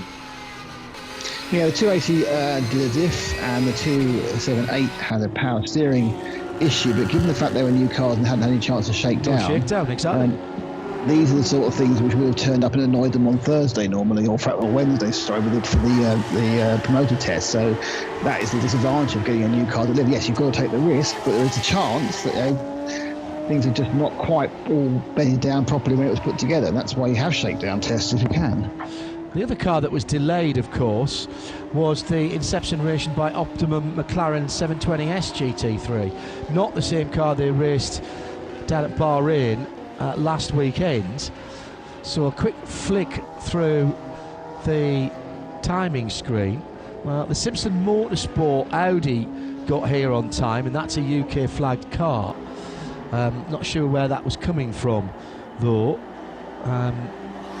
But in fact, it would appear that that was the only UK flagged car that wasn't delayed in transit. Tim Gray picking that one. It's odd though, because all the cars are driven to Rotterdam to get loaded on the containers. So all the containers are driven to Rotterdam necessarily, yeah. Yeah, if you're using the Creventic service, and why wouldn't you? They all leave from the same place. Now, all of them also left a long time before Brexit. They all left in November, late November, early December. So that wouldn't have been a reason either. So perhaps because of the late end of the season, some of these cars were still being raced at that point and had to be shipped out separately. In fact, my apologies, the Optimum McLaren is the one they were racing at Bahrain. That's not the car they intended to race. That's why they've had to use that. That arrived only at 4 a.m. this morning. We should say that Creventic's logistics are outstanding, second to none, and they make it very easy for you because of what Nick's just said. A lot of teams who do Creventic racing, in particular flyaways, out of Europe, they have their own containers that are custom made and include the racking and the cars, and when the cars aren't there, they're outside of the back of the paddock. The garage is here in Dubai, Nick, and they sleep in them, they do all kinds of bits and pieces in them because they're kitted out exactly as they want them. And as you say, it's a simple matter, he says, for them. Basically, once they've got them to a central point, and there's a number of pick-up points across Europe, then they're basically Creventic do the rest. 10-second time penalty for the number 4 Bilstein AMG GT. Hubert Haupt coming into. Was it Hubert still behind the wheel of that car? Yeah, well, Hubert coming in from the lead, John, and coming in half an hour after Julien Andlauer. So he has got certainly a big fuel advantage, though Julien will now take over the lead during the course of his pit stop. But it's not quite as black and white as Julien leading easily, because he's got a half hour less fuel than the striking, it has to be said, yellow and blue Bilstein car. I mean, it is in the Bilstein colours, but it actually kind of works quite well on that. Is the blue a little lighter than it used to be? You know what? I kind of thought that, but I've noticed, this is a slightly different colour. Some of the cameras have slightly different colour balance temperature on them, especially at night, to be honest, because they're fighting against, trying to get this from the low light. My guess is it's probably the same. I agree with you. It looks lighter. Andlauer's been out, by the way, in that GPX Racing Porsche, which Nick has suggested will take over the lead, and I'm sure it probably already has done. He has been out for 15 laps. He got into that car at just on 5 minutes past 6 local time. Or if you prefer... He's done 33 minutes, he's done instantly. Yeah. So that's, as I say, 15, mostly green flag. There was a yellow flag out, but crucially there was no code 60s in that stint, I don't think. So we are starting to see some full stints. Yeah, I mean, go ahead. Certainly Hubert was a full fuel tank, whereas Julien Andlauer was 2 code 60 top-ups with a gap in between, so it wasn't quite a full tank, if that makes sense. That's why he's stopped half an hour early. Also sneaking up is Louis Maciel from WRT Audi, who's now scored third and has run an hour and 46 on his stint as well. In fact, no, he's just going to the pits now, so he's just coming to the pits again, so he's come in 34 minutes after Julien Andlauer, so he'll drop down the field probably to 5th after this, but certainly WRT are doing that sneaky thing where they just get a bit closer, and if things carry on running, by the time that the sun comes up, we might see WRT unsurprisingly right at the sharp end. Audi number 31 refueling infringement, 10-second penalty has now been served as it heads in. 36 goes past the start-finish line and is scored as the leader for GPX. Julien Andlauer then, whilst Hubert Haupt is still in the fuel. Yeah. So hasn't rejoined yet. WRT, by the way, is coming from 3rd position, that 31 car that Nick was talking about. And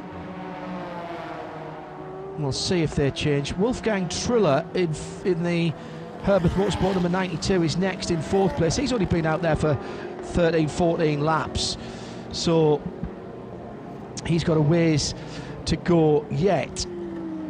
2 hours for your driver, which is not always perfectly aligned, Nick, to your fuel consumption, and that's the beauty of Hankook 24-hour Creventic Racing. I think it never is, to be honest. I mean, I think it's either too short too long for 2 stops on a GT3, or too long for 2 stops on a TCR. But when you throw a code 60 in, that's when they start, getting a chance to actually run the full 2 hours. Just looking at the so actually Patrick Assenheimer has got into the HRT Bilstein car, which Hubert brought in from the lead. Now, interestingly, they were about 27 seconds longer on their stop, and a little bit longer than Julien Andlauer, I think, was a driver change. So they didn't have the greatest stop, or there's a reason it just takes a bit longer to do a complete tyre, driver and fuel stop there for the Merc compared to the Porsche. My only guess might be that perhaps the Merc allows a little bit extra fuel. I think the Porsche is less thirsty and perhaps might only have 100 or maybe 5 litres more needed for the Mercedes for its full fill. Quite interesting is that Herbert Motorsport 92 Wolfgang Triller of the car. No, he has. As I was just wondering, John, the time machine updated and did put him back into second place. So they have now gone back into the same order they were before they went out of phase on fuel stop. So it's leading GPX Racing Porsche 911 of Jean Andlau, car number 36. Second, Wolfgang Triller of the Hermeth Motorsport Porsche in car number 92. And then it is the HRP Bilstein car number 4 Mercedes with Patrick Assenheimer. And then it's the 31 Louis McKeel's WRT, though he may lose his position. He's still in the fuel because Rick Breukers now has taken over the GRT Grasser Lamborghini Huracan, the 63 car, and that top 5 has made a little bit of breakaway, which is not surprising because they're the top 5 in pro for the leading AM car, which is another Hermeth Motorsport car, but the 93 with Stefan Goreg driving, but he's also in the fuel top as well. So the pros have begun to break away from the AMs, John. For the moment. Yes. In the darkness at Dubai Autodrome, with a mere 20 hours and just under 20 minutes to go. RS1 for the audio if you're moving around wherever you are in the world. Coming up to 6:45 local time. Well into the darkness now. Sunset was at just before, or just on 10 to 6, so just about an hour ago. And we'll have 13 hours and 16 minutes of official darkness till official sunrise at 6 minutes past 7 Dubai time tomorrow morning. Code 60 violations, 2 for 2 for the same car, the 909, one of the Porsches, the Duo Racing Porsche. So 2 12-second penalties. That must have been on 2 separate laps then. Consistent though, because if they've been given a 12-second time penalty both times, and that is directly related to how much they've broken out, sorry to use a drag racing, bracket racing term, how much they've broken out of the code 60 speed. Well, they obviously got the setting wrong on, got it wrong on both laps, didn't they? Or you must be against. It's 5.4k, code 60 kilometres an hour, 5.4 minutes a lap. Really? Right. Not hard, is it? No, but you'd be surprised how very professional racing teams trip over the things that aren't hard and get the hard things right. Things like, are the pits closed or not? Oh well, yes. I'm pretty certain now that the GT3 and 4 cars have programmable buttons on them, because they've got so many buttons on the steering wheel now. Oh yeah. That have a code 60 as well as a pit lane speed limit. And I honestly, it can't be that hard. And there's GPS on them, and they've got all kinds of timing loops that they can follow as well. And you know, when again, if you go back to the early years of GT4 when there were mildly modified road cars, you went out and had somebody time you round a lap to find out what gear, what revs you had to pull in which gear. That was, funny enough, my first ever stint in that Aston GT4. I came out into a code 60 and we didn't have even a pit lane speed limit. You just put it down into first and it automatically went to a pre-programmed pit lane speed limit. So it was your downshift and your braking. That's what got you down to the pit lane speed limit there. But of course, the code 60, so I worked out that it was whatever it was, you know, 2,800 revs in third. And you could potter around like that, or you could put it in fourth and let it tick over and let it pull you around. And we were doing that in my first, as I first came out and talking to the guys, Dino and the guys on the radio. Spin out on the circuit, and that is the third place TCR car. That's the Autorama 112 machine that has gone around in the darkness, and that looks like it was coming through turn 1 or 2 very early on in the lap there, and that was an out lap for Gustavo Xavier, so he's looped it on cold Hankook tyres on the back of that car. They were in 4th position, so comes out of the pit lane Did he get spooked by another car? Yes, he did. But got right up on the curb on the right-hand side and has flat spotted what I'm sure will be a brand new set of Hankooks, because there's no tyre regs here. You can use as many as you want, which means a brand new set of that. I think he basically the fronts didn't lock, but the rears do, which what sent it round. He unloaded the rears. There was a small amount of turn in the car, and then just the rears locked up. The fronts were still rolling very slowly. They just sends the car go around. The momentum with the rear, with a slight bit of turn in it, and it flipped it. So I think he's going to be all right tyre-wise there, John. But yeah, a little bit embarrassing. Got caught on the cameras. We see everything. We see everything. It's a very thing, isn't it? He's back underway and on the far side of the circuit now, heading up towards turn 12, just being passed by the Ginetta number 278 from CWS. And Gustavo then didn't quite get away with that. Teams sometimes are looking at their own onboards. Fourth in TCR in the pit lane as well. That is Simpson Motorsports Audi. And that was so 10 seconds refueling. 10 seconds refueling. I'm faster now. I see that shot. I go straight to my penalty screen.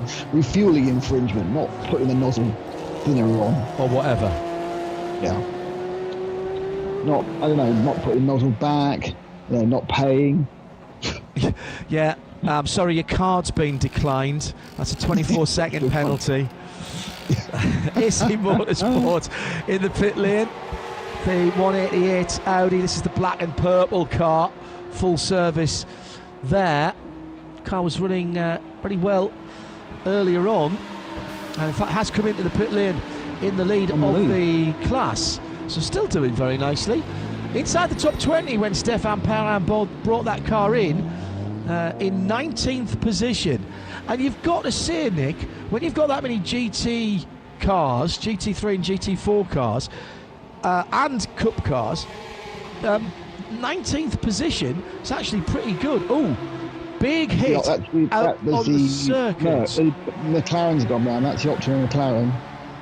He's come across someone and been tipped round, or he probably said the guy went up with him, he didn't give him enough space, but that's a light bit of contact. He's spun, he's lightly kissed the outside. I think he may get away with very little damage, but obviously he's lost time, but the car has come into the pit, so that's Ollie Milroy was at the wheel.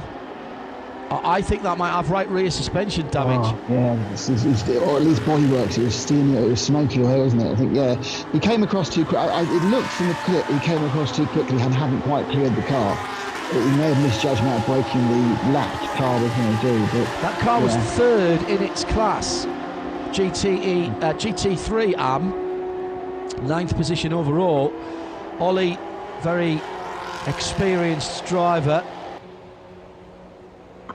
It looked like that might have been all the way down at turn 10. Heavy braking area. Maybe going around the outside of another car. Tim Pappas in the penalty box in the MRS GT Racing Cup car. That's the 989. He's there for 10 days now. He'd be better off serving his quarantine. It'll take less time. It'll take a PCR test for him to get out of there, that's for sure. Very good. Very good. We can laugh about it. Shouldn't really. We can now, just. We shouldn't really. But again, testament to everybody who's got there to have more than 50 cars.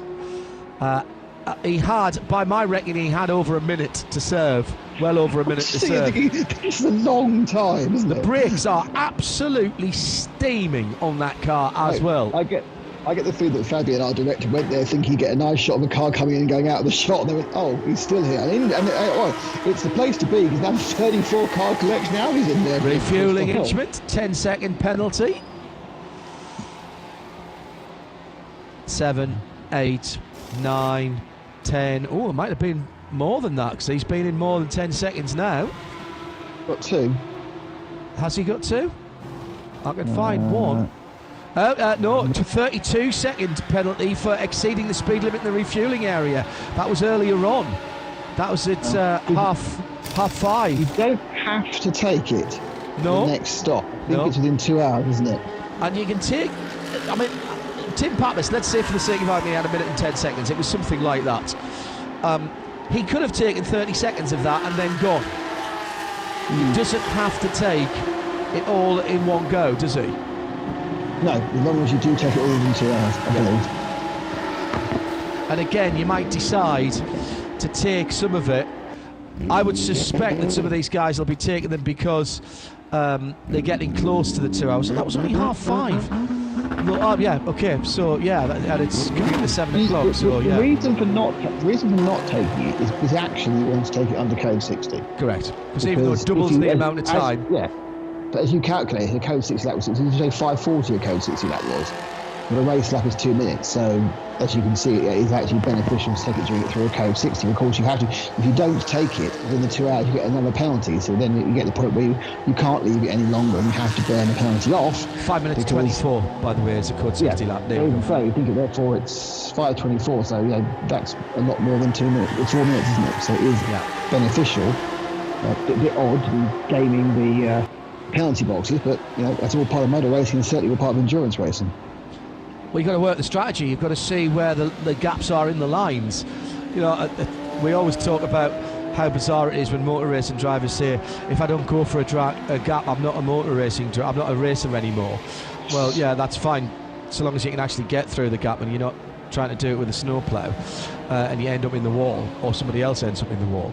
But what you do have to do if you're sitting on the wall as a team manager or in the back of the garage, you've got to look for the gaps in the regulations where you can make that an advantage. And you know, whether that's in your fuel consumption, whether that's in how the fuel regs work, what lap times you run to get a bit extra fuel, whether you can run a bit lighter and that gets you a better balance of performance. I mean, think back to Le Mans a few years ago, I've talked quite a few years ago, the Corvettes ran heavier than they needed to because they were allowed to have a 2mm bigger restrictor on the V8 engine, and they worked out it was better to run heavy and let the car breathe better than it was to run light and have it slightly strangled.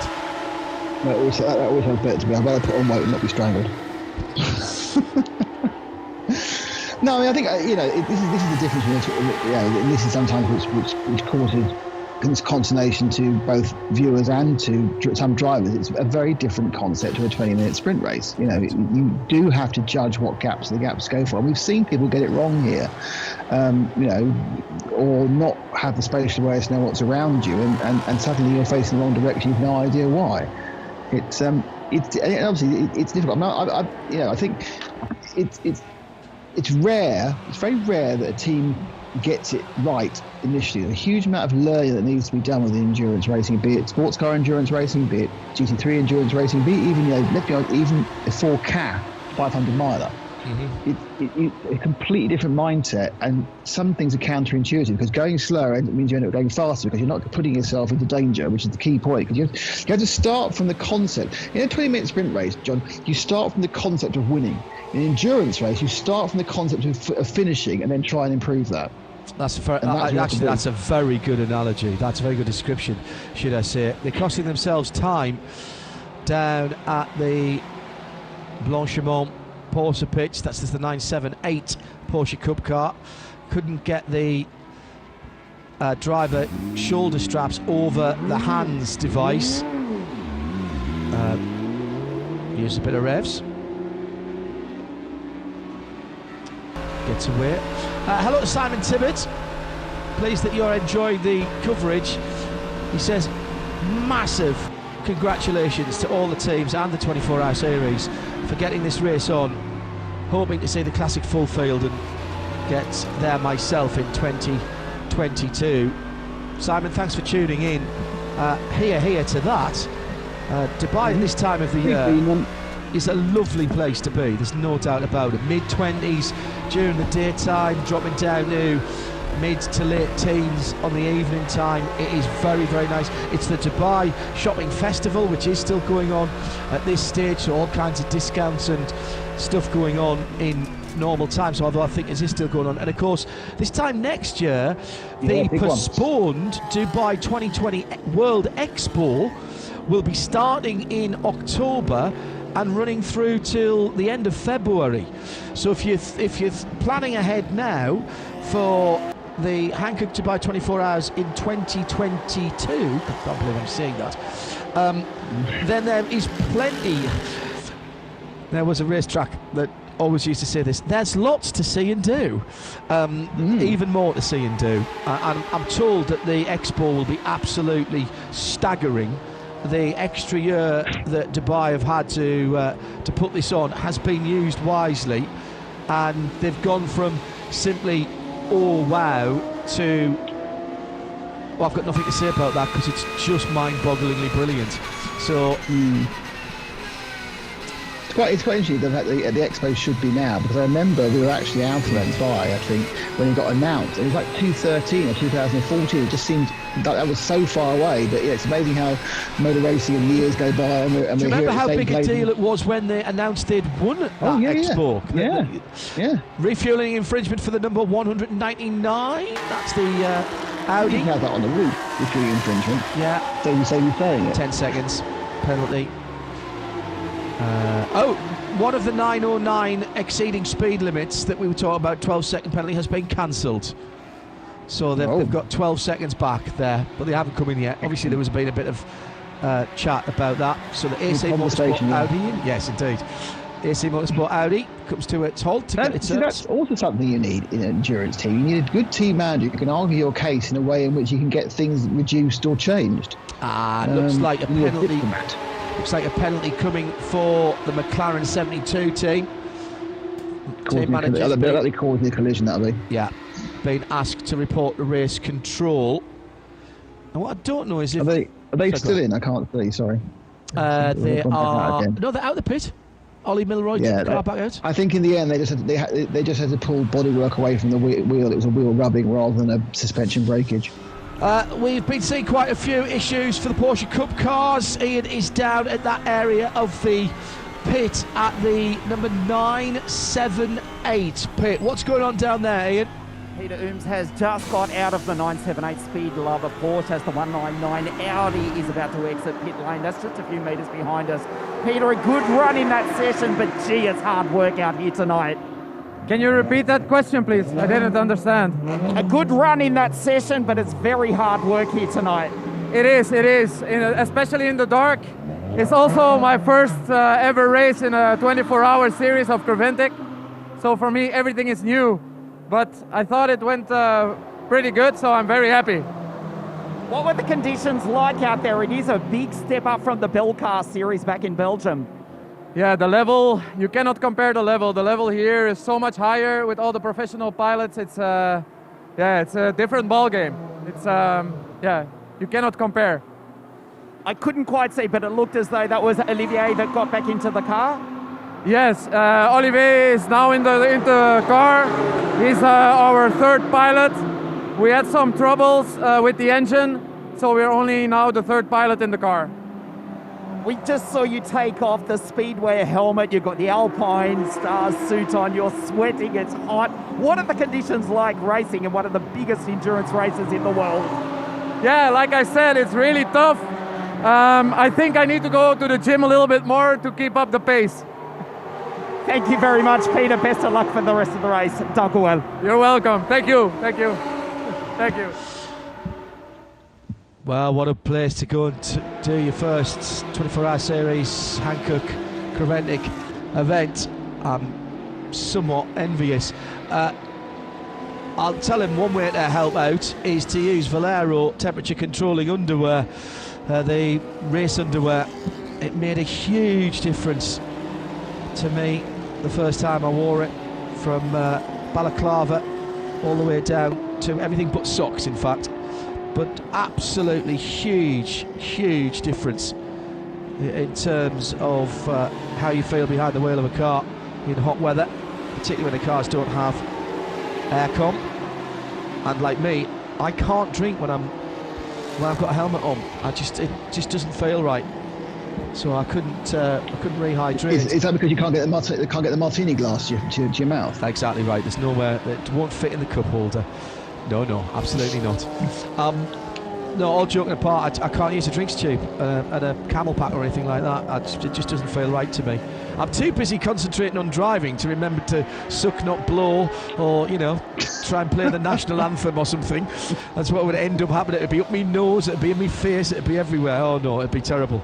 Absolutely terrible. Right, we're just coming up to another race hour. In fact, we've gone by just after 7 o'clock here at the Dubai Autodrome.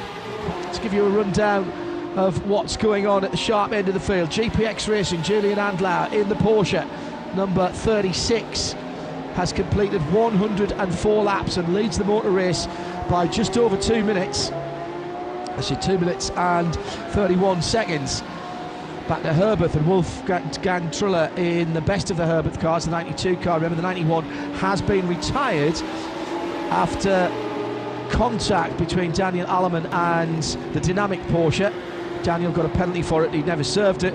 It doesn't go on to the next race before anybody asks that. Third place for HRT Bilstein. Patrick Assenheimer back behind the number 4 AMG GT3 by Mercedes. He's another half a minute back from the second place Porsche. Then it's GRT for Lamborghini. Rick Breukers is about a minute behind in fourth position, a minute behind third, that is. He's got 90 seconds on Stefano Monaco, who is in fifth position for that Dynamic Motorsport gold and black car. And then it's WRT in sixth position. Frank Bird leading the charge for the 31 Audi. So Porsche, Mercedes, Lamborghini and Audi in the top six. The best of the GT3 AM cars comes in at 7. It's Shane Lewis now behind the wheel of the number 85 Mercedes AMG GT3. That's the red, white and blue GT3 AM leader in 7th position. Second is in 9th for Herbert Motorsport and Tadas out in the 93 car. And third in GT AM outside the top 10 now in third position, in 10th place is the HRT Abu Dhabi Racing, the red AMG GT3. Khaled El Khabazi behind the wheel of that car. Inception after that incident. Ollie Milroy running again, but now down to fourth.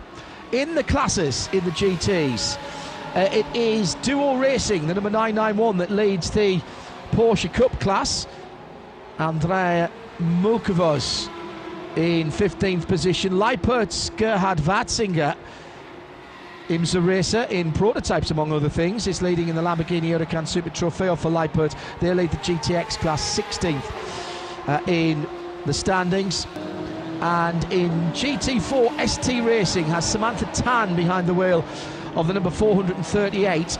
That's the BMW M4 GT4, leading by about half a second from the red and white Team Aviazorg Rennsport Paolo Macheto in the 452, and Pro Sport Konstantin Scholl in the Aston Martin Racing. That's the Tangerine car next up in GT4. As we go further down the field, more stories to be told. You know what Joe Bradley says, there's a soap opera behind every door. Speed Lover in 32nd position. They're holding down a position in their class as well, of course, in the Porsche class, but they have dropped time earlier on in that 279 car. In TCE then, so the touring cars are TCR and the TCXs are everything else. 21st position overall, but leading their category, the number 188, pit stop recently for the AC Motorsport car. Philippe Thirion got into that car and leads by about a minute and 44 seconds from top car in second. That's Fabian Danz in the Cupra TCR. Third in TCR's Autorama Motorsport, Gustavo Xavier for Volkswagen. He's a little bit further back down the field. In TCX, Sally Racing are leading that in the Cupra that has been shuffled off into that category. Henrik Thomsen behind the wheel of that, ahead of PK Carsport in second, just having left the pits for Steen Lauwert in the M2 CS Racing. And CWS CWS Engineering 278 in third. Jean-Francois Bruno in the Ginetta G55's another 3 minutes further back, which means the Fun M Motorsport BMW, which was going very well, the 302, that's been stuck in the pits for quite a long time. So we need to find out what's happened to that car. Julius Adamavicius brought that car into the pits. Yeah, 18 minutes he's been in, John. Yeah, thank you. A couple of moments ago, another spinning.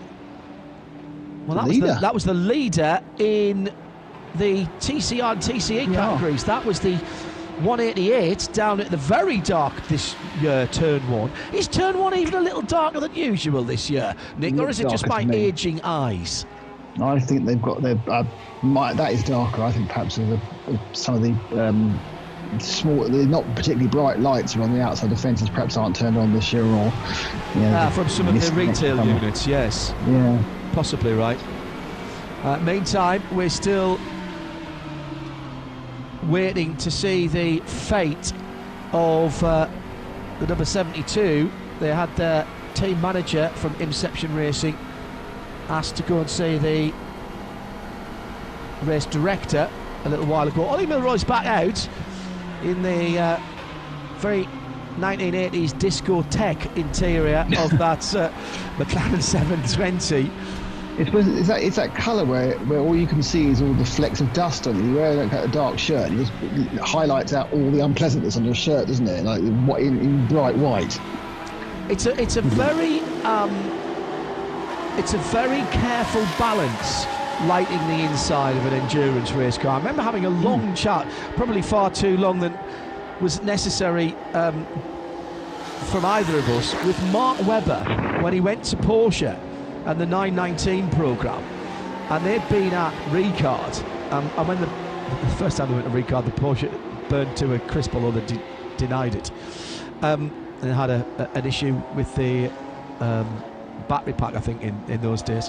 But when they did get some running going, they did a lot of overnight running, not just to get the 24-hour endurance, but also to get the interior lighting right and work out whether you needed backlights behind things, whether you could use fluorescent tape or marker pens that then could be picked up by the dark purple black lights. Mark was giving me chapter and verse about how he felt like something out of CSI, looking for a blood trail to work out whether it was all. With this, will that stand? Does that stand out that colour? Because you've got to find the buttons you need. There's so many buttons. Yes. On a hybrid P1 car, there are so many buttons. You've got you can perhaps finger touch 6 or 7 of them. But then there's dials that you need to be able to find instantaneously because you're making an adjustment, at 200 miles an hour. Just caught a view of the Vortex V8. Lionel Amarouche is back out after a long pit stop.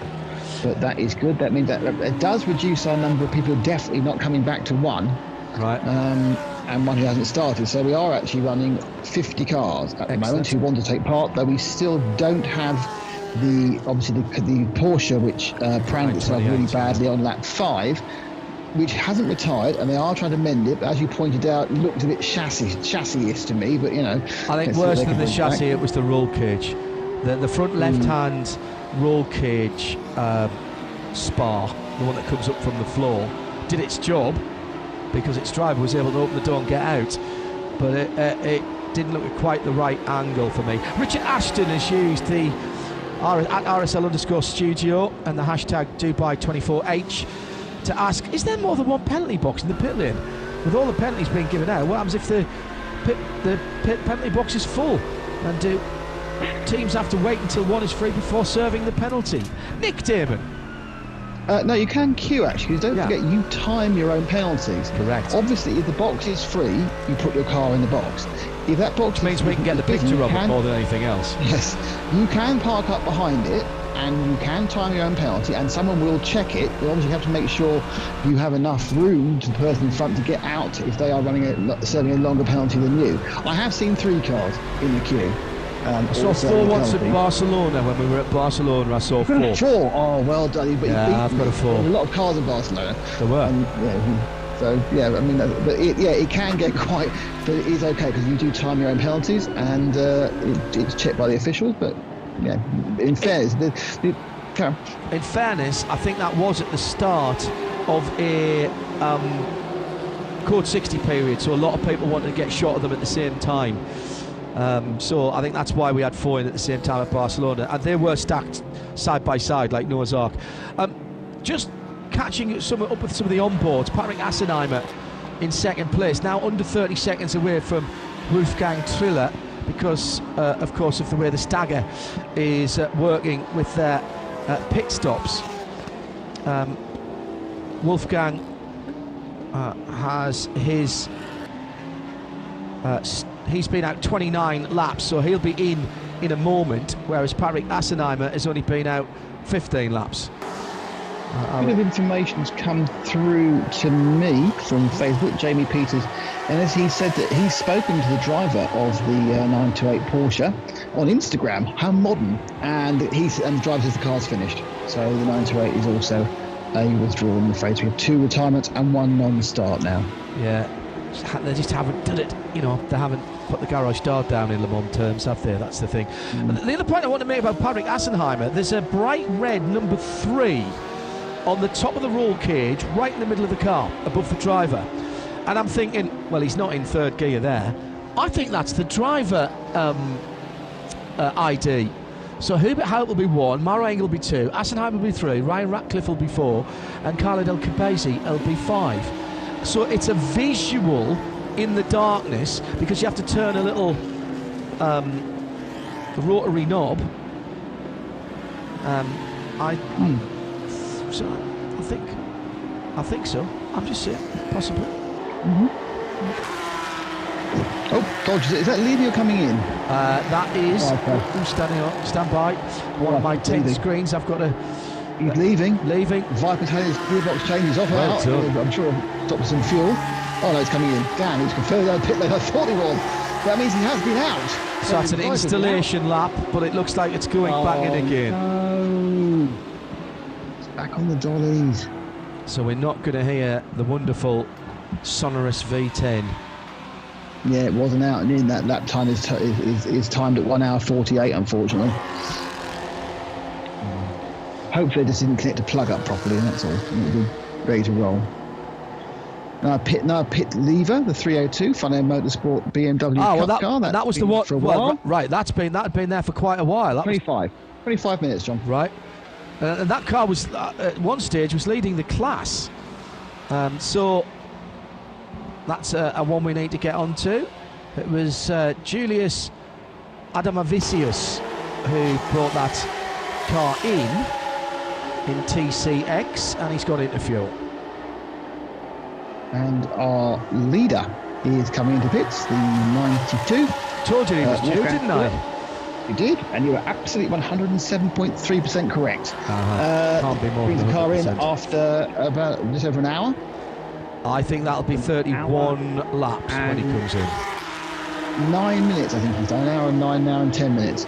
He got into that car, did Mr. Triller, at 10.5 minutes past the last hour. Oh, so it's an hour and 4, okay. An hour and 3:45, pit out to pit in, if you want to be desperately pedantic. I'm sure we do. I'll tell you why I thought have you noticed how happy I am that I've got all my data back? I know, it's you're living in joy at this point. So yes, all the 10 screens are now fired back up again. It's also Simpson Motorsport. Simpson Motorsport car. That was the silver Audi, wasn't it? Yep, the one that was serving a penalty quite recently has wheeled into the pits from 11th in class and about 11th. It was 11th in TCR because no one's actually. It was Rodrigo Salas who brought that car in, and that's the car that he shares among others with Gunnar Jeanette, of course. And he, so that car went pushed straight in forwards into the pit area, into the garage, rather. Sorry. Someone to check something. I believe. Do we? Someone told me. I think that that Simpson car was also a car that hadn't turned up, and we discussed this. It was also a rental. Oh, really? Now I'm feeling less confident about that piece of information, but I think that's what it was. Yeah. That someone's got information on Twitter about that. It was actually another car that hadn't turned up and was a rental machine. Might explain why it's single colour silver, actually. Well, that was the launch colour, and there was another car that debuted here. Do you remember? It was sitting in the back. They had the show car, if you will, sitting in the back of the paddock on the Welcome Barbecue one year, and then we had a Sprint TCR Middle East race. We had 3 of them, didn't we? Yes, we did, and one of them was turned into an endurance spec cars running on. I've got a feeling they were running on even a different manufacturer of tyres. They weren't running on a Hankook. James Kay, wasn't it? Was in that team? It was James Kay. Well remembered. Nick Damon, I doff my endurance hat to you. Well, look at you with your endurance knowledge. Who would have thought all those years ago, Nick? Who would have thought 13 years ago I was turning up for a free trip to France? Absolutely. 14 years ago now, unfortunately. Is it? You made a slip of a lad, as you certainly many things were working far more efficiently, that's for sure. Julian Andlau came in after 30 laps as well. 30 laps is about right, it would seem for the GT3 cars. Axel Jeffries, by the way, took over the GPX racing car. Porsche fan 1 asking about that.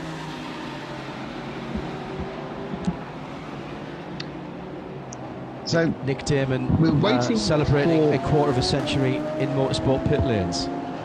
I am, yeah. It's in September. It'll be 25 years since I completely undeservedly turned up at Monza for the F1 race. Based on the fact I knew Bernie's PA, and let's be honest, just to prove it's all about who you know, not what you know. Yes, you've got to say how you knew her, though. That's the best part of it. That is, because I was dressed as a pantomime dame. I was in women's clothing with men's underwear. And that's how we met at an after-show party. So an amateur production. I think it was Cinderella. It might have been Aladdin. Oh, no, it wasn't. Oh, yes, it was. But all that's behind me now, of course. Yeah. The penalty just been served for another one of the Cup cars. And I have to say, can't find what they were in for. Is that the 9.6? No, that was the 9.64. Exceeding the speed limit during code 60. 14-second penalty for the 9.24. There we go. Served. Thank you. I feel like I should have a gavel and bang, when they're served, poof, you have served your time. You are released back onto the circuit. Go away with... You need like a GTA sort of like graphic that comes on the screen, like some sort of terrible American courtroom series where it comes with a big graphic and thumped, served, and then just carries on again. Correct. Ian has been down to the Simpson Audi. Some kind of driveline issue there. The team is still investigating. Front-wheel drive, of course, that car. Transverse 2-litre 4-cylinder inline turbocharged engine for 330-ish, bit more than that horsepower in full fat form.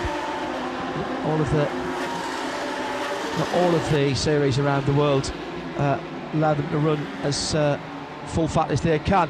Let's head down there for an update from Ian, and we might have a little bit more news from the Simpson team. First of all, with that Simpson Audi, we don't know the problem. I don't think the team knows the problem, as a matter of fact. They were searching around the front end. It looked as though it might have been a driveline issue. A few moments ago, the 302 BMW went back out onto the circuit after a very long pit stop. I'm down here with the team car chief, Jeanette Quick. Jeanette, an incident while Julius was behind the wheel. What did happen? Well, we're actually not sure. We started out with some sensor problems in the back. Actually, the guys are doing a great job. Suddenly, we just heard that our driver had a crash. We fixed now the car, and we got Simon Clement out now, doing some laps, and he's checking in on how the car is driving. But actually, for now, we're not quite sure what happened. What were the parts of the car that you did have to repair? It was in the front left, some steering parts. We're not quite sure everything is 100%, so we have to check up with Simon. Not mistaken, the tyre, the damage is just down there behind us. Is that correct? Yes, he must have hit somewhere the wall. I'm not sure if this was an accident with other cars or just a driver's mistake maybe, but we will check up on it, and when Simon will check in, we know more. I believe Philip has got behind the wheel now. Is that correct? Julius got out of the car. Who is driving it now? Yes, I think he got a bit of a shock when he crashed, so we decided to put Simon in because he knows the car, just to have backup on if there's anything else broken on the car. It happened in the early part of the race. There's still a long way to go. Exactly, so we want to be 100% sure the car is perfect for the rest of the night. Thank you, Janet. Best of luck for the rest of the race. No problem, thank you. Thanks, Ian. Great stuff, mate. Good hustle. We'll get you an update on that Simpson car as soon as the team have done their first look around. Leader is down at turn 10. It's the HRT Bilstein car that is now back at the head of the motor race. Fascinating, this, Nick Damon, as we're coming down towards the 7 hour, and you and I will nip off for a bit of refuelling ourselves. Assenheimer then 20 laps into what should be around about a 30 lap stint, so he's going to be out there for another 20 minutes or so. Rick Broiker's in third in the Lamborghini. He's got about 5 or 6 laps to go in that GRT Grasser Racing car. Frank Bird in WRT 19 laps in, so again around about 20 minutes to run. And Axel Jeffries is just in, 2-3 laps ago into the GPX racing car. So at the front of the field there's a number of cars that have been split on fuel strategy, which is exactly what we want to do. The good news is, from a spectating point of view and following this race, that round about 30 laps, just over an hour, is about where we are for those GT3 cars. Yeah, and the other good news is we're 4.5 hours in, and the top 5 are all absolutely in contention. In 5th place is your actual leader, once the stagger unwind, Vincent Cole, but the others all are in striking distance of even good strategy, and certainly any minor problem for Vincent in the 92 Herberth. Bilstein obviously now are running about a minute ahead of Grasser or Rick Broiker, because they're on a very, very similar strategy. Axel Jeffries, is in second, but half a stop ahead. So I'd be really, if we can get another couple of hours of green running, my feeling is they're all going to begin to come together. Because certainly, the Grasser team, I think, has got one of the quickest combinations. GPX do have one of the more gentlemen of the amateur drivers within their team, so that you expect them to just drop slightly back during that period. And the Bilstein team has a couple of unknowns within their team, but it's really, really interesting. We've finally got some green running, which is what you always need at the front of the field, because it just enables them to start working their tactics out. And all those 5, you can make an argument for any of them. But just to remind you, despite being in 5th, actually, any good 800-metre runner will know that actually on the lead without the stagger is Vincent Colburn, the Herberth Motorsport car. Yeah, because they haven't got to the back straight the second time around. Yeah, exactly. Yeah. Okay, that's how it always works. What I do, of course, this could all change with the drop of a purple flag, and then bringing people in. It'll sort of balance things back up again. But I do like this.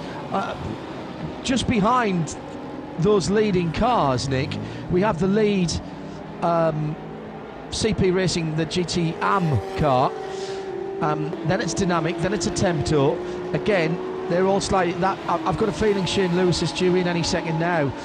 He's to in. be honest. He's in, John. Is he right? Okay. He's actually in for fuel. Just checking it down, but I think that lead which 85 have, looking at the other positions of their pit of fuel, I think that's pretty much a genuine lead. No, so it the is. lead is to that lead, which is about a minute, from my calculations, because next to a pros, it's about a minute and 40, is actually, because actually it's a little bit more than that, he's actually slowed down for the lead. So I think they've actually managed to carve themselves out of the lead quite effectively. Obviously, it helped the 91 car, which was by far the fastest of the Porsche, Herber Porsche car of the AMs, has fallen by the wayside. But that's the point of it, isn't it? You've got to finish. This might not be entirely correct. No, I think it might be. I've got Shane Lewis as a 37-lap stint that time around, which is, I mean, I know there's slightly different regulations for the ARMS, but that is a monster stint. His closest competitor is the 93 Herbert Porsche, which is a couple of places behind him. Antares out is 20 laps into his stint. Then Khaled El Kabaizi, I mentioned him earlier in the bright red HRT Abu Dhabi Racing AMG. That car is 21 laps in. Then it's Ollie Milroy for Inception. He's 17 laps in after that contact. 16 laps in is Johannes Stengel for Kart Elections 88. That's the next cars in AM. So that's how that one is working out. So coming up to 7:30 local time, we are just under 12 hours away from sunrise. That's the way I like to look at that. It'll be 7 in the morning. When we've got the sunrise shift. Excellent. Yes, we've got the sunrise shift. Very good. Chris Ward, I knew he would be listening. Chris Ward, who is the man who is the driving force, pun absolutely intended, behind the Lamborghini Super Trofeo in IMSA competition.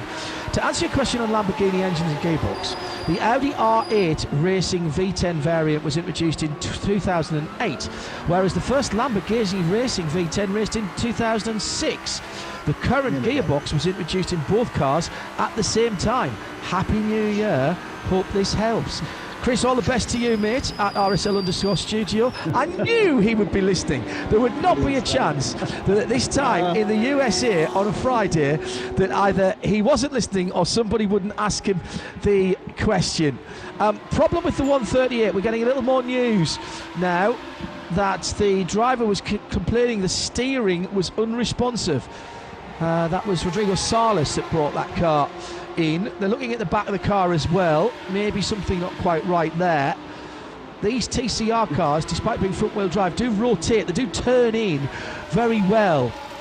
Sometimes a bit too well on cold tyres, as we saw earlier on. Salas is in the car, and those, I recognise those feet. Those are Ian's feet. He's trying to get a word with Rodrigo Salas, who's in the car. That is great sleuthing from Ian. He's actually there at the moment, stepping over the mechanics who are under the car. We might get a quick report from him before we leave. Unresponsive steering, does that mean the car's got poor front grip, or when he turns the wheel, yes, power steering feels appalling? It could be either both or something else entirely. BBR in the pit lane. Tanith Sathin Earthakul. But that car is dead stick and hasn't even made it to the penalty box. He's just past the pit lane speed limit line, so that's good news. And any second now, the yellow gilet team will come on down and give him a push into the pit lane, which they have done. In fairness, and well done to Marshall for getting the flag out as well. In fairness, he's pulled all the way over to the right-hand side, so he's not blocking the pit lane. And I'm hearing from Ian, they've been playing with the tracking, both front and rear, on that Audi. Stringing it, yeah. Might have had a little side-by-side dunge. So do you think 107 has run out of motive force around turn 14 or turn 30 and managed to roll it down, I think, or actually has run out of fuel on the way in? Well, they can't put fuel. Well, it's been pushed into the penalty box. That's fantastic. They're taking a dead stick penalty. Autorama have drama. They've got a pit stop infringement for a 10-second penalty. Which one? 104. No, sorry, the number one. The number one car. I'm just looking down for the 107. It was a refueling infringement for the 107.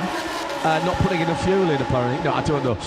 It is, but they've just had their 10-second penalty. They've spent about 30 seconds before they even got into the pit lane.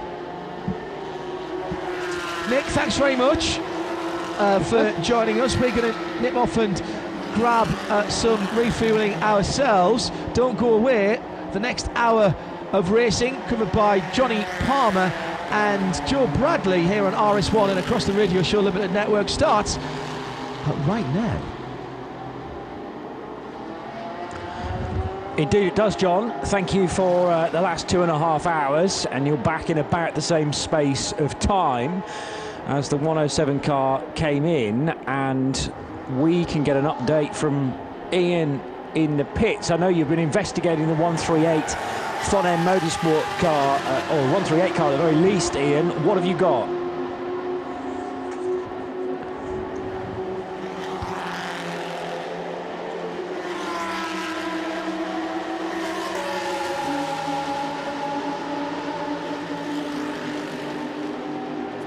Unsteerable. So not hearing Ian at this stage, although I am, but yeah, it's a drivable car at the moment, is the report. He has so just undrivable, exited pit lane now. and it's just headed out onto the pits, not into the pits, onto the track from the pits.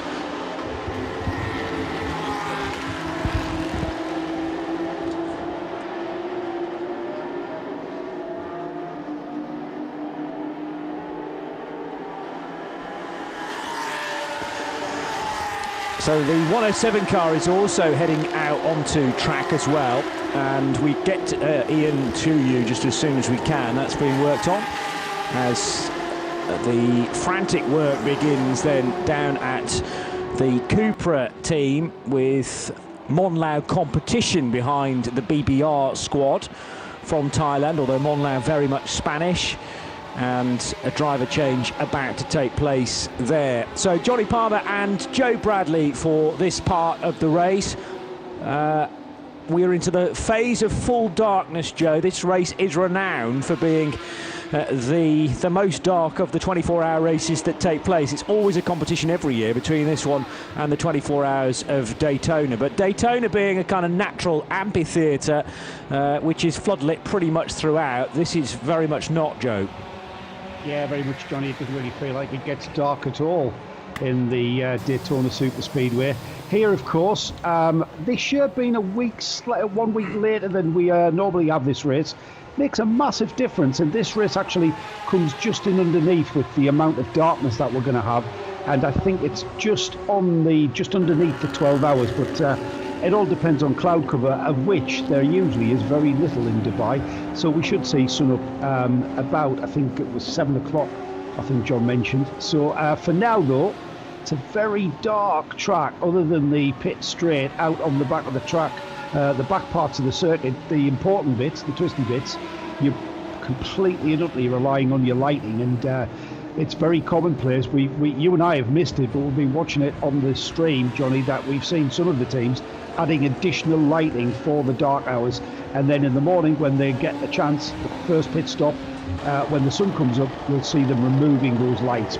Mainly the saloon cars, mainly the road cars that are doing that.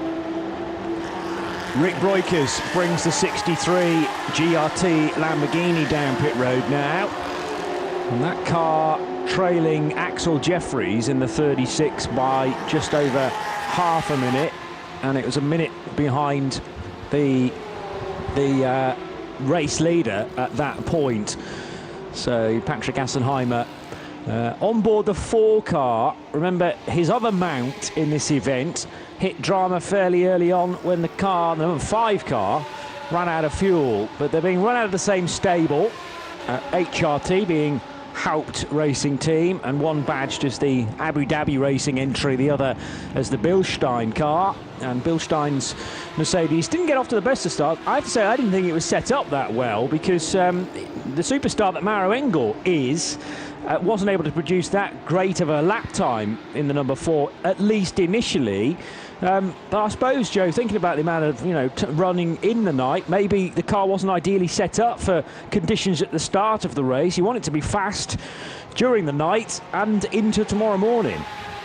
I'm not sure that the variation on setup that you could achieve, Johnny, would make that amount of difference. Maybe it was just the way that those tyres were coming, the way they were pressured, maybe rendered that car slightly slower, or maybe it was just the fact that the Mercedes, we're not going to question the drivers. The drivers are the known quantity. You've got a completely known quantity insofar as Maro Engel at the wheel. You know he's going to drive that car to the absolute optimum point, or the absolute, not necessarily the limit, but certainly the optimum point. And I think it's just, there's a lot of factors. Ambient temperature to about 20 degrees, I believe, out in Dubai. When the sun was out, I think we saw highs of 20, 24, 25. They're not excessive. They're virtually perfect.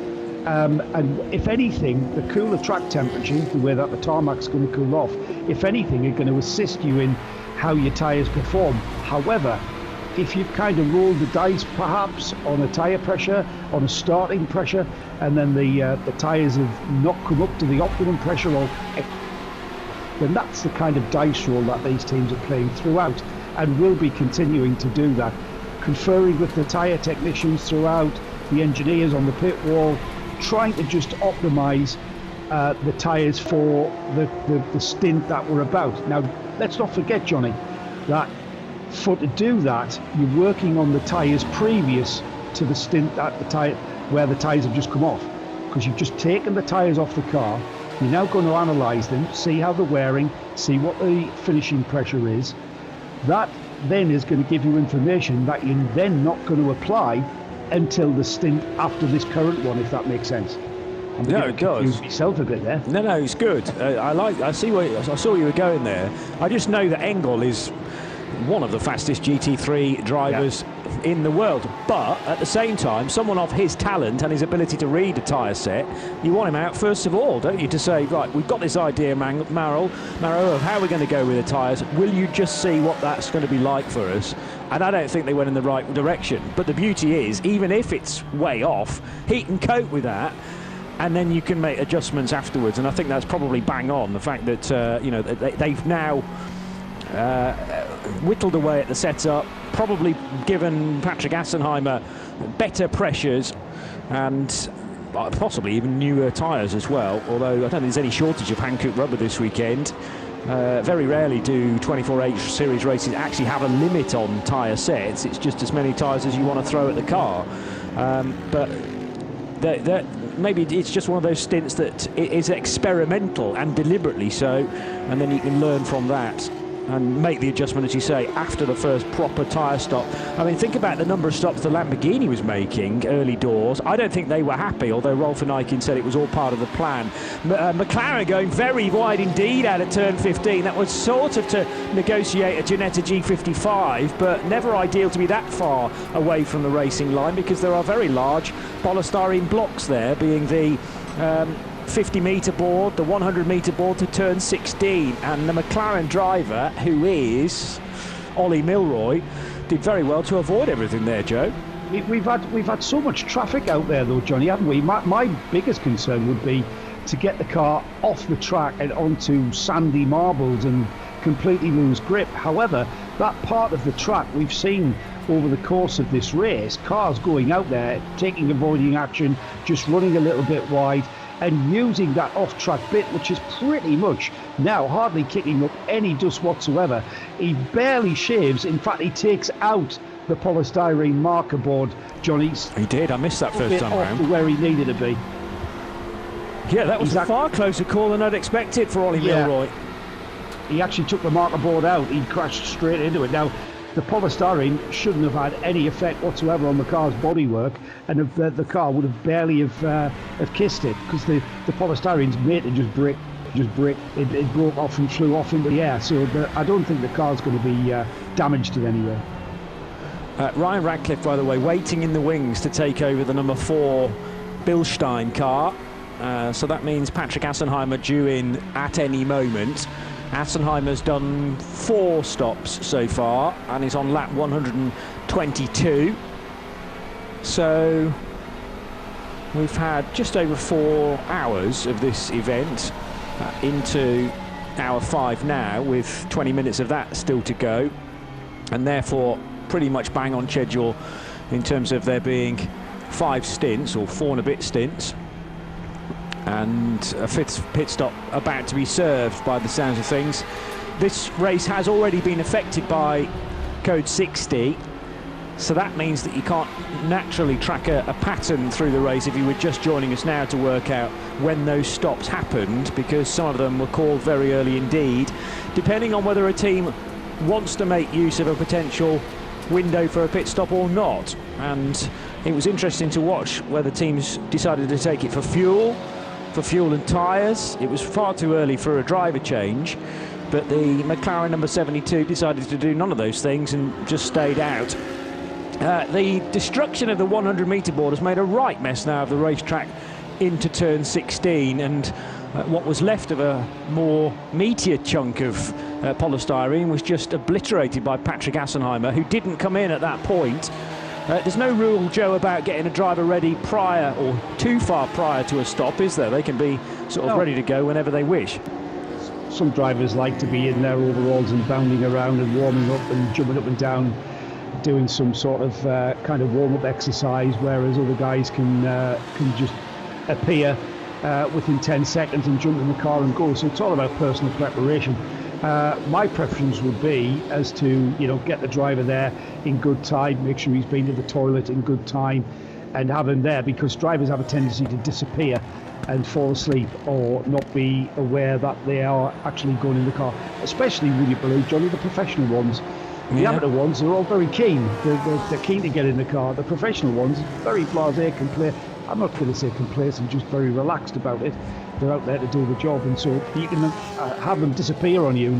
Where is he? He's in the car next. He's in the car in 10 minutes. It's fine, be cool, is what I used to get told. Really, I was a bit of a hothead. Well, I tell you the thing about the marker board, JP. Yeah.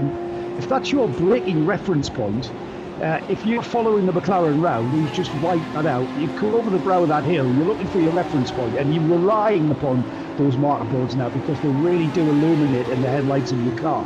And then you come over the brow, you're looking for your reference point, it's not there. I'm pretty sure there's been a few people who ran slightly wide, and you still get it visually, that reference point is where you're going to brake, and that's not there anymore, so you're going to have to adjust that. Well, there's a fair chance of you ending up in the hotel reception, just the other side of that concrete wall, if you misjudge it massively. We've seen a nasty incident earlier on today in the FIA F4 UAE Championship, when one of the cars pursuing, it was one of the XL Motorsport cars, ending up going over the back of one of the Cram Durango machines, and that didn't end too well. Jamie Day out of the race as a result of that. Now, the much anticipated pit stop for Patrick Assenheimer is happening now. HRT Bilstein Mercedes in, with Ryan Ratcliffe ready to take over. And an interesting signing with respect of the crew behind the number 4, HRT, formerly, or some connection with the Black Falcon outfit, because one or two drivers have crossed over without the opportunity to take a Black Falcon drive. Ryan Ratcliffe does have experience of Mercedes AMGs. I'm not sure whether he's ever driven one here, though. And not sure, Johnny. 2 years ago he was here, but in GT4. He's raced in the 991 class as well. And what else has he done at Dubai? Optimum Motorsports run in the A6 Pro class, which in 2016 was with an Audi.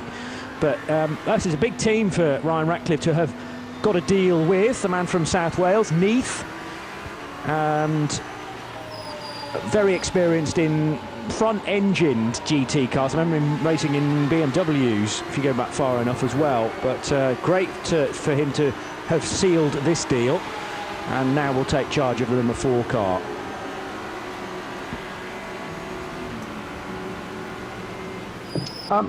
Question that I'm intrigued, and I'm not sure if it's been answered, is just why we haven't got any representation from Black Falcon. We've certainly got the drivers strewn about the paddock and on the grid, Johnny, but no message or no information with regards to why they're not here with their team. As the number 5 comes into the pits from 10th place, it's Khaled Al Khabisi. It's in the HRT, the Abu Dhabi Racing version of the HRT Mercedes, and that car very much on schedule into the pits now. I'm not sure whether we're going to see a driver change. We've got tyres ready. and we have indeed got a driver ready. Not sure who's next in that driver rotation. It's fresh tyres going on. No sign of any teams double stinting the tyres, which isn't uncommon in the dark hours. These cars can run a long time, and they do take it out of the Hankook rubber that is available. I'm hearing, by the way, for the number 5 car, it'll be Florian Scholzer, the third driver of their 5 to take over car number 5 from Khalid Al-Kubaizi. On the subject of Black Falcon, though, remember back to the Nürburgring 24 Hours, again, an event that Black Falcon are normally there without fail, and the cars that I would normally associate with Black Falcon, car numbers, as in number 4 and number 6, car 2 as well, and drivers like Adam Christodoulou, they became the HRT Mercedes for Nürburgring 24. So although we had Black Falcon cars in GT4, we didn't in GT3. I'm thinking this is a bigger picture. Meanwhile, there's been a big incident for Holger Hansson on the main straight in Dubai.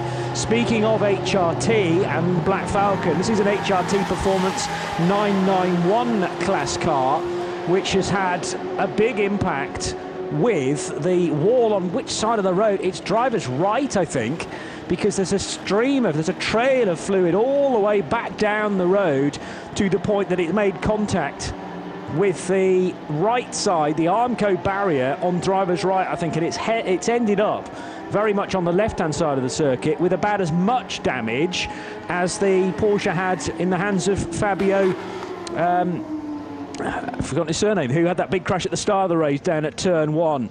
So a sort of similar looking accident, although this time it's not tyre wall, it's Porsche into the Armco barrier. Joe, this is not a nice incident because it swept right across the track and virtually hit the barrier on the other side of the road.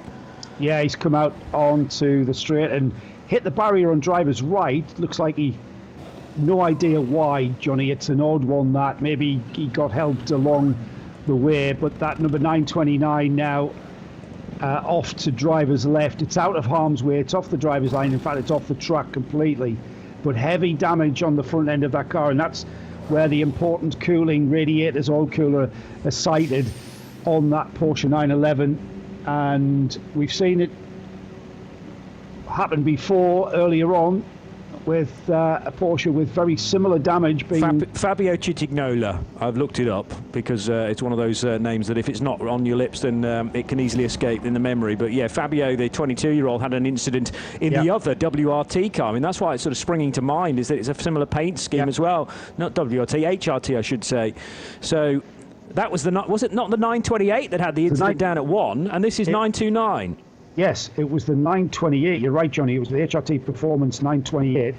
This is the sister car, the 929. Now, all right, I'm just gonna completely speculate here, but all right, the team are very adept at putting the front end of those Porsches back together. However, I hope they've got enough spares for 2, because they're going to need exactly the same amount of kit on the 929 as they've used on the 928. One positive is it's not popped the windscreen this time, so they don't need to worry about anything back from the bottom of the A-pillar, but forward of that, man, that's done a huge amount of damage. The radiator's gone big time, and everything else around the front wing, if anything, it's gone in slightly more square than the earlier incident. Good news, Johnny, the driver's out. Excellent. Just seeing the driver get out, walk off to the left behind the barrier, always a good sign. It is mainly on the front left, actually. I'll correct what I've just said. How do you go in more so on the front left when that's the side that's further away from the barrier? If he has gone in on right-hand side.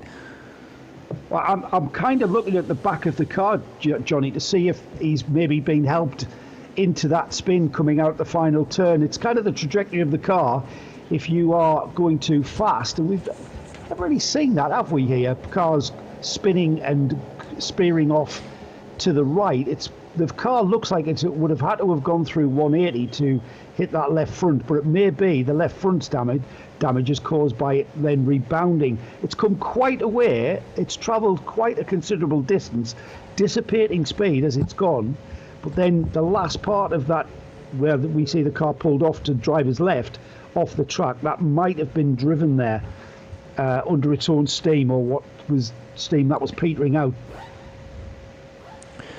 Has it had a spin and then been collected by another car? It's a bizarre place for that trail of coolant to just suddenly start on the right-hand side of the track. Now, I'm sure I've seen a number of times cars run so far wide out of 16, they've hit the barrier on the left-hand side.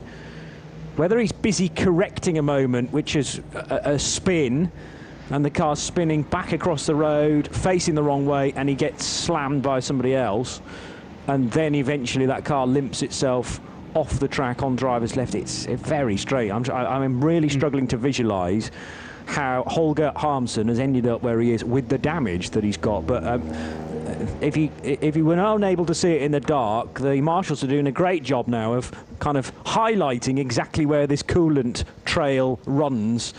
And it's a bit like a paper trail or breadcrumb trail as they work their way back along it with the cement dust in an effort to soak all that up. Now, it's going to be a number of laps before anybody can really give it the beans coming out of 16 for fear that they'll go into a moment as well, although the concrete dust does a very good job in soaking up whatever's been left. And for everybody else, this presents potentially another window for a pit stop, whether you want to take it for fuel or weave it into the strategy along with a driver change. Axel Jeffries has already made, well, his car has already made 5 stops for the GPX racing machine. The rescue unit was possibly trying to get into the pit lane wrong way there, or was it just waiting? No, I think probably just waiting for a gap in the traffic and veered to a sufficient angle so that it could see any cars that might be looking to rejoin from a pit stop.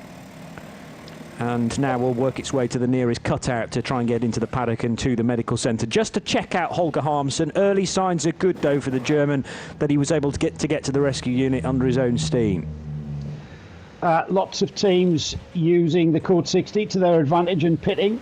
Just to remind everybody that when you do pit under Code 60, you are only allowed 50% of your fuel allocation. So it's a very tactical and strategic decision to do that. But if you are due to, say, change drivers, which we're seeing the number 72 McLaren, the Inception Racing by Optimum car, Ollie Milroy has brought that car in, and now the car, I think, is just leaving with a new driver.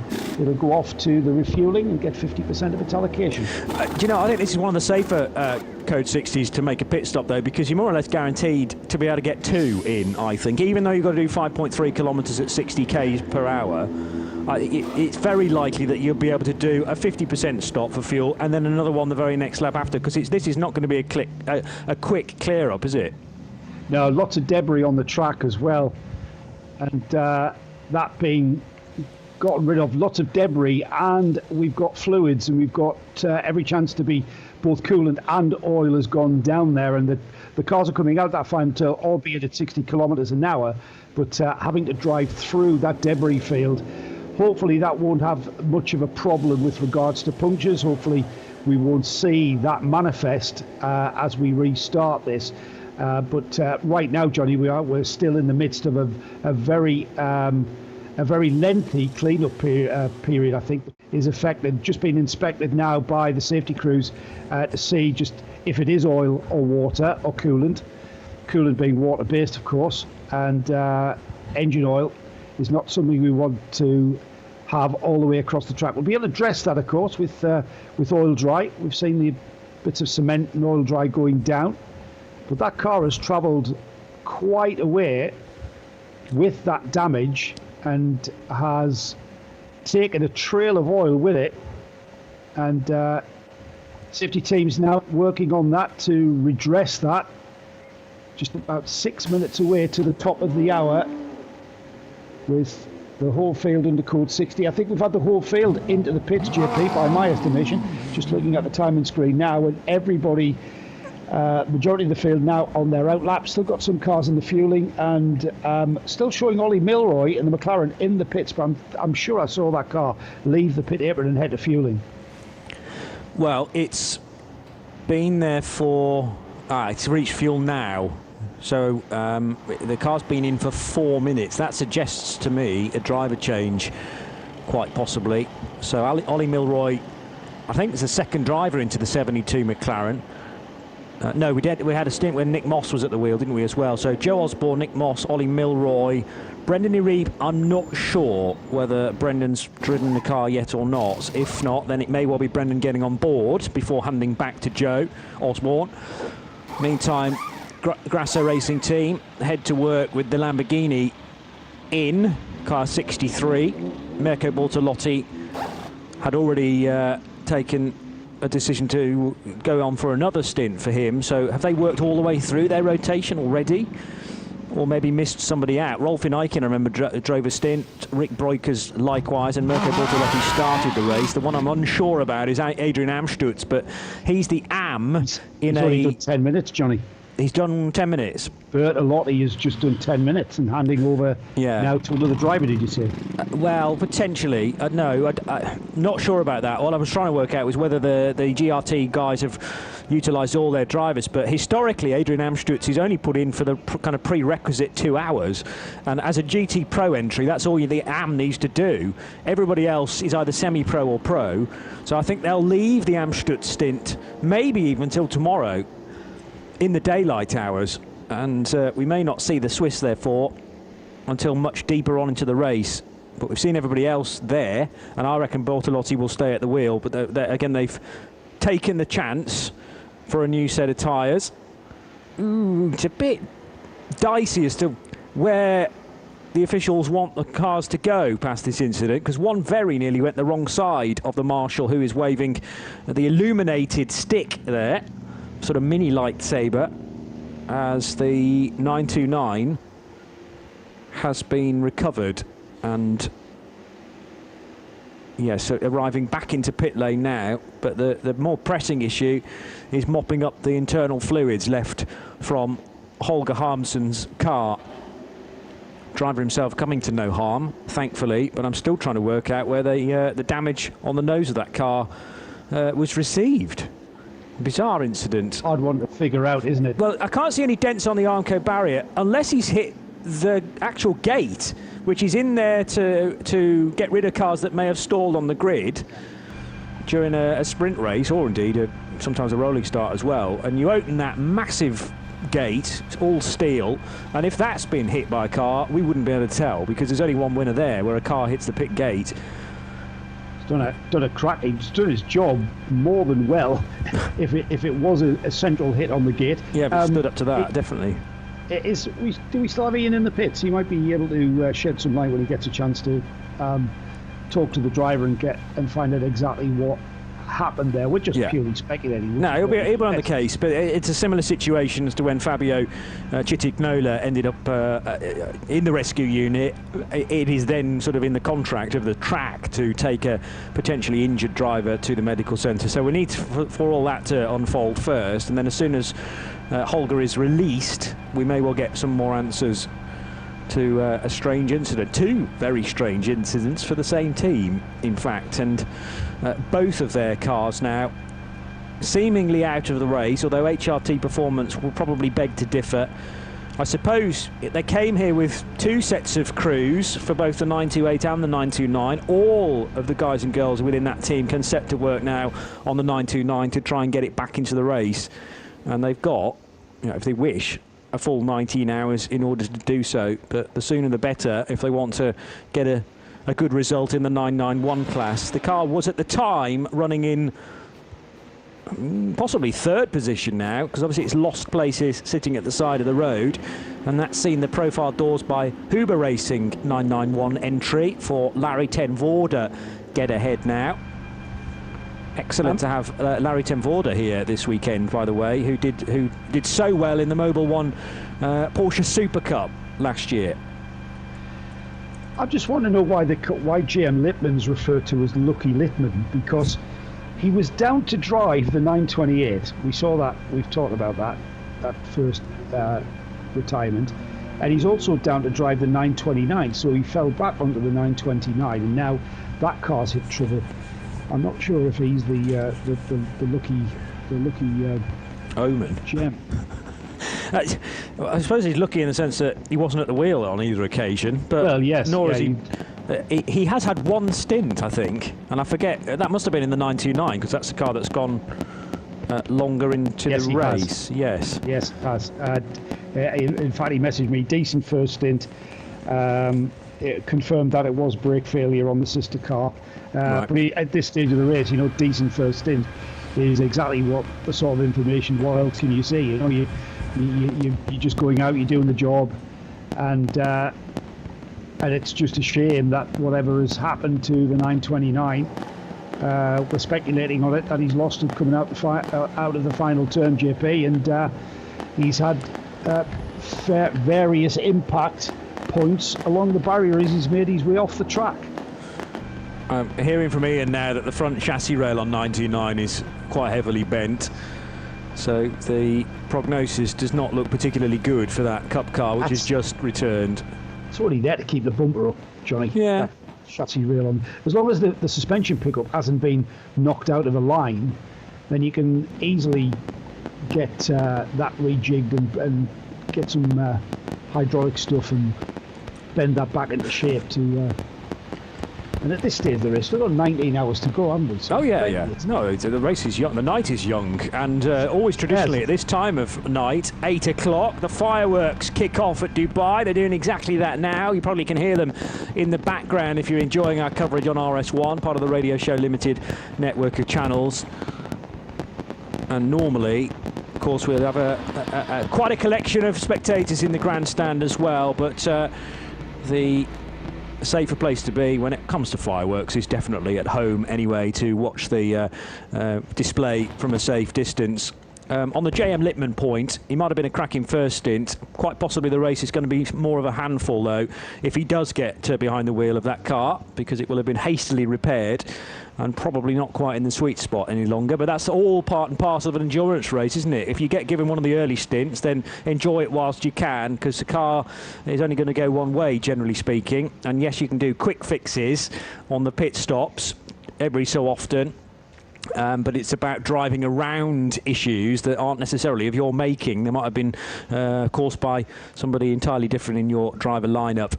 So another hour is done as the fireworks continue to light up the Dubai skyline. GPX Racing of the United Arab Emirates lead the motor race with Axel Jeffries now at the wheel.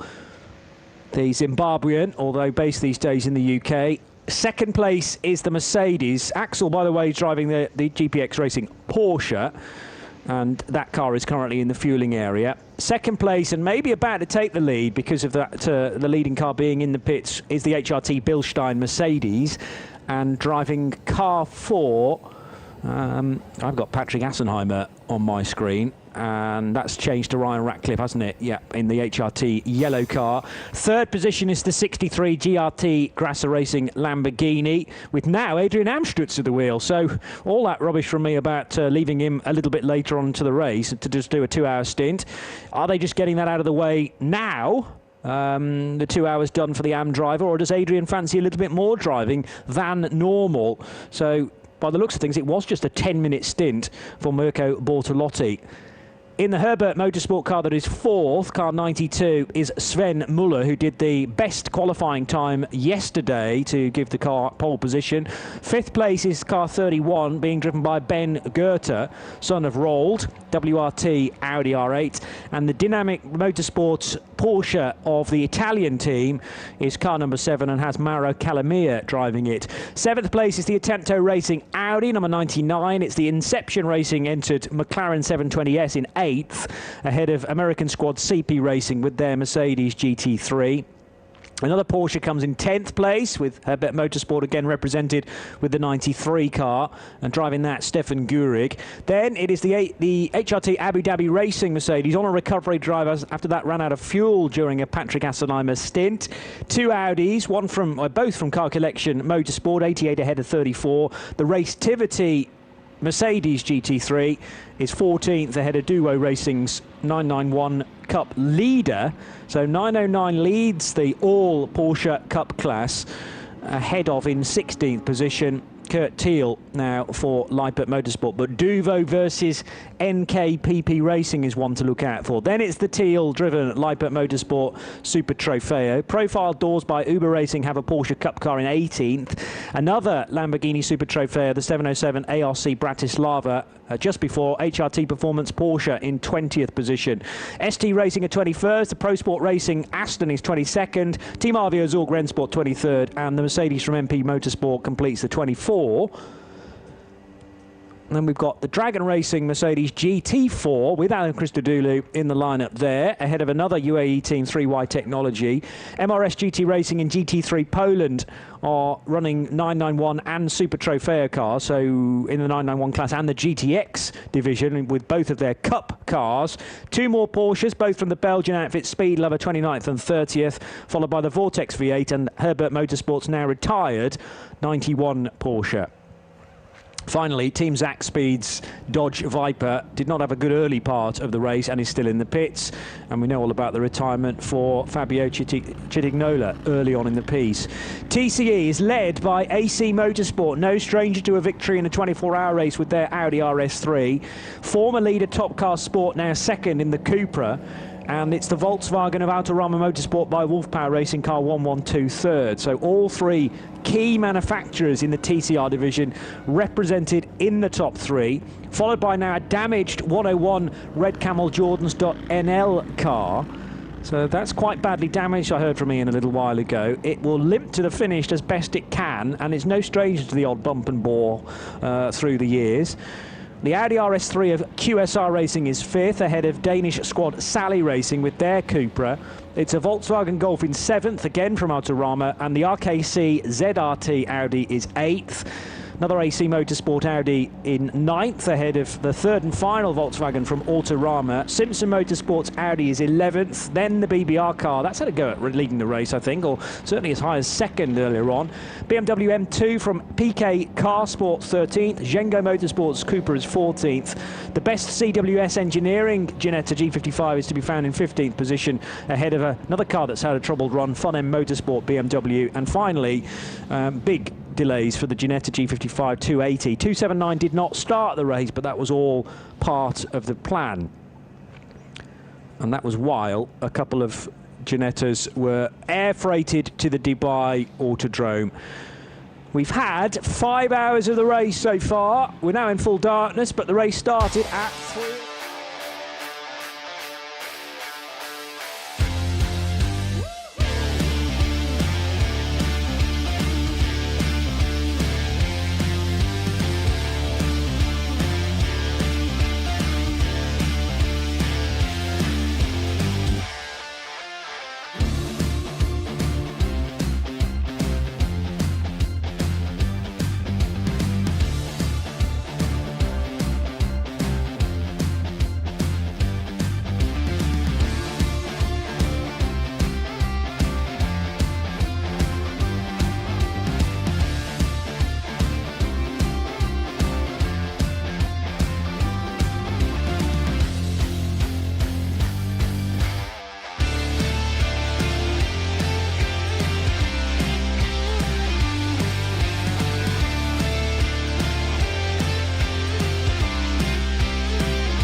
and we're in for an action-packed evening. I can more or less bet on it here in the Dubai Autodrome. 8:10 is the local time. Back to green flag running, I'm delighted to say, as we head to the pits, and Ian Silvestrian with an interview with Patrick Assenheimer.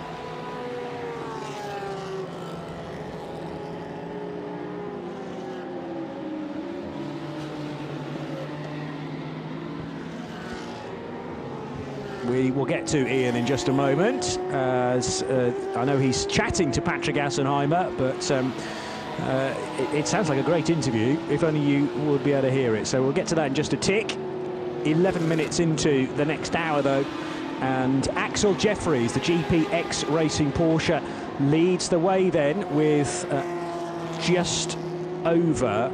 No, that's probably a deceptive gap, actually, back to Ryan Ratcliffe. It will right itself just as soon as Ryan heads across the line.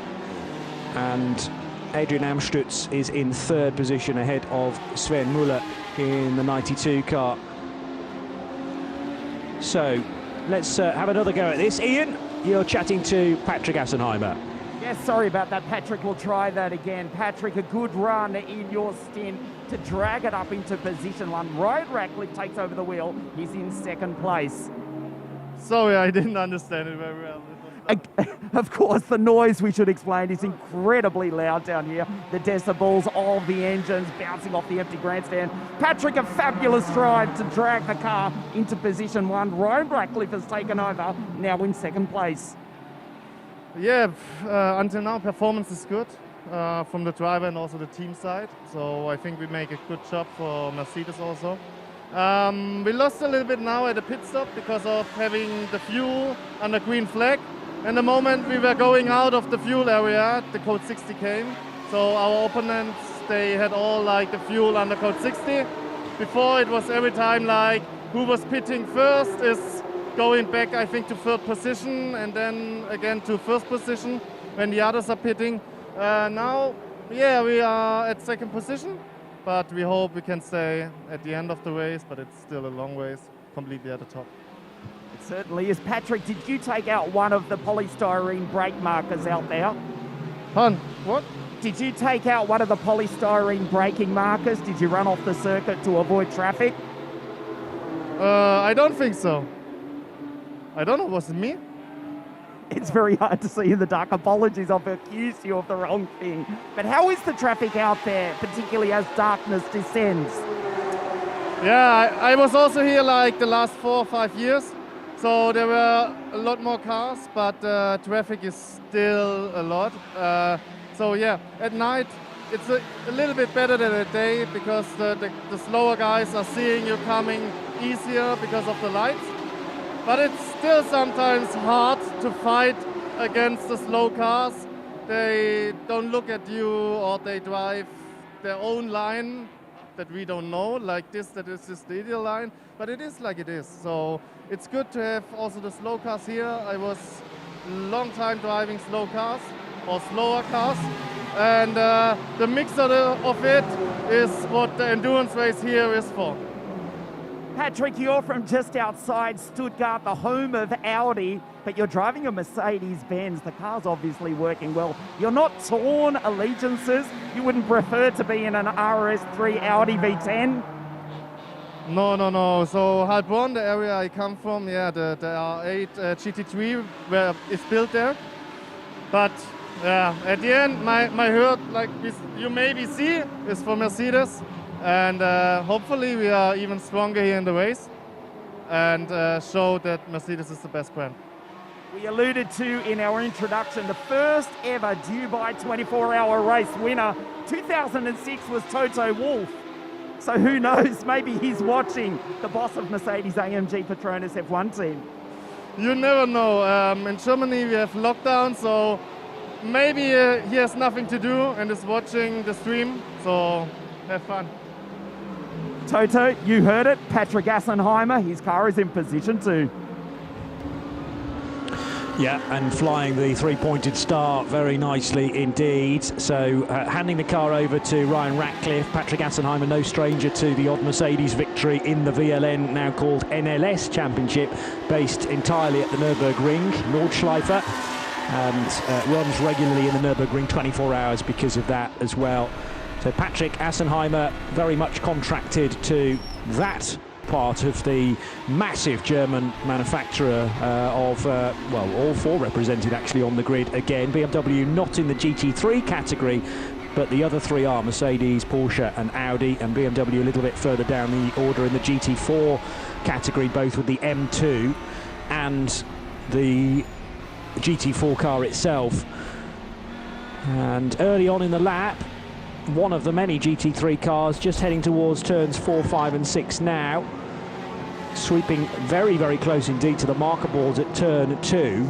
You're deliberately getting the car nice and high over the curb to shortcut turn 2 as much as possible, and then, well, aim it as accurately as you can towards turns 3 and 4, but so difficult if you're not used to this level of light to know where those corners are. And I feel for drivers that may be taking over at this point, who didn't necessarily do the transition part from day into night. All of a sudden you've got to recall back to the 90 minutes that you maybe did 2 laps in at most, night practice yesterday evening.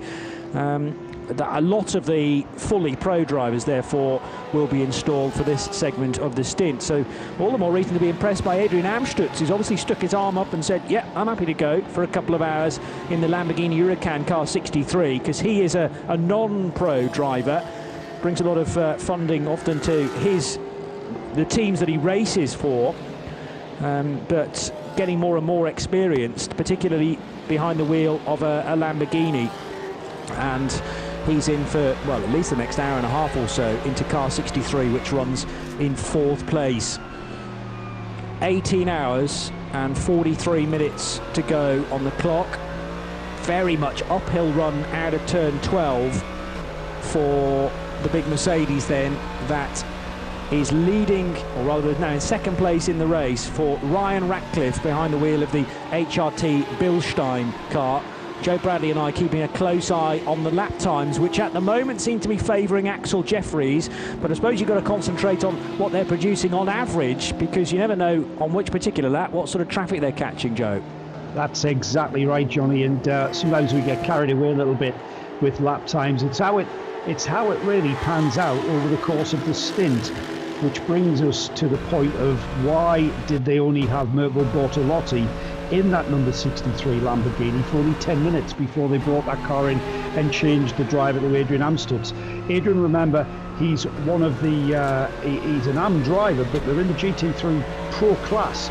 So my thinking initially was that it was to do with driver time, and maybe they thought that the Code 60 was going to take a lot longer than it perhaps did. It certainly it looked that way, didn't it, when they started that clear-up job, and maybe that's why they brought Mirko in after only 10 minutes.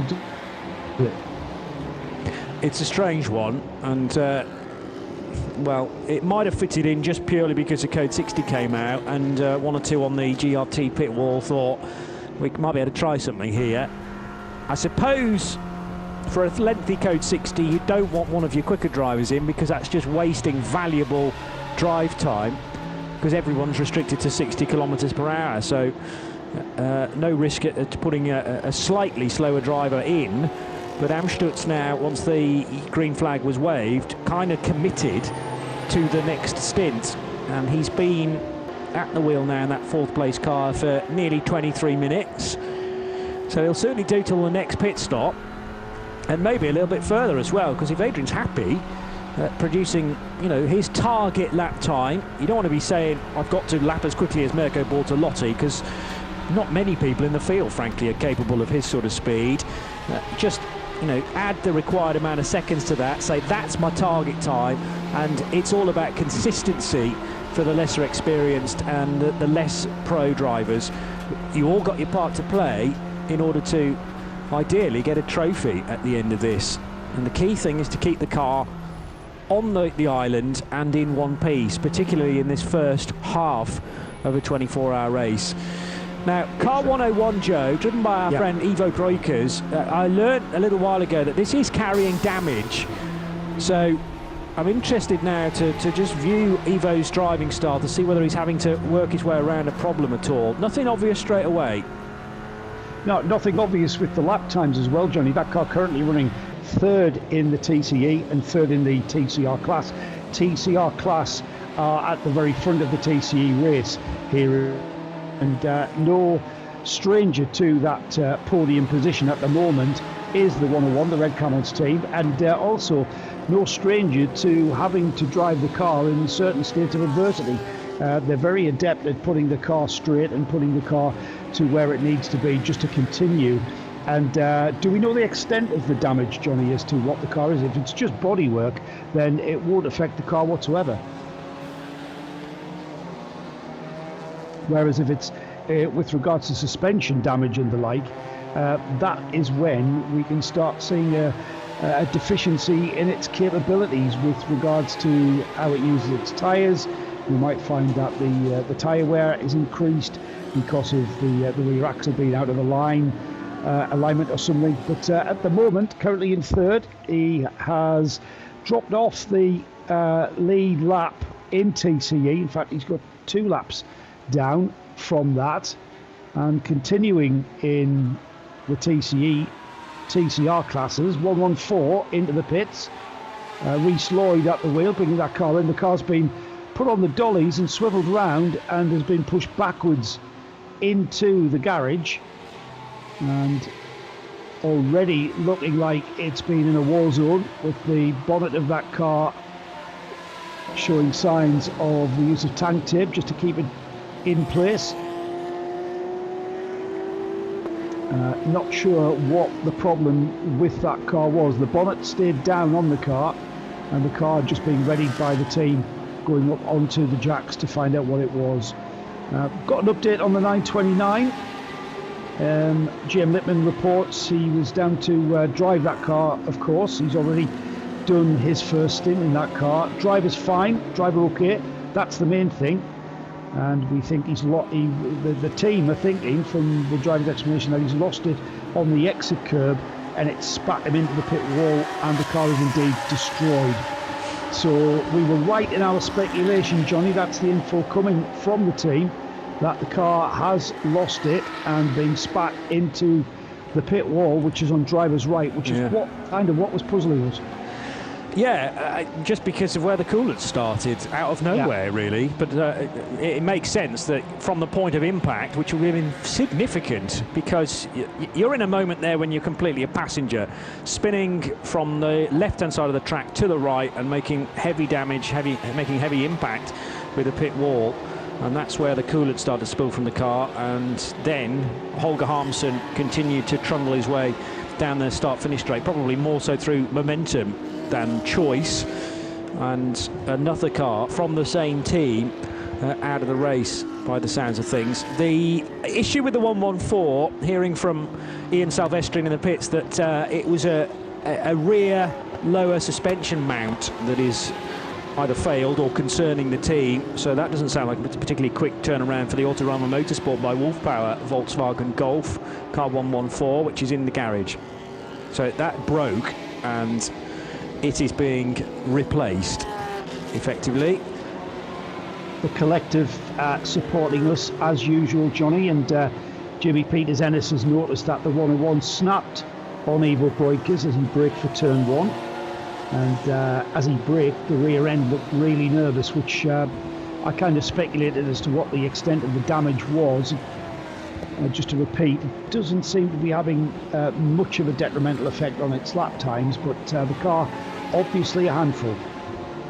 Well, I often refer back to a strange old crash that car was involved in at the Brno 12 hours that led into the 24 hours, I think, and rear end destroyed on it, but somehow they got it to the finish, because as you often so correctly put, the rear wheels on a front wheel drive touring car like that are basically just to keep the rear bumper off the ground. So if you can fix the front end, 9 times out of 10 you'll make the finish, and that's why we're all doing it. Was that the one where the rear end was just kind of devoid of all bodywork, and it kind of looked like a Barjar buggy? That's towards right. the end. Very Mad Max. Yes, yeah. And luckily for them, the point where the rear suspension bolts to the chassis hadn't been affected whatsoever, and it just looked like it looked like the sort of car you wouldn't even take to the shops let alone continue round the racetrack for another few hours. I mean, there are certain countries in Europe where it's sort of no stranger to see a street car like that, because that way, when you take it to the supermarket, it doesn't really matter whose door you open on or which car you're opening your door onto, because it makes parking very easy as well, because if it's already got about 15 dents, then no problem with adding a few more. And I've seen one or two cars like that through the years. The 101 got even worse than that, you could say. And I don't think we're quite at those levels just yet in the Dubai 24 hours for the Red Camel Jordans.nl, but there is time yet to make that car even less likely to be a racer. And yet, I think it's interesting to remember at the event in Brno, Rick Brokers took the car over, and didn't he set the fastest lap for that car in that state? He did, so, yes. Quite a story in those days. Rick, not part of the team, he says, hastily looking at the entry list. No, he's not, but Father Evo is. Henry Littig, Stephen Licorice and Willem Meyer then will be set for an entertaining run to the flag with their car in that sort of condition. All of that driver lineup, Johnny, very experienced in a TCR, and certainly the Cooper. I think all of those drivers haven't driven, not necessarily that car, but have driven in the TCR class before. And if anything, you've got a loose rear end on a front-wheel drive car. You need that rear end to rotate. So it's just getting the balance of it over-rotating and catching you out. And certainly the length of fuel window on those cars, almost 2 hours, aren't they, in those Cooper TCRs? And that's a long time to be absolutely on the knife edge of catching that car every time you've got to press the brake. And that's what we're speculating as to what the problem is. A little bit of an imbalance in the rear end grip. Yeah. A lot of imbalance in the rear end grip. Well, Willem Meyer, arguably the least experienced of those four drivers, but he is a GT Supercar Challenge champion, and he's done 16, 17, 18, 19, 25 years already in and out of TCR racing. Started in the Benelux Championship for Ferry Monster Autosport with just a couple of races in his opening year, but at 21 he's already done 2 Dubai 24 hours. The first with LMS Racing, which was a car prepared by Baz Cooten's outfit, and then moved across within the Baz Cooten stable to NKPP. So this will be his third run in the Dubai 24 hours. I think all in either Cupras or Seats. 2018 was a Seat, and then they've been Cupras since then, of course. The 175 it was last year. Although whether he actually got to drive the car is a question mark, because that race only ran to 7 hours and 8 minutes as things unfolded. The GPX Porsche still at the head of the order with Axel Jeffries driving it then, and he has got a gap of over 2.5 minutes now back to the HRT Bilstein Mercedes. The car's made 7 stops. Compare that to only 5 for the Mercedes, but GPX know how to win a 24-hour race. They did so in 2019 at the Spa 24, so we shouldn't be surprised to see that squad doing so well, particularly in their home country too. So Zimbabwean driver Axel Jeffries doing a very good job, just on a 201.7, which is a big chunk faster than Ryan Ratcliffe can manage. And a couple of laps ago I checked the lap times, and it was sort of that advantage to the Zimbabwean again. Sven Muller going faster than either of those two though in the Herbert Motorsport Porsche. He's third, number 92, and Adrian Amstutz is fourth in the best of the Lamborghini Huracans. Then there's an Audi in the form of the WRT Ben Goethe driven car, 31. Dynamic Motorsport Porsche is 6th with Mauro Calamir at the wheel, and then Finlay Hutchison and Joe Foster in their Audi and Mercedes respectively for Attempto and CP. Keep your eye on the number 88, Johnny. Johannes Stengel in the Car Collection Audi, currently 4th in the GT3 AM class, 11th overall in the GT3 in the GT race, putting in fastest personal bests. What that car's seen the whole race, and catching the car ahead of them, which is the HRT Abu Dhabi Racing, the Florian Schultz driven number 5 Mercedes. So the 88 is catching the 5 for that class, what will be the final podium, the third place podium position for that car. Now, the gap was 42 seconds last time by. Well, I'll just keep a monitor on that. So, Johannes Stengel going very, very swiftly in that car. And no doubt about it, they're on the same lap with the car in front of them, and he's chasing them down. And actually, the top few cars have worked their way into the more natural position of Pro versus AM, if you like. If you're in the AM lineup, then you're not allowed more than one Pro driver. And remember, we have Pro, Semi-Pro and AM, which are sort of loosely connected to the FIA precious metal system, but if Creventic feel that that's wrong in any way for their type of racing, then they'll happily change it. But if you're running GT3 AM, the maximum amount of Pro drivers you're allowed in the lineup is 1, irrespective of whether you're running with 4 or 5 drivers. So CP Racing, number 85, only have a Semi-Pro actually as their best driver. Meanwhile, the 72 McLaren has 1 Pro in the form of Joe Osborne, a Semi-Pro Ollie Milroy, and then the 2 AMs of Nick Moss and Brendan E. Reeb. But the point about the timing screen is that the top 7 are all nice and neatly Pro cars now, and the next batch of 4 are racing for the AM division. And there's a minute separating CP Racing from the Inception Racing by Optimum McLaren 720S. So we'll take this interval to head again to Ian Salvestrin, who's in the pit lane down in Genetaland with CWS Engineering. Genetaland all the way from South Africa. The all South African team, Mikael Pitamba, Paul Hill, Bradley Scorer has just got into the 280, and Michael Stephen has just got out. Michael, it started so well in qualifying, position 2 in qualifying, but then it went downhill. You lost an engine and it's been a struggle since then. Yeah, obviously qualifying was pretty good, and then in the night session the engine went, so we had to switch to the other car and started at the back, and unfortunately we didn't have a lot of time to shake it down, so we had an issue in the beginning of the race.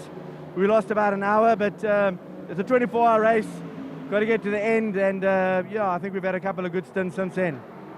Michael flying the flag for South Africa. Of course, the South African Endurance Series is very strong back home, down in the bottom of the continent. It's getting stronger, and you've got a lot of experience in that. Sure, the level's not like the Dubai 24-hour, but it must help. Yeah, most definitely. It's not a 24-hour. We don't get to ride through the night, the fatigue and all of that. But, you know, seat time always helps, and certainly without that, this would be a lot more difficult. Michael, you're extremely experienced, I think, coming up to 2 decades of international car racing, an international kart racing career beyond that. You've still got the passion. Yeah, you know the saying, petrol in the veins. Absolutely love it. It's, you know, I've grown up in motorsport and absolutely love it. A lot of support back home. There's a lot of people watching on live down there in SA. Anything to say to your fans back home? Yeah, you know, a big thanks to my family, my wife and my daughter. They back me 100%, and all my supporters, friends, family, you know, they're on the WhatsApp group, they're following every minute, watching live, so thumbs up to them, and hope we can do them proud. By a donkey, Michael Stephen, that is Mushalaka, all your fans down in SA. Best of luck for the rest of the race. Cool, thanks very much. Patriots, Paul Hill, Mikael Pitamba and Bradley Scorer. And initially we had 3 Ginetta G55s in the lineup. The idea was to qualify one and then cross over to the other one, which had been air freighted very last minute to the Dubai Autodrome, probably courtesy of the connections that the team have with Creventic, although of course Ivo Breuker's day job, his business, is container shipping. So a lot of the cars, most of the cars get here well in advance by sea, but if you are very last minute, I suppose the option is to fly cars in as well and get them to the track that way. Not, I'm sure, the design by CWS, but a sort of a last resort considering the conditions around the world right now. Car slow on the run towards the final sector. Lights are flashing to warn that everybody else it is going rather slowly. It's the 451 BMW which is having a problem on this lap. That's Thomas Sorensen for 3Y Technology, the Danish driver for the UAE team. 3Y Technology were also in action in the F4 United Arab Emirates Championship yesterday and today. and carrying a similar paint scheme on both of their cars, but the big BMW having to go very wide at turn 14, mainly because that's the safer option to stay clear of race traffic. Still incredibly dusty offline, but Joe, I reckon all 4 Hankooks are inflated, but obviously the car's not anywhere close to race pace. We've seen this BMW GT4 have a problem by going into limp mode and having it's fundamentally a production car, remember, that's been prepped for race. And we've seen issues like this where we've seen the cars, the BMW M4 being brought back to the pits all intact, and a bit of a reset, ECU problems. That kind of looks like it's one of those issues, Johnny, because like you said, all 4 wheels pointing in the right direction, all tyres inflated, car looks pretty much intact. He's made his way back to the pit lane now. He's been off track, just keeping out of the way for everyone. The car's going up onto the air jacks. Fresh driver being brought out, and nobody paying attention to under the bonnet, which is, it looked to me there as though it was just a routine pit stop. Yeah, bizarre, because it definitely didn't have anything like the speed it should have done to turn 13. If you recognise the name Thomas Sorensen, it's been to the Dubai 24 Hours on 3 separate occasions. I recognise that name from Team K Riser and the Peugeot RCZ that they used to run. This is by far the biggest car then that Sorensen will have competed in the 24H series. I recognise that name because he played in goal for Sunderland. Not the same Thomas Probably Sorensen. not. And I wish he was still playing goal for Sunderland, although I don't know how old he'd be now, being in his 40s, I would imagine. Well, this Thomas Sorensen might be a bit nifty between the sticks, you never know. Is he tall? Sunderland never short of the odd signing here and there, or always short of the odd signing. Yeah, exactly. Bring your boots, Thomas. Yeah. That car being wheeled into the garage, Johnny. It looked like they were going through the motions, but apparently not. They've now gotten to the bottom. Maybe the car comes in, they go through the motions, they put the new tyres on, and then, right, okay, what's the problem? And that looks like that is the case. So that BMW now into the garage. Karen Gaillard, by the way, at the wheel of the Vortex V8 now, the Swiss racer. First time into the Dubai 24 Hours for her, having raced in the Monza 12 last year and also the Hockenheim event as part of the 24H series, which was reschedule on reschedule in 2020, but an incredibly good job by all involved to get us a decent season in the end of 6 races, starting off here at Dubai in 2020. Then Portimao was just about one of the first races that took place emerging out of the pandemic, and I remember calling that race with Nick Damon, and it was quite a feat to be able to get as many drivers as we did to that part of South Portugal in the middle of June. Then that followed by the Monza event about a month later, Hockenheim in the early part of September, Ennepegusa, which Joe and Nick covered last October, and then the Mugello 12 Hours eventually did happen on the 14th of November. So 6-race season as it turned out in season 2020. This year, much more solid, with 8 races planned and on the bill. Mugello's next, by the way, as the European season gets going in March, followed by Spa, Hockenheim, Portimao, Barcelona, and a trip back to Ennepegusa in October, with the flyaway event not to Kota for 2021, but to Sebring, the historic concrete of Sebring, on the 14th of November. So all of that to look forward to in season 2021 for the 24H series, as Dr. Johannes Kirchhoff, who drives the Car Collection Motorsport Audi, as if it would be anything else for Dr. Kirchhoff. Car 34 is his mount as usual, running in 6th place in the GT AM category, GT3 AM category. There is a moment, though, for Lippert Motorsports Lamborghini Super Trofeo. We're going to go at least yellow flags for the spin for Kurt Thiel at turn 2. We're busy trying to find out about Thomas Sorensen's problem, but this is obviously the biggest moment at this time. The 710, which was running in 17th place, stranded on the curb and going nowhere in a hurry, right properly in the darkness, Joe. Yeah, leading the GTX class, of course. is this number 710. Can't really make out exactly what is wrong because, as we've mentioned earlier, it really is dark out the back side of this track. We've confirmed pretty much just the car number and what it is, but what the problem is, it's static now. It looks like it's off the track. I can't even make out. Yeah, it's off the track on driver's right, but there's no efforts being made. Now then, he looks like he's recycling the systems, and car's lights went off. They've come back on. Still showing in 17th, and the position boards now have got full power. So it may be that something's closed down on that Lamborghini. Remember, this is the Lamborghini Super Trofeo version. It's not the GT3 version. It's a little bit less aero grip, a little bit less power than the GT3 version. Lights have gone off again, so he is having a problem getting that car to come to life.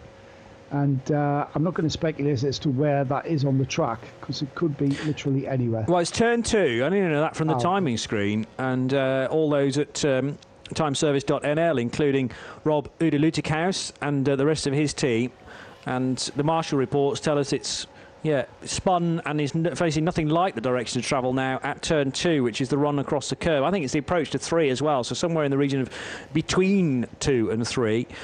Ian in the pit lane has given me an update regarding the 3Y technology BMW that came in a moment or two ago. Slower than we would have expected, with Thomas Sorensen at the wheel, and Thomas reporting to Ian that the rear right suspension broke from nowhere, like zero warning, and all of a sudden, bang, the failure happens, and Sorensen, quite understandably then, backs off the pace. We caught a glimpse of it at turn 13, and it went very, very wide at turn 14 as well. They're going to fix it. Hopefully it should be a reasonably quick fix for 3Y technology, and new driver Rodrigo Almeida will be taking over that car. But Almeida, although suited and booted and ready to take over, has actually got back out of the car now, so maybe slightly longer turnaround for 3Y technology than first expected. Car across the line now is the Mercedes of, that may well have been the Racetivity car of Mathieu Vaxivière. If not, Fabian Scholz is already onto his next lap in 10th position. But it certainly wasn't Ryan Ratcliffe who's due across the line now, and indeed yes, appears at the end of the lap, this 5.3 kilometre circuit, who is now trailing by 3 seconds, Ryan Ratcliffe, from Axel Jeffries. The code 60, though, is out, and this is because of the Leipert Motorsport machine, so the speed of everybody will suddenly back well and truly off, as all cars out on track are restricted to 60 kilometres per hour. And there's also a yellow flag on the start-finish straight. That's because of another Lamborghini Huracan Super Trofeo car, which has had a problem. This time the 708, which is the GT3 Poland entry. So another GTX-entered car for Bartosz Opiola. And the Pole has had what is possibly a similar incident to Holger Harmsen. I don't think it's got anywhere near as much damage as the HRT Performance Porsche, but it's ended up a long, long way down the start-finish straight, having done at least one rotation by the look of the tyre marks, Joe. It's very, very odd the way that car has just pulled off to the right. Not sure, like you say, Johnny, whether he's hit anything. I can't tell you, the car's in 40th position overall, currently 3rd in the GTX class, and it's the GT3 Poland car. We've still got the 710, the Leapmotor Motorsport Lamborghini Huracan Super Trophy. Both cars, Super Trofeo Lamborghini Huracans. So it's kind of like the clock has ticked back past a certain time, and the Lamborghini Huracan have turned into pumpkins. That car, Johnny, I think it's not showing it. It looks like it's pointing in the opposite direction to perhaps it needs to be. Oh, yeah, there's no tyre marks where it spun. Well, I think there was when on my stream the camera zoomed out, and I think it's had a rotation and then caught the Armco, is it Armco or even concrete on the left side. I just wonder, Joe, whether this is the slowdown into the Code 60. So we got the Liepert Motorsport car on the curb needing recovery. The Code 60's thrown, and I think this incident has happened going into the Code 60, maybe braking on the start-finish straight to get down to 60 kph, and maybe it's spun for Bartosz Opiola. I'm not sure he needed to be that panicky. It's not like you're hitting a speed camera all of a sudden. He just needs to blend off the throttle and bring the car down to 60 Ks. And I know that the timing times your sector times to ensure that you stay within the 60 Ks. The 710 being recovered on the end of a tow rope now by a recovery vehicle. That's a good sign. We should be seeing the Liepert team receiving that car very quickly. The 708, on the other hand, that car still on the start-finish straight off to driver's left, just opposite the pits now. And I'm wondering, Johnny, if that has been caused by some kind of differential seizure. It's very reminiscent of what your kart did when it seized an engine and the rear axle just locked up, and that car just driving in a straight line all of a sudden pirouettes. And was the tyre marks you were referring to kind of circular, just behind where the car had been? Yeah, that's a pirouette, isn't it? That's a complete pirouette.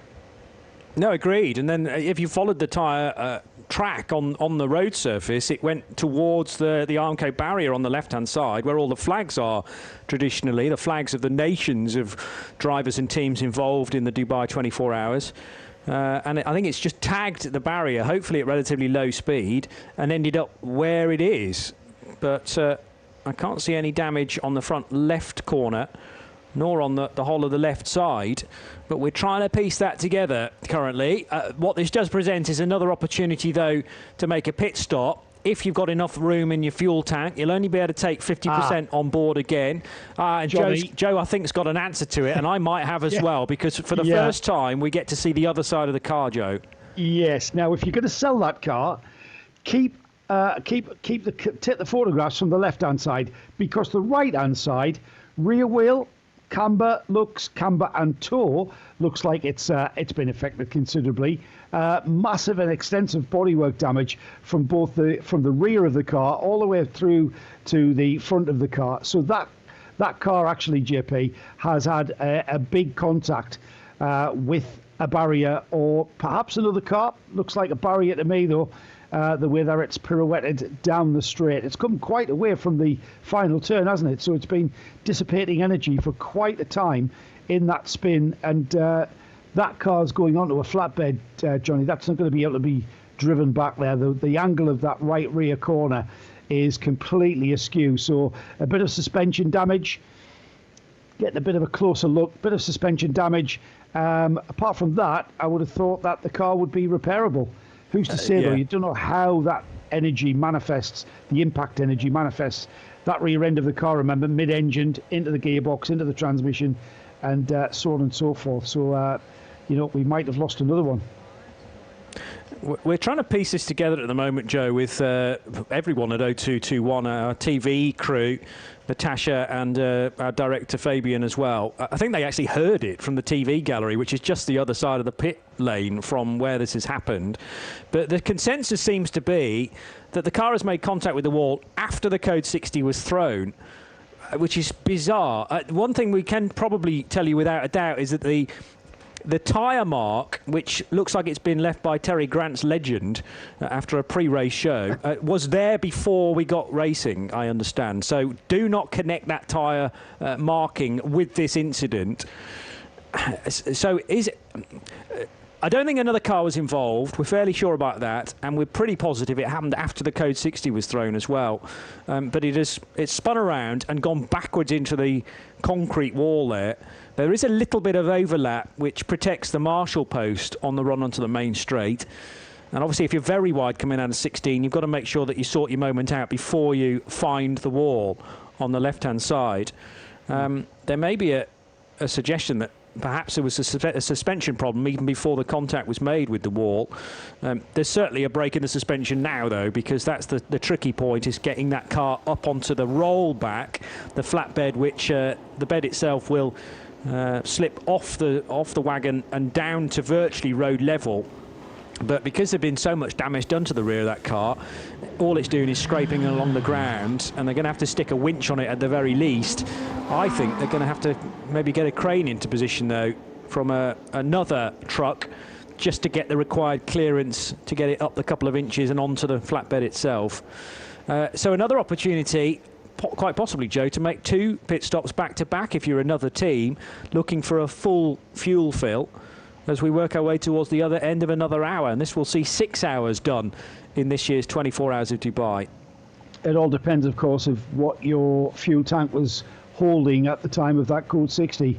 If you're near empty, then yeah, it's probably a good idea to get a complete fill. If you look at the top end of the timing screens, Julie Andlauer is now at the wheel of the GPX Racing Porsche. That car still leads. Maro Engel is now at the wheel of the HTR Bilstein Mercedes. Sven Muller back in the Herbert Motorsport 92. He's in the fueling area.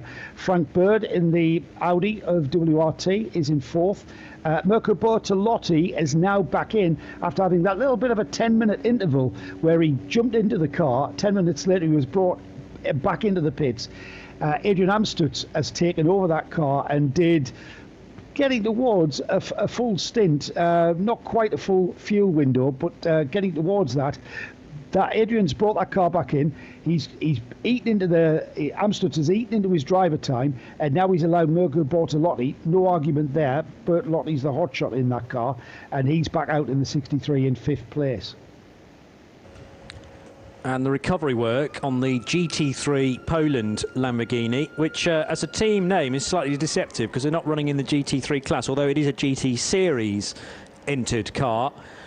It was 3rd place or possibly better than 3rd place, being shown as 3rd currently, and one of a number of Lamborghini Huracan Super Trofeo cars. The other 2, well, one of them was initially bringing out the Code 60, and that was Kurt Thiel in the Lippert Motorsports Super Trofeo. That car, incidentally, is now on an outlap, so it had to be stretchered back after it got stranded at turn 2 and brought out the caution. And so long has this drama been unfolding for the 708 that we've actually been able to get that 710 car back to the pits. Its problem has been sorted, and the team have sent it back out again. The other machine, which leads the class currently, is being fueled. That's 707, the ARC Bratislava entry. Again, a Super Trofeo Huracan, and it's Justas Ioannousis doing the driving there, or at least Ioannousis brought the car into the fueling area. We'll wait to see whether Bratislava, the ARC Bratislava squad, have done a driver change. But 3 GTX Super Trofeos in the field. Also, as part of the GTX category, is the Vortex 1.0. And by the early reading of that category, it's more of a race of attrition rather than true pace. Vortex was in the war's early doors with a mechanical drama. Then it had the problem with the door, which kept flipping open for Lionel Amrouche. And I think it is still in the race, but outside of the top 3. Yes, Karen Gaillard, mentioned her not too long ago, has just made a pit stop, and therefore the car's still running in 4th place in GTX. And this suspension failure for 451 is still being fixed. I don't remember, Joe, this track, I should say, being that brutal on suspension parts, especially when we're not even 6 hours in yet. No, not at all. And the curbs are not that vicious. If you know differently, correct me out there, people who have driven this track. And also, you've got to understand that the GT4 BMW, it's basically a production road car. And in comparison to the GT3 cars that are also start life as a production road car, they've got a lot more bits that kind of help in the case of suspension failures where they're just bolt-on, bolt-off parts, like you would find on a proper race car. The GT4 BMW is not like that at all. It's more the suspension aspect of it is more designed towards being on the road car. So it makes life a lot more difficult, and the job's a little bit longer. So you know, suspension failure on something like even a TCR car, where it's made to get access to and to bolt on, bolt off very quickly, the BMW GT4 production based lot more tricky to do things like suspension failures and major work like that. Yeah, and that's all thought about when you're getting the mixture between a racing car and a road car, and basically taking, as Joe says, the street car and turning it into a customer car that you can then take to the racetrack. But certain components obviously need to be replaced or redesigned in order for it to take the punishment across a sprint race, or in this case an endurance race. And a lot of the teams will have thought about that previously, thinking, okay, this car is very strong, but if we continue to punish it over curves, for example, or some early contact with other runners, then there's always the potential for some repair work along the way, and a bit of your budget needs to be apportioned to repairing that damage too. There's a lot of the curbs here, Johnny, which you simply have to use. Well, down at turn 2, I'm thinking. Yeah, you've got to get right over the top of that. Absolutely, you've got to get across the top of the curb on the left and the curb on the right to get the right line to optimise the track. And there's certainly lots of places on this track where you simply have to do that to get a competitive lap time. Yeah, no, agreed. McLaren from Optimum, the Inception Racing by Optimum 720S, came into the pits in the hands of Nick Moss. Didn't stop with the team, so Nick's happy to carry on, but they're going to take this window and use it for fuel. They're doing what you said, Johnny, aren't they? They're coming in again. They've already been in, I think, and Nick Moss taking the car out, bringing it then straight back in to get the other 50% fuel allocation. Well, this is in stark contrast to what happened at the start of the race. You remember Joe Osborne stayed out when he actually said to Ian in the interview following his stint that it just wouldn't have worked for them at the time that the Code 60 fell. That's the end of another caution period, though, because the revs start to rise and the green flags wave once more. So another halt to absolute pace here in Dubai. And I can tell you how long that Code 60 lasted. I'd expected it to be possibly slightly longer, actually. He says, I can tell you.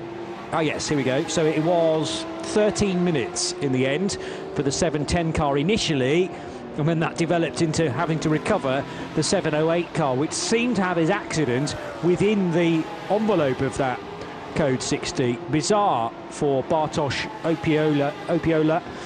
And Bartosz out of the car safely, it seemed, but big damage on the rear right quarter of that Super Trofeo Lamborghini.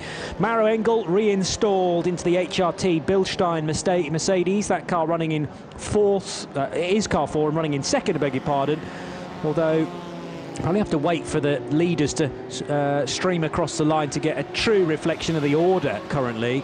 Julian Anlauer is currently scored as the race leader in the GPX Porsche 911 from Maro Engel. Wolfgang Triller for Herbert Motorsport and his Porsche running in third, and in fourth place is the number 31 car of Frank Bird for WRT Audi R8. So back to green flag running, just a couple of minutes away from another race hour completed, and we can head to the pit lane to get this update from Ian Silvestri.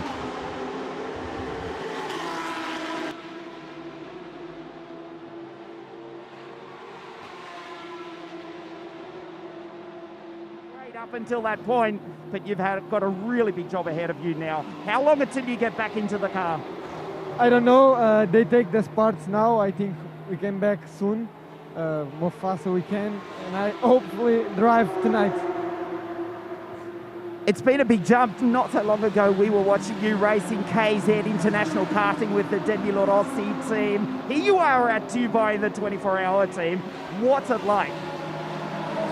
It's like I enjoy it a lot, and it's a big experience for me. At 24 hours racing, it will be the first one, and I try to enjoy. Yesterday we had a crash, and I try to drive on this race and hope the best result for us. Rodrigo, you come from Mozambique, way down in the bottom of Africa. We spoke to Michael Stephen before. This year, a round of the South African Endurance Championship will take place in your home country of Mozambique. That really must put Mozambique Motorsport not on the map, but back on the map. Yeah, I think he's the first driver representing Mozambique in 24-hour series, and I want to give him the best result, and I hope so. And I would like to say thank you to Mozambique to let me represent their country, and I will give him the best result if I can. Just getting back to the car, Thomas got out. Have you had a chance to speak to Thomas about what happened? The Thomas just feels something out of nowhere on the straight and broke suspension, and he come here and then they see the suspension is down, and we try to fix more fast as we can to get better on track fast. Obrigado, Rodrigo. Best of luck. We hope to see you back in the car very, very soon. Thank you, man. So Almeida's name, Rodrigo Almeida's name, currently displayed on the timing screen, I understand, but quite clearly he's not in the car because he's just been talking to Ian Silvestrin. But great to have another nationality represented on the grid. So originally from Portugal, but Mozambique is the official entry country for Rodrigo Almeida. Finally, the 708 car returns to the pit lane. It was a reasonably easy job to get the car then from its resting place, just the other side of the pit wall, to the pit lane. The dolly jacks have been installed underneath the rather large nashers on the front of that Lambo. But whereas as it was going very competitively just 15 minutes or so ago, it's looking rather forlorn now in the semi-darkness, being wheeled the right way but facing the wrong way by the team to its garage. I suppose, Joe, you're guaranteed a lift home to vaguely the right sort of area, but then it's down to the team to do the last few metres to get it to the right garage. Yeah, usually I've got to say, Johnny, that the recovery trucks are usually better than that, and it's literally take you to outside of your garage door and onto the apron right outside your garage door. Yeah, well, that's not the case for GT3 Poland, so they'll be earning their money for this weekend. A reminder of where we sit then after 6 hours completed in the Dubai 24 Hours, the 16th edition of the Hankook sponsored Dubai 24. Top Car Sport once again to the sharp end in the TCE series part of the race. Car 131. Now, just to remind myself as to who's driving that car currently, it's Adrian Specher currently at the wheel, with Fabian Dance, Patrick Singh, Ronnie Joost and Ben Leuchter being the rest of the crew in car 131. They are in front of the Audi RS3 AC Motorsport car by 53 seconds now, and that's the machine from Belgium with Sebastian Morales doing the driving currently. Then the partly damaged Red Camel Jordans.NL car, but still good enough for third, the second of the Cupras in the top three.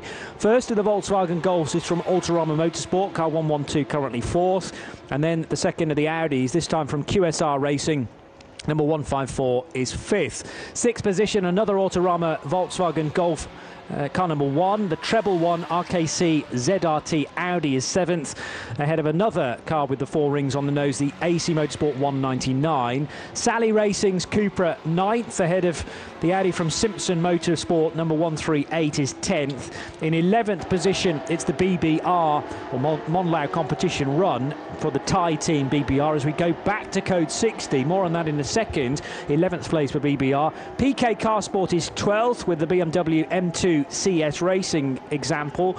It's a Cupra in 13th place for former race leader Zhengo Motorsport. CWS Engineering's Ginetta is 14th, the third of three Autorama Volkswagens 15th, and the Fun M Motorsport BMW completes the top 16 in the TCE series. And finally, the CWS Engineering cars that have had, well, one didn't start, it was qualified but then not raced. The 280 car is running in 17th, therefore. And another code 60, as I suggested, is out on track. We'll deal with the order in GT before we get to that. GPX Racing's Porsche leads the way, with Julian Andlauer now having taken over from Axel Jeffries in the last pit stop. It's a Mercedes second, the HRT Bilstein AMG GT3, with Maro Engel at the wheel of that. Herbert Motorsport, Wolfgang Triller, number 92, is third, and the 31 car for WRT is an Audi, and Frank Bird pilots that currently. Fourth position for the Englishman. Mirko Bortolotti for GRT, Grasser Racing Team, and the Lamborghini is fifth. Sixth position for Mauro Calamia at the wheel of his Dynamic Motorsport Porsche. 8th place, rather 7th place for the Attempto Racing Audi, and in 8th position it's CP Racing's Mercedes. Another Merc and the AMG GT3 represented in 9th place. Should be a lot higher for the number 5 car of Florian Scholzer, but it ran out of fuel during one of the Patrick Assenheimer stints, so at the lower order of the top 10 currently. Inception Racing by Optimum's McLaren is in 10th place, number 72. 11th for French squad Racetivity, and their Mercedes GT3 Evo number 83 is at 11th, ahead of an Audi, a Porsche and an Audi for Car Collection Herbert, and also the second Car Collection car 14th. Duvo Racing lead the 991 class exclusively for Porsche Cup cars. Duvo of Luxembourg currently in 15th position, and in 16th place, also in the Porsche Cup class, it is NKPP Racing for Bob Herber. Profile Doors by Huber Racing, a third 991 class car. 924 is 17th, ahead of the best placed GTX cars. In fact, those two leaders in GTX are virtually nose to tail, all but the 5 minutes that separate them. ARC Bratislava and Lippert Motorsport, at least they're together on the screen. They were separated by the 708 prior to its strange crash on the main straight. 20th position is the 438 SD Racing BMW M4. That's likely to be the GT4 leader. MP Motorsport's Mercedes is 21st. The Pro Sport Racing 401 car is 22nd, ahead of Team Avia Zorg Rennsport's BMW and the Dragon Racing Mercedes, both from GT4. Then we've got another Porsche from the 991 class of MRS GT Racing. The 3Y Technology BMW is in the garage being fixed after a rear suspension failure. Unlikely that we see the Lamborghini Super Trofeo from GT3 Poland again. 708 looked to be a big crash on the main straight, making contact with the concrete barrier on driver's left. HRT Performance car, that's possibly out as well after a similar incident, actually. Right after turn 16. The two Speed Lover Porsches from the Cup class are 29th and 30th. Vortex V8's been in and out, but Karan Gaillard, the last driver to be at the wheel of that car in the GTX category. We know for sure that the last three cars that were out of the race, the 91 Herbert Motorsport Porsche, the Zach Speed Viper, which remains in the pits, and the early retirement was the 928 HRT Performance car for Fabio Citicnola. Far too many cars already out of the race, with just over 6 hours gone, and another problem for one of the Colin White Ginettas returning to pit road. No lights illuminated on the 280 at all, and that car touring its way back into pit road. It's not been a happy race so far for the Glastonbury based driver and team manager, Joe. Colin would probably disagree with me here. I'd call it character building, but Colin White would probably say he's got enough character, doesn't need any building, and the last thing he needs to see is that car being wheeled back or pulled back on the end of a tow rope. The good thing is that all four wheels are pointing in the right direction, Colin, and it's rolling, so it is a systems problem. The car has basically died, going to have to push that back off the tow rope. Some penalties being dished out, Johnny, while you're with me. Quite a lot, actually. The most significant one, I think, a 60-second time penalty has been issued to the number 7. That's the Dynamic Motorsport Porsche. It's been given 60 seconds for overtaking another car under code 60. That's a pretty significant infringement, that, overtaking a car. 5 cars being given various time penalties for exceeding the speed limit during code 60s. That's the 99, the 131, the 278, the 93 and the 979, all being given penalties of 18 seconds, 10 seconds, and the last one 14 seconds. So the penalties have been coming out thick and fast there. They have, but the beauty of serving them in a Creventic race is that you just bolt them all together, as you've been saying, and serve them in one big lump at your next pit stop. It becomes slightly more complicated if a penalty is assessed very close to the end of the race, i.e. in the last couple of hours, because if you're running a TCR car, that can easily make 2 hours, and you shouldn't need any more pit stops about 2 hours out, certainly 90 minutes out. So then the question mark remains as to whether you serve it deliberately or it's tagged onto your race time by the end. But that in itself can cause further complication. For instance, if you are a full lap ahead of your nearest rival, you're sort of locked into that lap, as is the car behind. Yeah, one or two arguments have occurred after the race and after the flag has flown in the paddock afterwards. Some interesting information on the back of what we were talking about, the difference between having to repair a whole suspension system on a GT. Chris Humphreys, hello Chris, glad to have you along. He was part of a prize-winning Tour of ProDrive, part of the British Marshals Club. Chris himself, a marshal, a chap that wears orange on a weekend, can't knock him for it. He was good information, this. ProDrive said that with regards to its GT3 cars, 80% of that car is custom and 20% is stock road car parts.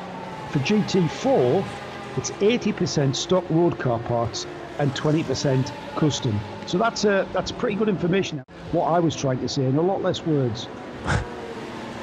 Yeah, of course you mean fewer. Just to get that one in. I'm not really sure. Oh dear. A lot of people will know why I just said that, and if you don't, then, well, probably better to be out of it, frankly. Sasha Coquard has, I think, about to take over the 138 Audi. Now, Sasha never raced at the Dubai 24 Hours before, but does have experience in rallying and to the level of World Rally Championship level, but I think always in the UK. Sasha, very much British, and has run Ford Fiestas in Wales Rally GB. 2017 was in a Mitsubishi Lancer Evo X, but Sasha Coquard running in the TCR category this year in the 138 Audi. That's had a steering problem which has now been fixed, and Sasha shares the 138 Simpson Motorsport Audi RS3 with a certain Gunnar Jeanette, together with his regular teammate in the ELMS, Rodrigo Sales. Mikhail Zamfir and Paul Smith make up the lineup there. Now, 280, I think they're running through the various parts that could possibly fail on a Ginetta G55, because the Colin White Engineering 280 Ginetta now has an alternator failure, Joe. That's another one to tick off. Well, that figures, Johnny, because the car was completely devoid of any life when it was pulled back into the pits there. And that, for me, if I was in the CWX shoes, that for me is brilliant. We've identified the problem. It may just be going through the process of elimination and the diagnostic process of elimination, I should say, but hopefully that's been the issue. It's got basically the system eventually flattened the battery system on the car because the alternator hasn't been charging it. So renew the alternator, renew the battery, and that car spring back into life. Yeah, and relatively straightforward compared to the other problems that have been encountered along the way. We're just catching up with one or two photographs that Ian Salvestrian sent through in the last 5 or 6 minutes of various suspension failures. Oh no, that's the back of the Lamborghini, I beg your pardon. So the 708 damage, which I'll try and forward on to Joe as well, so you can get an idea of how much damage has been done merely to the suspension before you get to things like bodywork and the more easier bits to fix, the more superficial areas around there. But obviously, it being a rear-wheel drive car, there's differentials to think about. It's churned up the wheel good and proper on that rear right corner. Yeah, I was just about to say that. Remember, the drive shaft on this rear-wheel drive car is kind of connected to that suspension area, and if all that's being moved in a considerable way, that drive shaft can punch into the diff, causing catastrophic failure. Yeah. Those pictures are just coming through now. Yeah, well, the work is continuing frantically. They won't be able to get that wheel off to start with because it's been completely torn up. And then there's a significant portion of the lower of the floor of the back of that Lamborghini which comes off with the diffuser, and then once you get all those external parts off, you can finally then work out how much damage has been done to gearbox, engine, differentials, et al. But that's not going to be a quick fix, and it might be the case that the team just think, well, it's just too much work for us to face. Then again, you don't necessarily turn up to a 24-hour race expecting it to be peaceful throughout, and why be a mechanic if you dislike fixing race cars? So they'll be rolling their sleeves up, And if it's possible to return it to the race, even if it takes 6, 7, 8 hours, then it's probably worth doing. You signed up for an all-nighter by agreeing to enter a 24-hour race, let's face it. 17 3/4 hours still to go for race leader Julian Anlauer in the Porsche 911 from GPX Racing. HRT Bilstein's Mercedes, Maro Engel running in second place, and its third position Wolfgang Triller in the Herbert Motorsport car. In the TCE series, Top Car Sport going very nicely indeed. They had dropped away from the race lead an hour or so ago, but the Cupra's back to the sharp end with Adrian Specher performing very nicely and consistent times. Second position in the TCE series race is the Sebastian Morales driven AC Motorsport Audi. So we've got a Cupra, an Audi, and then another Cupra for Red Camel, Jordan.NL and Ivo Breukers in the 101 car. And let's hope that we can get slightly longer running under green flag conditions.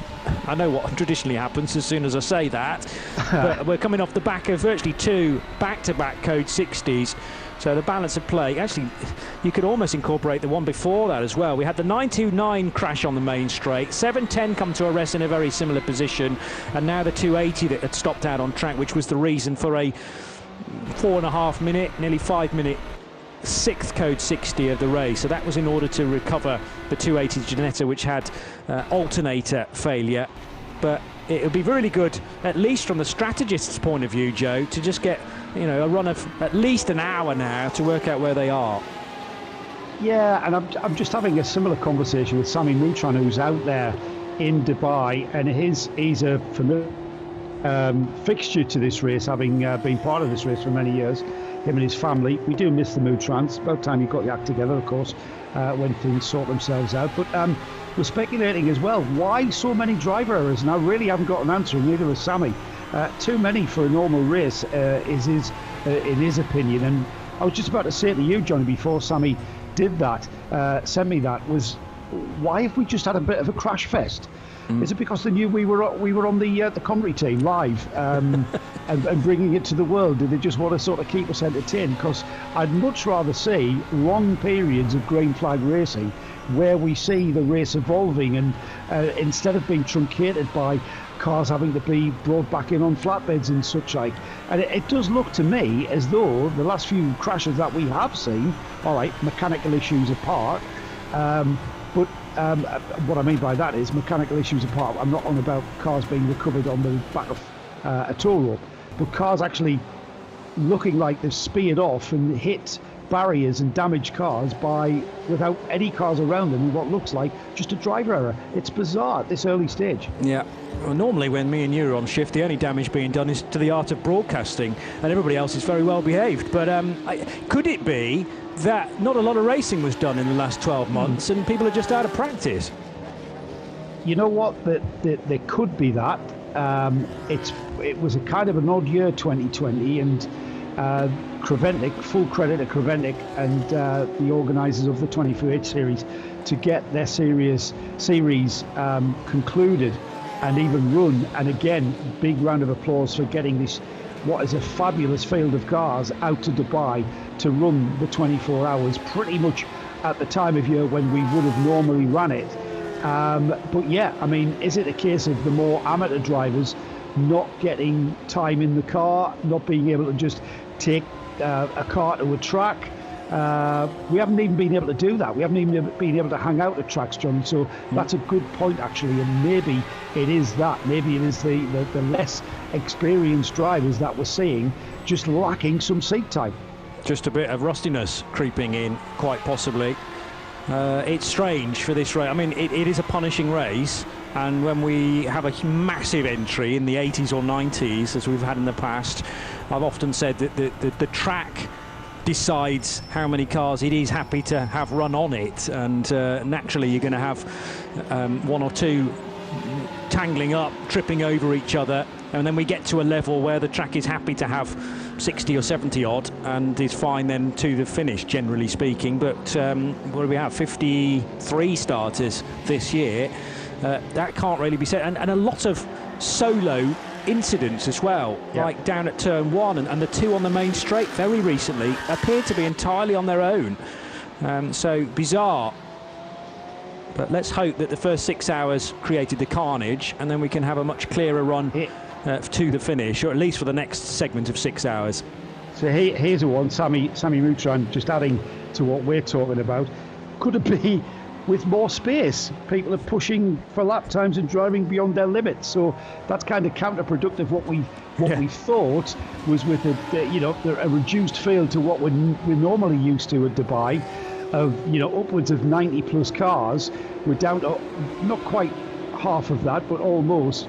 Providing people with more space, it's then encouraging people to push that little bit harder, and in so doing, add in the fact that they've had very little seat time over the last few months, and all those elements coming together brings the issue it's not really the standard form, is it, to see so many crashes at this early race. I mean, still 17 hours 40 minutes to go. There's still a lot could happen here, JP.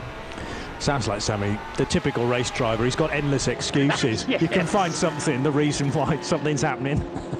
Yes, of course. But Sammy and the family, we really miss you. I remember speaking to you last year saying, I think this was the first year of of a run of 10 years that they'd done the Dubai 24 Hours, and 2020 was the first time they hadn't featured in a decade. Well, that's now 2 years in a row where we've not got any Moutrons on the entry list, and that needs to change for 2022, ideally.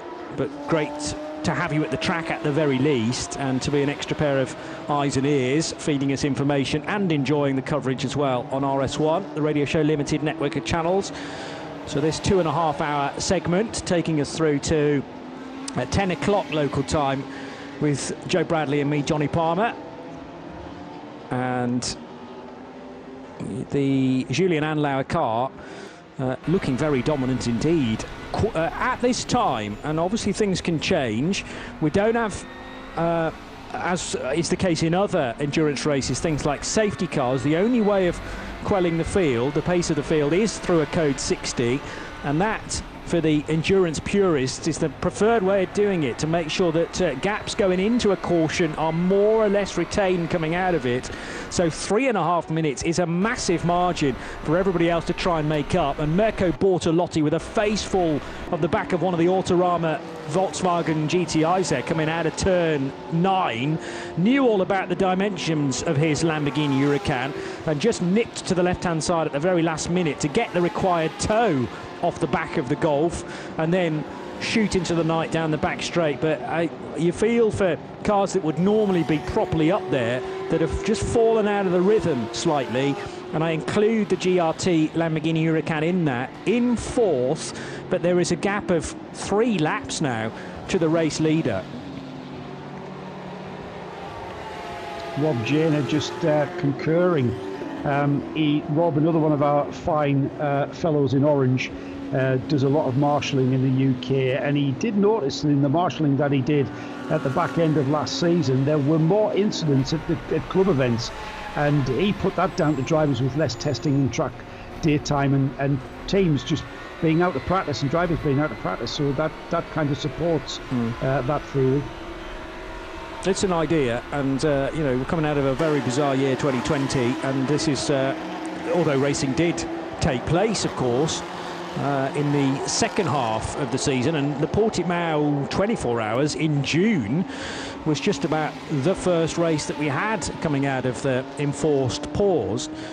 So Creventic getting their act together quicker than a lot of other championships around the world, and also credit to everyone that attended the Portimao 24, which was a job in itself to actually get there. But it was a shortened season and far bigger gaps than would ordinarily have happened in a regular campaign. Didn't the 24-hour series, wasn't the 24-hour series race at Portimao the first major international motorsport event? Didn't it even beat F1 back onto the track? I think you're right there. I do remember chatting to Nick Damon, and I covered that event, and it was the first endurance race, certainly, and quite possibly the first international event. So yes, beating F1 as well. And eventually, many months later, F1 would visit the Portimao circuit, the Algarve International Circuit. You and I are a massive fan of that place. McLaren into the pits, the 72, with Nick Moss bringing that car in.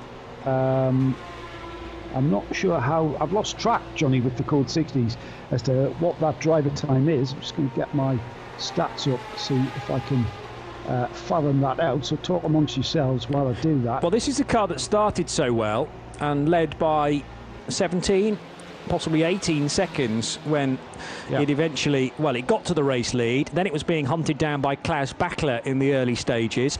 And 72 has lost a little bit of ground, but remember, it's entered as a GT3 AM machine. So you've got Pro and AM represented in the top 14 positions currently. And that car, the McLaren, is 4th in the AM runners. Looking pretty straightforward, the pit stop on the 72 McLaren.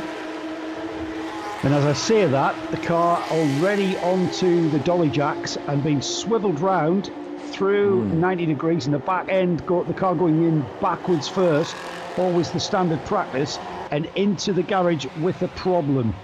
Now then, I've just got that in front of me now, Johnny, with regards to how long Nick Moss has been out in the car, and if this system is updated. He's done 12 laps in that stint, 27 minutes at the wheel of that 72 car. So that is out of schedule, isn't it? Properly so. Second stint for Nick, by the way, and also hearing about a brake change in the number 1 Volkswagen Golf for Autorama Motorsport. That's early to be changing brakes, particularly on a TCR car. But the quick release calipers are just being worked on now then. I'm trying to think if we've seen this before, where sometime after 20 hours you need to change brakes. Yeah. Because the brakes will do 20 hours. And so any time after that first 4 hour period, you can change the brakes and then bring the car home. Yes. Unless, of course, they've had a problem, which that might not just be. I mean, these guys know how to win these races, Johnny, don't they? They, former champions, current champions, in fact. And so I'm not going to critique that situation. Stefan Tanner, I'm not sure if that is Stefan Tanner at the front of that field, but I've been keeping in touch with Stefan on the build-up to this weekend. And Sammy Neutron messaging me to say that the right rear was punctured on the 72 McLaren. Well, they can't get that wheel off now, Joe, and it is more or less welded to the axle stop. And is it going to be the case of having to try and get the bodywork off around that car now in order to get the rear right? We're hearing that it might be something else as well. Yes. So the initial problem was believed that the rear right was not going to come off the car, but the focus now is not on the wheel at all and is much further in front of that car. Now, I don't know McLaren 720S as intimately as the guys down at Optimum do. What are they trying to reveal there by removing the bit of bodywork immediately in front of the rear wheel, do you think, Joe? Yeah, I'm just looking at how that rear deck comes off, and the car is GT3 spec, so you would imagine that the rear deck is created and designed in such a way that it can be easily removed. That rear quarter is what's come off the back of that car. Just inspection going on with regards to that wheel. Johnny, in my experience, I stood back and watched a Ferrari in the, I forget what team it was now, a Ferrari team at Le Mans in the GTE class, basically chiseling the rear wheel off this kind of a $1 million car, and having to absolutely abuse the wheel to get it off. And we're seeing some hammers and chisels going in there. They're doing the same thing here. Some strange movement in that rear end, looking like it could well be a suspension failure. So it's it's looking like a suspension failure. I'm still not sure why that. Have you had information that wheel has been sort of melded itself onto the rear? Yeah, Ian's down there with I think Seb, our cameraman, and the wheel nuts come off, but the wheel's not coming off. So the nuts detached, no problem at all. But maybe because of the amount of suspension travel that is there, I think that the heat, just one final smack of the hammer and the chisel, and it released. It's just stuck on the peg, Johnny. Is that all it was? Yeah, it happens. When something feels like that, it can kind of jam up and get stuck on just the one of the pegs, and that's what happened. He just knocked the peg out, and off came the wheel. Right, they can now get access to that rear suspension. And metal shards everywhere, I'm hearing, all over the floor. Now, have they come from the suspension failure or from the brakes, quite possibly? But the wheel itself that had finally come off the car looks very much intact. So I don't think the shards have come from the inner part of the wheel. It is what was behind that which was posing the problem. All part of a 24-hour race, Joe. And this will have been thought about and rehearsed, I'm sure.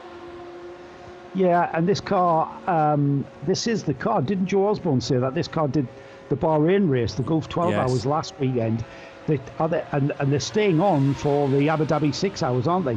So a lot of miles already on that car. I can't think they've renewed every single nut and bolt and every single suspension component has been renewed on that car. But you never know. Again, you've got to use the curbs in places on this Dubai Autodrome, and I'm not sure why and what has failed on that McLaren. Like you said, Johnny, I'm not that familiar with the rear suspension on the McLaren 720. Lovely looking car, and they're getting more numerous within the GT3 world. But I suppose when you've got fewer cars within the GT3 world and fewer racing type cars, therefore, then problems are less likely to be encountered. The design process obviously gets better with every failure. And if you're one of the bigwigs in the GT3 land, then Mercedes, Porsche have so many cars and then so much data being fed back to the headquarters. That's not so much the case with McLaren. Ian is busy trying to get some information down there about what has broken, and Joe's reporting that there was collision with the back marker, with a back marker, and that's what's caused the damage. Just a slight sideways glance by the sounds of things for the McLaren, and that is what's posed the problem on the rear right corner. So we talk about the curbs, Joe, and we talk about a smaller field this year. It's still possible to catch maybe a back marker, maybe one of the cars from the TCE series running an entirely separate race. That doesn't prevent any contact, though, and that's all it can take. So it makes sense now that the wheel wasn't going to come off either. The contacts maybe forced it onto the peg far more than anybody would have done at the pit stop. Yeah, I mean, it's this is in no way criticism of Nick Moss. But, you know, this is what multi-class racing is all about. It's keeping the discipline. It's, you know, discretion being the better part of valour. And I'm not judging that coming together, because there's many factors that could have been responsible for that incident to occur. It's just, this is what you get in multi-class racing. It's all part of the game. And it's how your team reacts to a situation like what the Optimum guys are, where the car has come in, they've seen a problem, and they know how to react to that problem. They know, and what I mean by that is just knowing where a certain tool is to do the job that you need it. Just knowing where that is in the box and what tray that box is shaves off time in seconds and minutes from your pit stop time to repair a job like that. It's also, I mean, down to learning the track. Now, you can learn the fastest lap around here, but what you want to really know about is the intricacies of where the build-up of traffic can happen, the safer places to put your car, whether left or right, on the approach or the exit of the corner. And that can only come from running years and years at the Dubai 24 Hours. It's the same when you go to other tracks as well. The pro drivers that have been doing this for decades in some cases know all about those little secrets, but for the AM driver coming here for the first time, that will be remembered now, whether it was Nick's fault or not, and we can't comment on that because we didn't witness the incident, but it'll be logged in the memory for Nick Moss now to learn from it and not be in that position again.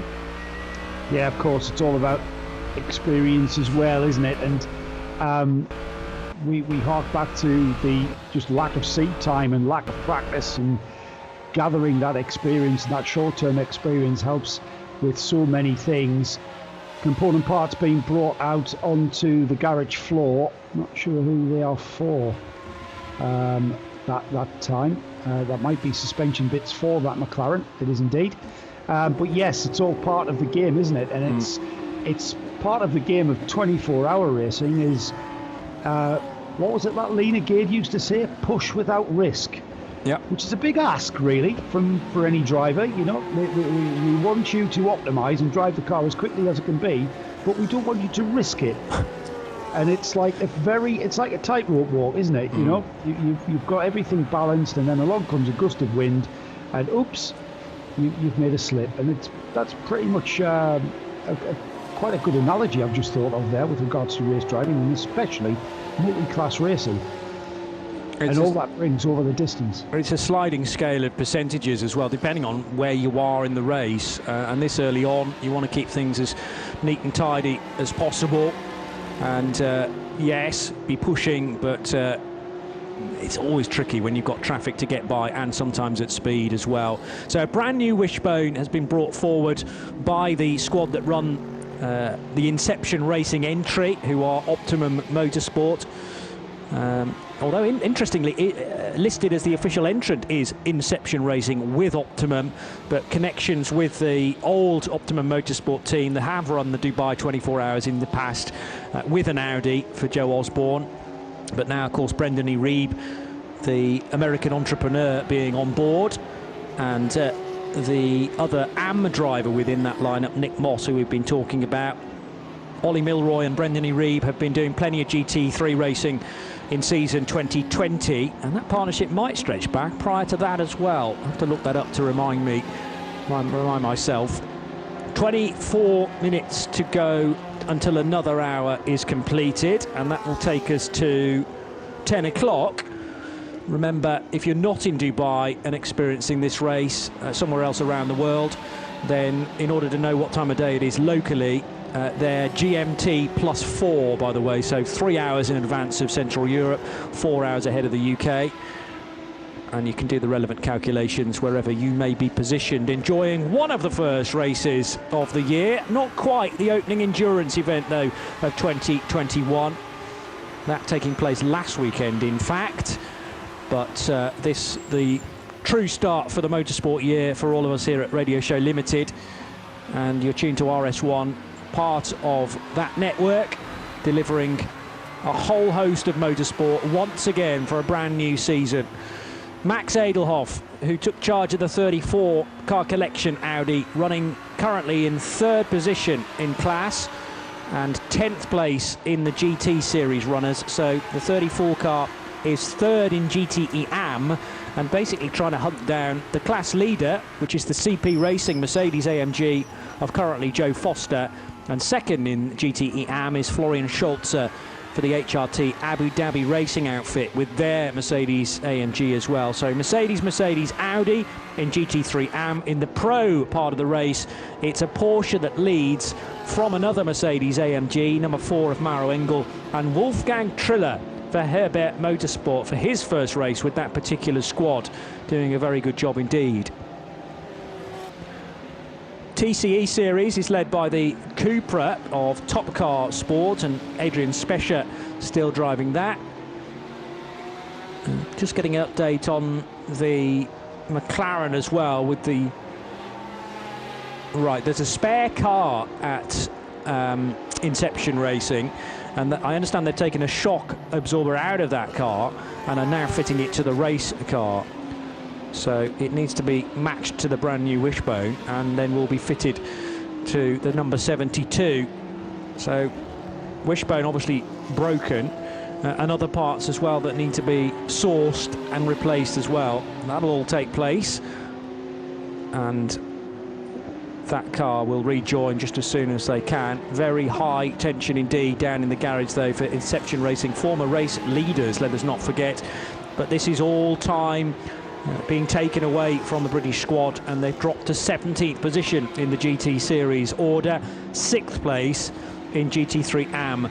Let's remind you of the top 3 in the TCE series. Top Car Sport then lead in the Cupra for Adrian Specher, as I mentioned. AC Motorsports Audi second, and in third place it's the all-orange Red Camel Jordans.NL Cupra for Ivo Breukers. Joe, just 20 odd minutes to go for our stint. It does seem like we had all the action. We really have. Sorry to the other guys that are coming up at 10 o'clock local time. John Hindhaugh and Nick Damon due on. We have had so much incident, Johnny, that I've kind of lost track of the way that the race was beginning to evolve and shape up.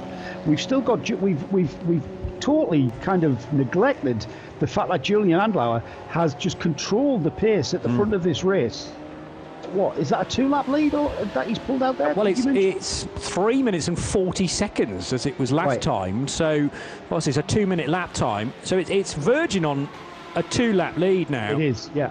Yeah. And he's just been plugging away. I've lost track of the progress of the number 5. I think I was mentioning that was making good progress through.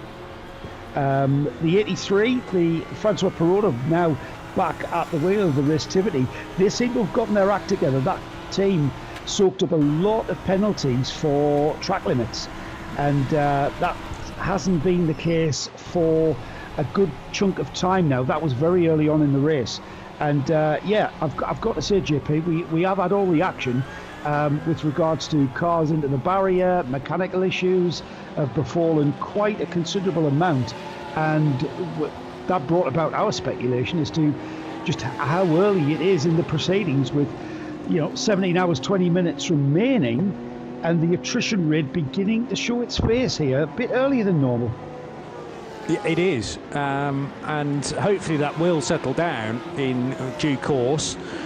But it's been a busy opening 6 hours, no doubt about that. Now well and truly into the 7th hour, and you draw attention to the Racetivity entry of France with 3 massive standout names there from the World Endurance Championship and 24 Hours of Le Mans experience, with Francois Perrault, Emmanuel Collard, who ran for AF Corsa in the GTE AM category in the WEC last year, and Mathieu Vaxivière regularly driving with them as well, although they didn't do Le Mans with him last September. That was Nicholas Nielsen who joined Collard and Perrault at Circuit de la Sarthe. But brilliant to have those 3 chaps as part of the lineup for Racetivity, joined by Charles-Henri Samani as another AM driver. So 2 pros, 2 AMs make that a GT Pro entry.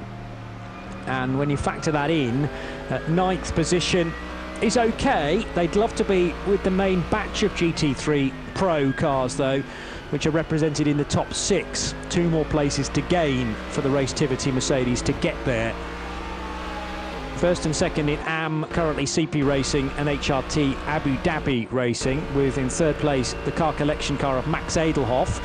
He took the 34 car over from, it was probably Dr. Kirchhoff, because Elmar Grimm started that car. I'm unsure as to whether we've seen Gustav Edelhoff, Max's dad, in the car yet, but certainly there's been a stint from Johannes Kirchhoff, and that happened after nightfall, as the 25th positioned car, which is one of the 991 entered machines, continues to circulate. John Miller driving the no, beg pardon, that won't be John Miller because he's in a BMW. So the place changes have switched very slightly since the positional lights corrected, and they should do so every time a car crosses the line. This very nifty system, which displays a red or amber number on the side of the GT series cars, and hopefully a blue number on the side of the TCE machines, but for the 131 Cupra that's not the case, so obviously a slight failure for the race leading. Oh no, it is there. I saw that as the B pillar illuminated rather than the positional light, but it's because it's running in first. That is spot on and is working perfectly. As the wheels are being returned to the Inception Racing McLaren, so it sounds like all of that frantic work on the rear right corner is completed, and the rear right wheel being bolted back on, and also another returning car from CWS, Joe. Yeah, Bradley Scorer has already brought that car out of the pit garage onto the pit apron, and the 280 CWS, we saw that car having its alternator changed. I would suspect that they've changed the battery as well. It had a complete systems failure, but that car now being sorted by CWS, we fully expected the Colin White outfit to be able to rectify that problem. When we saw them bring out the alternator, that's happened. That car back in the race. So good news for the British cars, the Ginetta and the McLaren, both looking like they're going to be back in this race. Both of them, that is. The McLaren will still waiting for them to bring that car back out. Philippe Vils just stopping off at the penalty box in the Speed Lover Porsche number 979. Speed Lover have a couple of cars again represented in the 991 class, as they so typically do. Speed Lover, a Belgian outfit, but running Michel Blanchimont in the 978, Frenchman, and Philippe Vils is of the homeland of Speed Lover, and that 979 car, it will continue with its more regular pit stop just as soon as it's served. Let's hope a small batch of penalties, but that's done very early in the pit lane where there's a designated bay. Some cars driving perfectly into it, others not, and sometimes when the bay is full, then you have to draw alongside the car that's already there if you want to serve penalties as well. I've seen as many as 3 cars at one time in the penalty box, just outside of it. 72 looking slightly more battered and bruised, more tape on that right-hand side, but thankfully it's now back in the race, Joe. Yeah, that looks like a great job. I mean, I'm a little bit disappointed in the lack of colour-coordinated tank tape. They've had to use silver, which is the cheap version that you get at any B&Q. I'd have liked to have thought they would have at least had a roll of red and black and blended it in. A little bit disappointed there. I'll have a word with Joe Osborne later. It's just care for detail, really, isn't it? They didn't go for fuel, interestingly, so was that very early on in the stint for Nick Moss, who, by the way, stays at the wheel in, of Johnny, the car. Say again? It's 12 laps in. 12 laps, all right. Well, there was certainly room in the tank for a little bit more fuel. Maybe the intention is just to run it for a lap or so to make sure that Nick is happy. So with another pit stop due anyway, perhaps they're going to leave the fueling for a little bit later. We'll wait and see, as that car with significant work and various new components attached to it. Nick hard at work now, heading through 8 and 9 through that heavily cambered corner and out now onto the back straight. You've got to have complete faith in the mechanics in your team. It wouldn't have entered his mind not to be able to push that car straight away, Johnny. He's got no doubt in his mind that that job, that new suspension, each component, each bolt, each nut has been attached in the correct way, and he's got full faith in the Optimum guys that have put that car together, and as you can see, straight back out onto the pace. The only thing that will have stifled his pace is bringing those tyres up to optimum and proper temperature, and he'll still be doing that as he's just on his first out lap. So those tyres probably beginning to come in about halfway around the second lap, I would think. Optimum temperature for the Optimum Racing Inception car. And let's just see whether Nick does come back down a pit road. 12 laps already into the stint, and he's happy to stay out. So fueling will be done later on, and well over the curbs as well. Now, Ollie Milroy got that car into a similar position much earlier on in the race, so much so that he cleaned out the 100-metre board. Nick Moss more neat and tidy on the exit, and pulls another gear as he heads across the line. Rear visibility not ideal from one of these McLaren 720Ss. That's the reason why he has a rear-facing camera as part of the dashboard. So right in line of sight is the selected gear and various other readouts from the car's telemetry.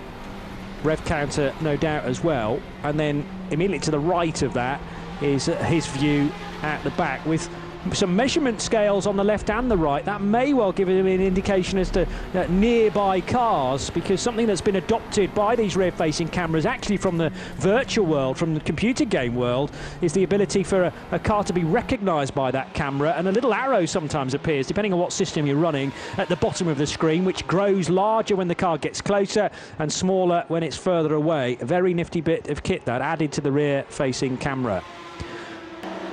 Colin White's going to get into the 278, I'm hearing from Ian down in the pitch, Joe. So Colin due for another stint in his CWS Ginetta. Yeah, I was just about to say, Johnny, that car, the 278, into the penalty box. Wasn't sure because we joined it late. It was already there, so I'm not sure how much of a penalty Michael Tishner has been able to soak up. But team order, the man with his name above the door, CWS, is indeed Colin White, who is getting into that car. And further down the pit lane, the 707, the Lamborghini, the sister car of the 710. Oh no, that's the ARC Bratislava entry, isn't it? The 707. That car in for what looks like a regular pit stop. 278 on a recovery drive, going back to the CWS car. Currently down in 39th and third in TCX. 4 cars running in the TCX class, and the other car in 4th place, having lost a lot of laps earlier on. I think that's the 302. Isn't that the car that had the suspension failure? James Winlow at the wheel of that Fun M Sport BMW. I'm not sure if that's the car that had the suspension. No, that was the 3Y Technology car, wasn't it? The 302 is a funny one because it came in for some work, and Ian chatted to the team principal down at Fun M Motorsport, and even she didn't know quite what the problem was, having worked on the car. But I don't think actually she was front and centre of the repair work and needed to chat to the mechanics to fully identify the issue. But Fun M Motorsport have had their difficulties along the way, as so many have in this year's race. That's the BMW 240i Racing Cup car that normally runs in championships like the NLS in its own exclusive class. At this time, though, it's incorporated into a real collection of all sorts of different cars as part of the TCX division of the TCE Series race. I got some info, Johnny, about the Sally Racing entry running in TCX. I'm just trying to get that information back up. Sally Racing, that's the number 218. It's a Cupra, a DSG Cupra. The reason, now this is a car that would fit in the TCR class. It's a TCR Cupra. Sally Racing, a familiar team to the 24H series, but I don't remember seeing Sally Racing running in the series for about 2 or 3 seasons now, but it's back in. Now they've chose to deliberately enter into the TCX class because they weren't confident in, it's the first time out in this car, and they didn't want to be running in the TCR class, so they elected to run in TCX. So there's quite a mix of cars in the TCX class, and it's not just about where the car is performance-wise, it's also down to the team. Yeah, very good point. Depending on there will be a mass discussion within the ranks to decide where best to put the car in the entry for the optimum result, really. And sometimes, when you're running a TCR car, that there is a choice to be made. Same goes for 1 or 2 other cars as well, but possibly away from the 24H series. I'm thinking about the Lamborghini Super Trofeas that automatically fit into GTX in this particular series, but in other categories like the NLS, like the Nürburgring 24 Hours, there is a choice to be made. Sally Racing, as far as I can tell, Joe, last in action in the 24H series in 2017, so it's been a 4-year gap between their last competitive racing, and they actually had 2 cars, Team Sally Racing 1 and Team Sally Racing 2. The team name comes from driver Martin Sally, and I'm not sure whether he's actually racing this year, but his last Dubai 24 Hours was in the Class A2 division when they had a little Renault Clio Mark III Cup car. Of course. So is Martin in the lineup? What number is their car again? 218. 218. No. So Martin Sally, presumably behind the scenes, looking after that car because of the team name still carried. And he did remember that Clio. Yeah. It's always been in A2 actually to this point. 2010 their first year, and they did 10, 11, missed 12, but did 13, 14, 15, 16 and 17, and then the 4-year gap to now. Yeah, Jimmy Peters Ennis just reminding us that you remember this, Johnny, the Sally Racing used to run the blue and orange livery Clio, didn't it? That's right. Good memory, Jamie, as always. Pleased to hear you're enjoying the coverage so far this year and getting a much anticipated motorsport fix. This normally always does break out fast over the winter period, but it feels like it's been much longer than normal. GPX Racing Porsche still at the head of the order. Just over 6 minutes to go then before we reach the hour of 10 o'clock. And certainly midnight is a big milestone to hit if you're one of the teams in this race. You'll be doing well to have reached midnight without a problem, because I need to total it up maybe during my off time to work out just how many teams have actually hit a problem to this point, whether it's been damage, whether it's been broken suspension, or a car maybe on limp mode. But far earlier have teams been affected than normal, I would say, by one problem or another. And pretty much one that's been in the clear, unsurprisingly, is leading the race by nearly 4 minutes. That's the Porsche of Julian Anlauer and of GPX Racing. And into the pits is a car that we have just been talking about. Francois Perotto has brought the Restivity Mercedes in, and that looks like a regular scheduled stop. We'll probably see a driver changing tyres going on to the number 83. Car currently in 7th spot in the GT3 Pro class. Taking a lot of penalties is that car for track limit issues. The 101, Eva Breukers into the pit lane to be received by the Red Camels Jordan team. Just neatly knocks the marker board over, and the team go to work. Evo stepping out, not sure who it is in next in that car. But the 101, I can tell you, is currently 3rd in TCR and 3rd overall in TCE. Yeah, so in for a scheduled stop. There is a lot of smoke coming off the brakes, but that's pretty standard. And the 101 car is carrying damage on the right-hand side, hearing now from Ian in the pits, and it looks to be, from his perspective, more so superficial. I'm sure Ivo Breukers would agree as well. He's just stepped out of the car, looking remarkably fresh. It's been a decent length stint for Ivo. Of course, the time has been replaced now by the pit stop time, so I can't tell you exactly how long Ivo was at the wheel. But he's well and truly used to a night stint here in Dubai. And new driver installed into 101, now heading into the fueling area. And a chance, if you're enjoying the visuals, courtesy of the Radio Show Limited website, to get a close look at the fueling area, perhaps for the first time for some of you. By the way, pump 6 was out of service for a little while. That was fixed. However, there are 2 more now that are proving to be rather temperamental. And this is something else that the teams need to be cautious of. Yeah, pump number 14 and 16 cannot be used by anybody at this time. So if you'd worked out that was the quickest of the lot, although that's less of an issue this year, and I'll explain about that in just a tick, but if you were usually using 14 and 16, then you're going to have to rearrange your plans a little bit. But as I say, new for 2021 is this thing called the fuel flow rate restrictor, which dangle from each pump on a cable tie, and depending on how big your fuel tank is, you've got 3 different options: the blue restrictor, the yellow, or the red, and they slot into the nozzle upstream of where the fuel comes out, and that should technically deliver the same performance from all of the pumps within the fuel quadrant. So whereas before it's been very indifferent depending on which pump you use, that should eliminate the problem. It also serves to equalise those with different size tanks. So for example, if you're running with a 120 litre tank, that your fuel flow comes from the yellow restrictor, which is slightly less than the blue one. You've got blue, yellow or red to pick, and it's down to your man on the pump, man or woman down on the pump, to choose the right one. And that's all observed closely by Creventic officials. As clear as mud, Joe. No, it all makes sense, but it's just something else, isn't it, to stay on top of?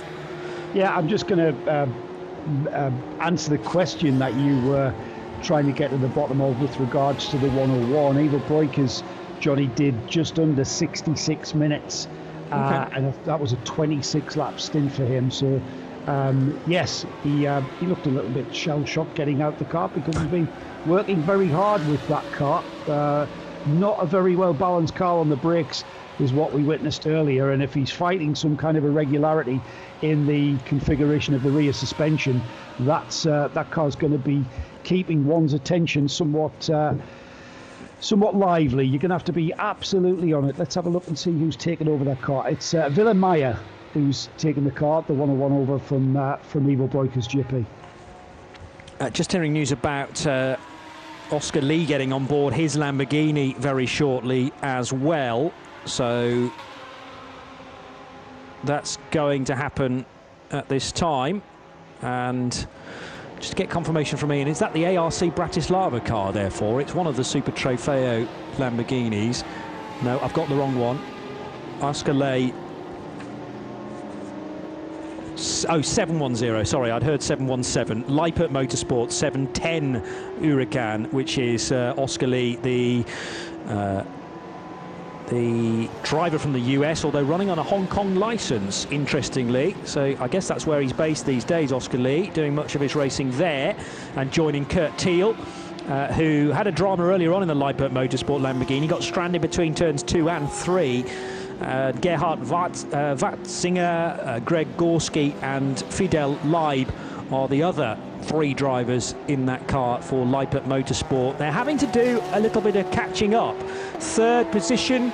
No, they are still leading the class, and that's mainly because of problems elsewhere within GTX. 708 with a massive accident on the main start-finish straight, and the 707 car is generally kept out of troubles, but ARC Bratislava still doing some chasing there with Zdeno Mikuláško at the wheel of the car from ARC Bratislava.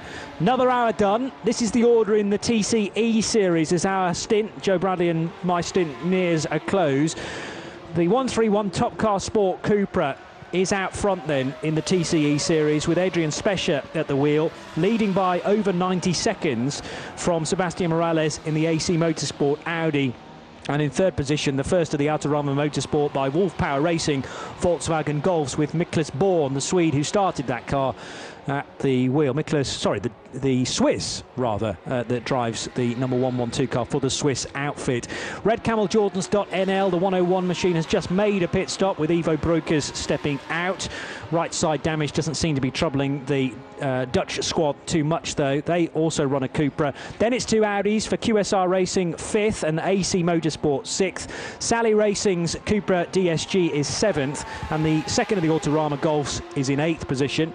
Then an Audi from RKC ZRT. The Trouble One car is 9th, ahead of Thai entry BBR with their Cupra. The Simpson Motorsport Audi is in 11th position. Zhengo Motorsport and PK Car Sport, followed by CWS Engineering, complete the top 14. Autorama 114 has had its troubles, but that's the reason why we bring 3 cars to a motor race to hopefully get a decent result from at least one of them. 302 has been in the wars, Fun M Motorsport. And one of the CWS Engineering cars didn't start, that's 279, but the 280 has had a variety of problems, still 17th because of that. In GT series, mentioned an awful lot about Julien Andlauer. That's because he enjoys a 3-minute and 51-second lead. Now 3:53, actually, as he goes through the latest timing loop for GPX Racing, a car he shares with Axel Jeffries, Fred Fatien, Mathieu Jaminet and Alain Ferté. Then it's the HRT Bilstein Mercedes. Maro Engel, who started that car at 3 o'clock this afternoon, back at the wheel of car 4, running 2nd. And the Lamborghini Huracan of Mirko Bortolotti is 3rd for the Grasser Racing team. 4th position is Wolfgang Triller for Herbert Motorsport, number 92. WRT of Belgium with their Audi R8 is 5th, ahead of Dynamic Motorsport, the Italian outfit. Car 7 with Matteo Cairoli just rejoining from his latest pit stop. CP Racing running in the GT class, and GT AM for those guys is 7th, and the Car Collection Motorsport Audi is in 8th. 9th place is where we find the Herbert Motorsport number 93 car. Then it's the Abu Dhabi Racing Mercedes 10th. Racetivity's Merc is in 11th position. ahead of the car collection Audi number 88. There are 2 car collection R8s here this year.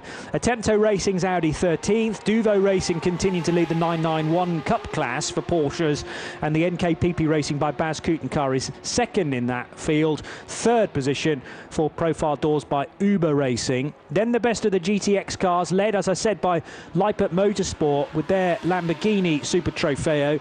The Inception Racing by Optimum car that had all that rear right damage with suspension failure, new shock, new wishbone having to be fitted to that car after the rear right wheel wouldn't come off initially after contact. We think with a back marker, not sure, not fully got to the bottom of that, but Joe Osborne can hopefully feed us a little bit more information. It was Nick Moss at the wheel at the time of the incident, and he stayed behind the wheel of that car when it rejoined. 19th position for the ARC Bratislava Lamborghini. MP Motorsports Mercedes is 20th, ahead of ST Racing's BMW in the GT4 category. The Dragon Racing Mercedes, likewise in GT4. Team Avio Zorg Rennsport with a Beamer, and the Aston Martin of Pro Sport Racing is 24th. And now we're getting into the region of the standings where cars have had their difficulties. MRS GT Racing's 991 class car is 25th, ahead of the Speed Lover car 978, 26th. 3Y Technology has had also suspension problems. A crash for the GT3 Poland Super Trofeo, likely to have put that out of the race. HRT Performance, a similar accident coming out of 16. Vortex V8 is 30th position. The second of the Speed Lover Porsche is 31st. Herbert, we know, is a retirement car 91, and those behind will take no further part either.